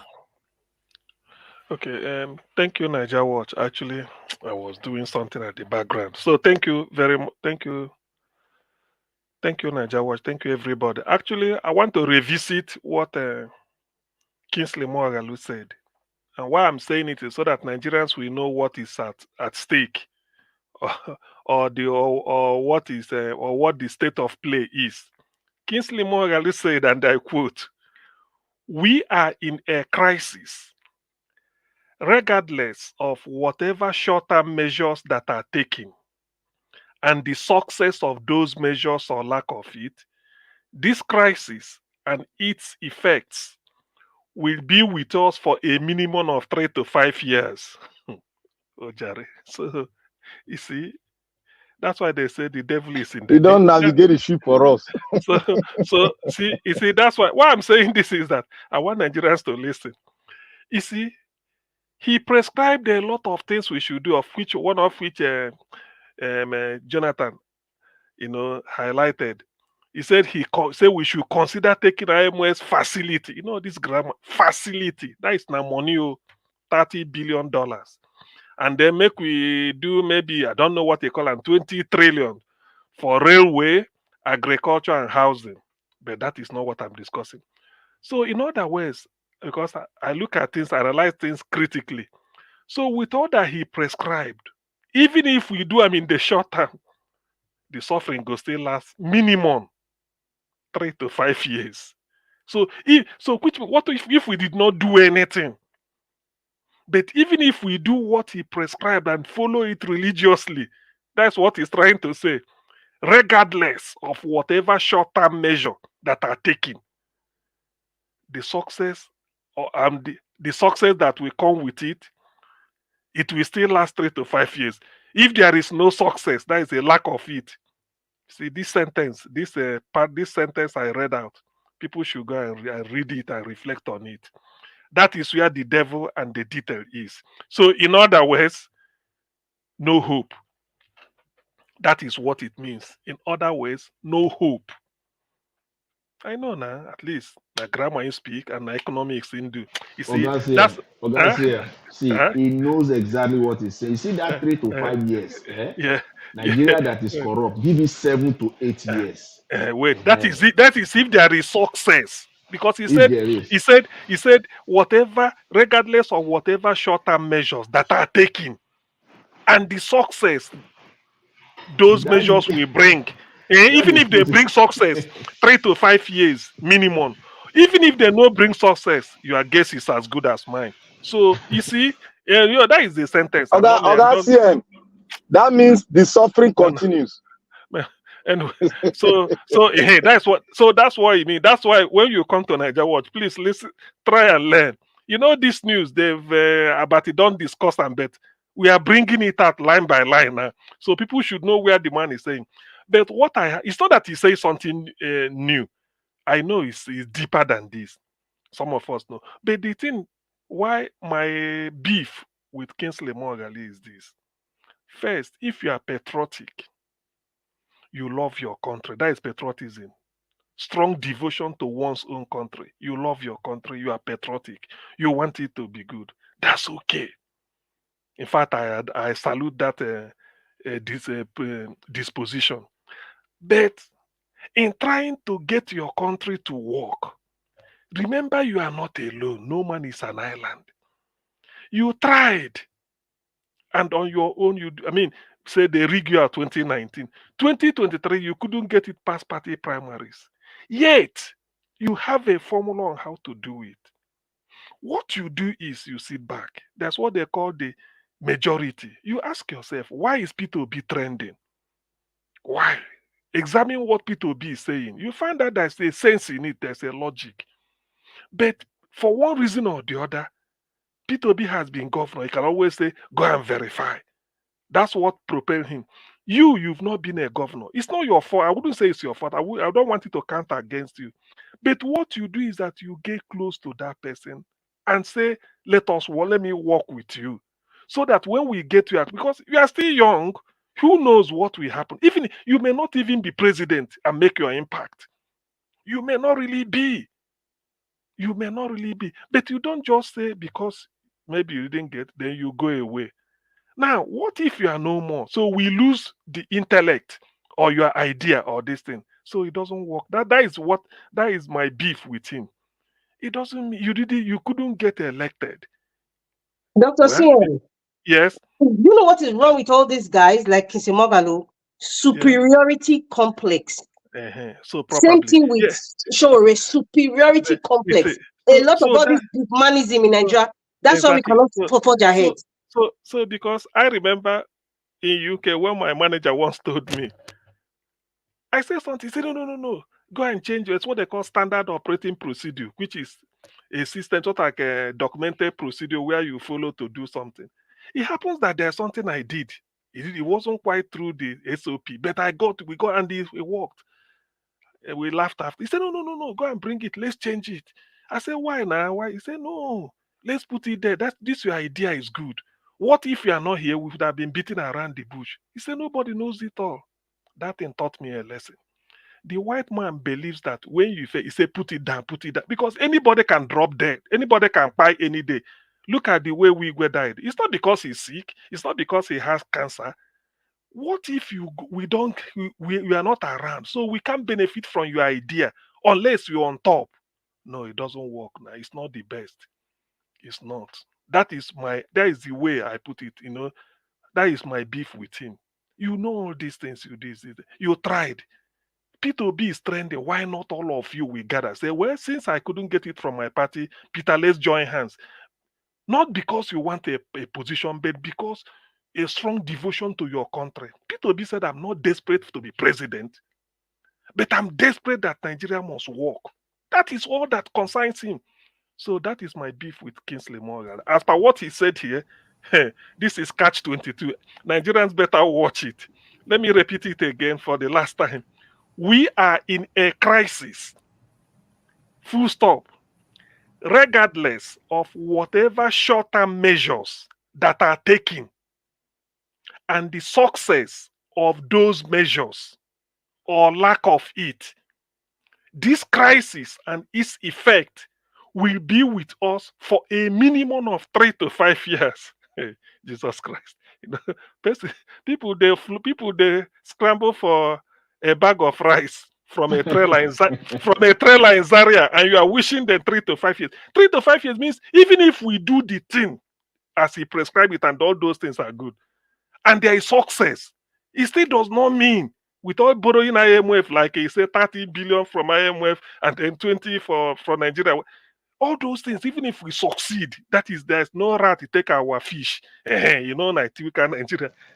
Don't pray for that thing. Don't pray for that. If that happen in Nigeria, people will be eating from the dustbin. See, listen now. So even if no rat steal some of the bees, all our dry fish, that is to, you know what I mean. We go still there with 3 to 5 years suffering, even with the success. Now you trust me, no Nigeria, now this thing can succeed. You know, that's why people are crying at Wigwe's funeral. I mean, all these comedians, now Godons, then go use and I go die, then go use and do joke. So even after that, 3 to 5 years with all the success. So what if you no succeed? That's why that the crisis is not going away. So whether we That like one not fine now. so so you see that is the beauty, that is the beauty of Niger Watch. When we come here, these are the news. Some Nigerians may not know and they will be going around. So now if they hear it, they say, so is that what Kingsley Mogali is really saying? At the level where they see what in see. So all this Agbado, they go this thing, this. In fact, let me end on this Niger Watch, please. Just allow me a minute or two. Somebody phoned me yesterday. I forgot to say it. I don't know. He just said, I answered the phone, this for Nigeria. He said, is there nothing that Tinubu will do that you will just give him a pass mark, even if it's a whatever? I said, pass mark or mark? I said, please. I dropped the phone. The person phone. The fourth time I picked it again. I said, I'm doing something. I will call you back later. 30 minutes. Before 30 minutes, he called me. I picked. I said, then what is it? He said, is there nothing the man will do? I said, is that why you want me to talk to you? He said, but because you people in Niger Watch, you people always tear Nigeria apart, you know, this, everything. I said, okay, get a pen and paper. I said, I'm a human being. I said, number one, tell Tinubu to come back from his junketing all over the world. Number one. Number two, immediately he comes back today, tomorrow, as they see in sea, he should visit Benue State. When he gets to Benue State, let them take him straight to refugee camp. When he gets to the refugee camp, you know that something like podium, like all these Pentecostal churches put, you know, where you place your Bible, all those put the hand, that type of something. I said they should put it with the insignia, President and Commander-in-Chief of the Armed Forces and all those things, they put it there so that he's speaking. Say what he will say there will be equivalent in significance and whatever, even in context, to the great the Emancipation Proclamation by President Abraham Lincoln, the 16th President of the United States of America from 1861 to 1865, but he delivered the lecture, I think, in November 1863, the Gettysburg Address in the state of Pennsylvania, United States. Said when he stood there, he would stand there and say, as the commander-in-chief, you are today closing down this refugee camp.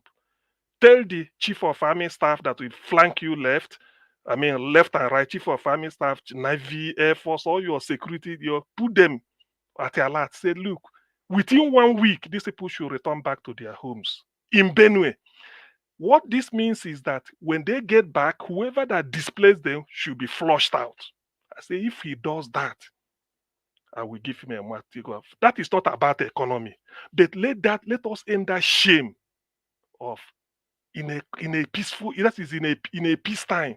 Some people are in the refugee camp for at least more than two Christmas now. They've been there. I said that is what he should do as commander-in-chief, standing there to make that presidential proclamation and said, today this refugee camp stand closed. From now on, within a week, I don't want to see these people here. Return them to their various homes where they point, they say, this is my house, put them there. Whoever is occupying it, flush the person out. I signed the order. All the brigade of guards, band, anything, any formation, bring them there, drove them out, because those people were living somewhere before they displaced these people. In chemistry, they call it displacement reaction. So for you to change the system, which I say Lechetless principle, when a system is in equilibrium, and one of the factors responsible for maintaining the equilibrium is altered, the entire system will readjust to cancel the effect of that alteration. So that is exactly what he should do. So after saying it, the man shouted. He was weeping.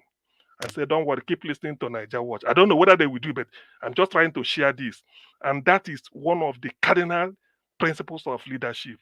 You show empathy to those that you are leading. Everything cannot be money. You show empathy for him to say it and say, this refugee camp stands closed today. Everybody evacuate them, rehabilitate them, give them money, play certain things so that next farming season or whatever, they can go back and resume their life. Failing that, all this idea of go and shake hands with one shake all over the world, to me, it just exists in the wind. Niger Watch, thank you very much for the opportunity. We got it again, but let me read the thing out. We are in a crisis. All right. Regardless of whatever short-term measures that are taken and the success of those measures or lack of it, this crisis and its effect will be with us for a minimum of 3 to 5 years, quote unquote. Professor Kingsley Mogalo, former Deputy Governor, Central Bank. That means na high level they go with that. Okay. No solution. Thank you. Thank you, my people. I appreciate you all. Thank you, Augustine. Thank you very much. We've come to the end of this broadcast. And God, now God bless every one of you right there. Thank you for your time, every one of you that came to the panel. Augustine, thank you. Give us a mandate. Thank you very much. Madam Luke, thank you. Madam Rita, thank you very much. Black Panther, Oga F. Emmanuel, Mr. Jonathan, and God bless you now. Those of you that called in today, Madam Origin, and many others that called in, Mr. F.A., and many others, and God bless you now, my people. I appreciate you all. My wonderful people right there on the comment section. Nobody buy me coffee today, so I'm nobody to appreciate. But nevertheless, God will still bless all of you now. Yes, starting on the comment section, Mother of all Mommy Diaspora, thank you very much, Mommy, for all you do. Thanks for being there always. Thanks for your support. Thank you very much, everyone. Wabo Felix, thank you, Michael and Amaro. Oga Chris, thank you very much. Before we round up now, beg, make una bombard that comment section with free Nnamdi Kanu now. You know, before we end the show, even though when we are ending it, just be writing it. Let us see all the comments there, because I pinned it from the beginning of this broadcast. Let's continue to do that. Remember, we're going to do it in the end of this March. You know, let our media take the lead of this, okay? It's very, very important. Bombard it. God bless you all. I appreciate every one of you right there. Thank you, thank you, thank you. Ray Abua, Madam Patricia Tagbujumi, thank you very much. Thank you, Abo Azi. God bless you, sir. Thank you, Bob. Thank you, Engineer Sars. Thank you, Young One, and many, many others right there. And God will bless you, my people. I appreciate you all. See you guys again tomorrow by 6 p.m. By God's grace. Tomorrow is Friday. So, yeah, let's continue to do what we're doing. Let's continue to talk about how our country can be better in our time. You know, hopefully, we'll see that better Nigeria someday. I appreciate you all, my wonderful people. So allow me to end the show right now. So we'll be seeing again later on. So you guys, please press on the like button before you go. Copy the link, share to other platforms where you belong. And for those of you just coming across this platform, we are here talking about how Nigeria can be better, calling out our government to do the right thing. You know, the pain in the land is just too much to bear. Also, remember to subscribe to us, hit the notification bell to be notified whenever we are here, so you can join us so that we all can talk together like we're doing right now.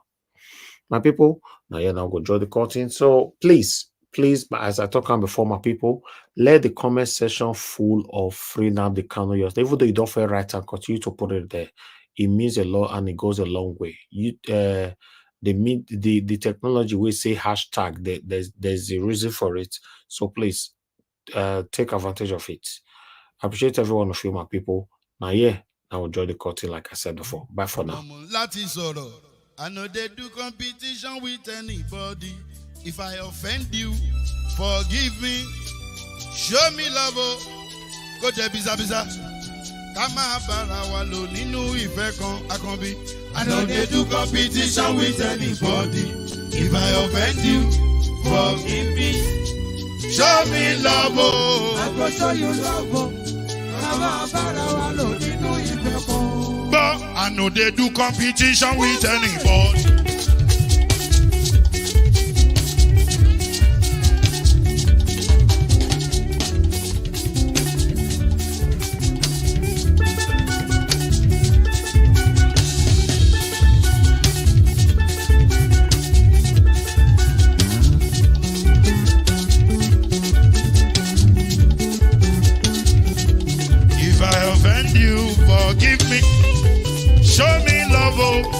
go show you love it.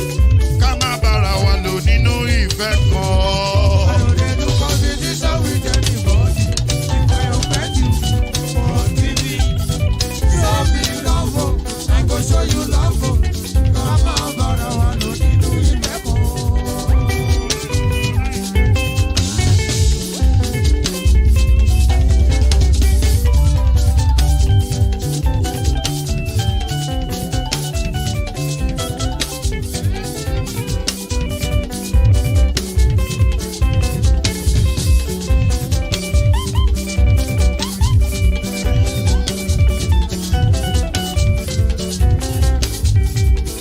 No, they do competition with anybody. If I offend you, forgive me. Oh, tó bá ti sanwó fún Ṣẹ́gun nàbí o. Ẹ fẹ́ jókòó. Alákọ̀bí. Ṣẹ́gun nàbí. Alákọ̀bí. Sábà mẹ́la. Anybody? Anybody? Any bo. Anybody? Mo ló ń fọlú, ó gbà mí bó ṣe rí mi láti kíníṣí. Délé mo ló ń fọlú, ẹ jẹ́ ń sọ̀rọ̀. Délé o.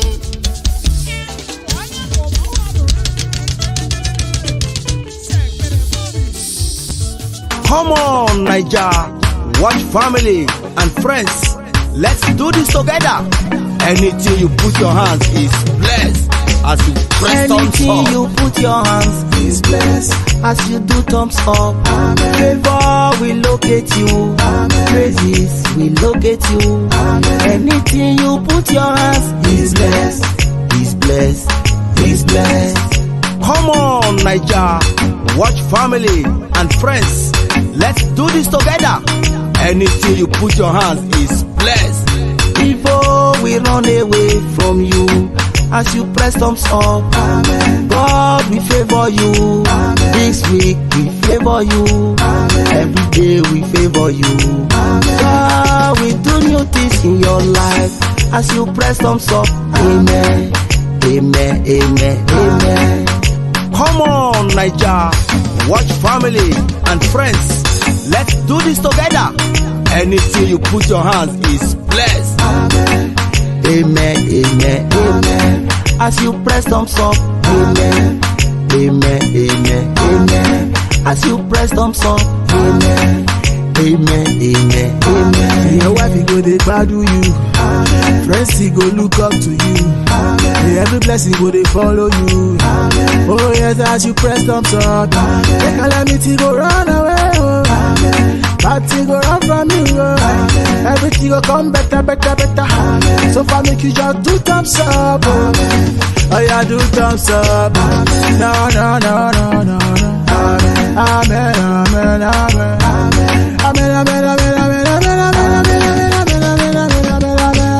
Anything you put your hands is blessed. As you do thumbs up, amen. Favor will locate you. Amen. Praises will locate you. Amen. Anything you put your hands is blessed.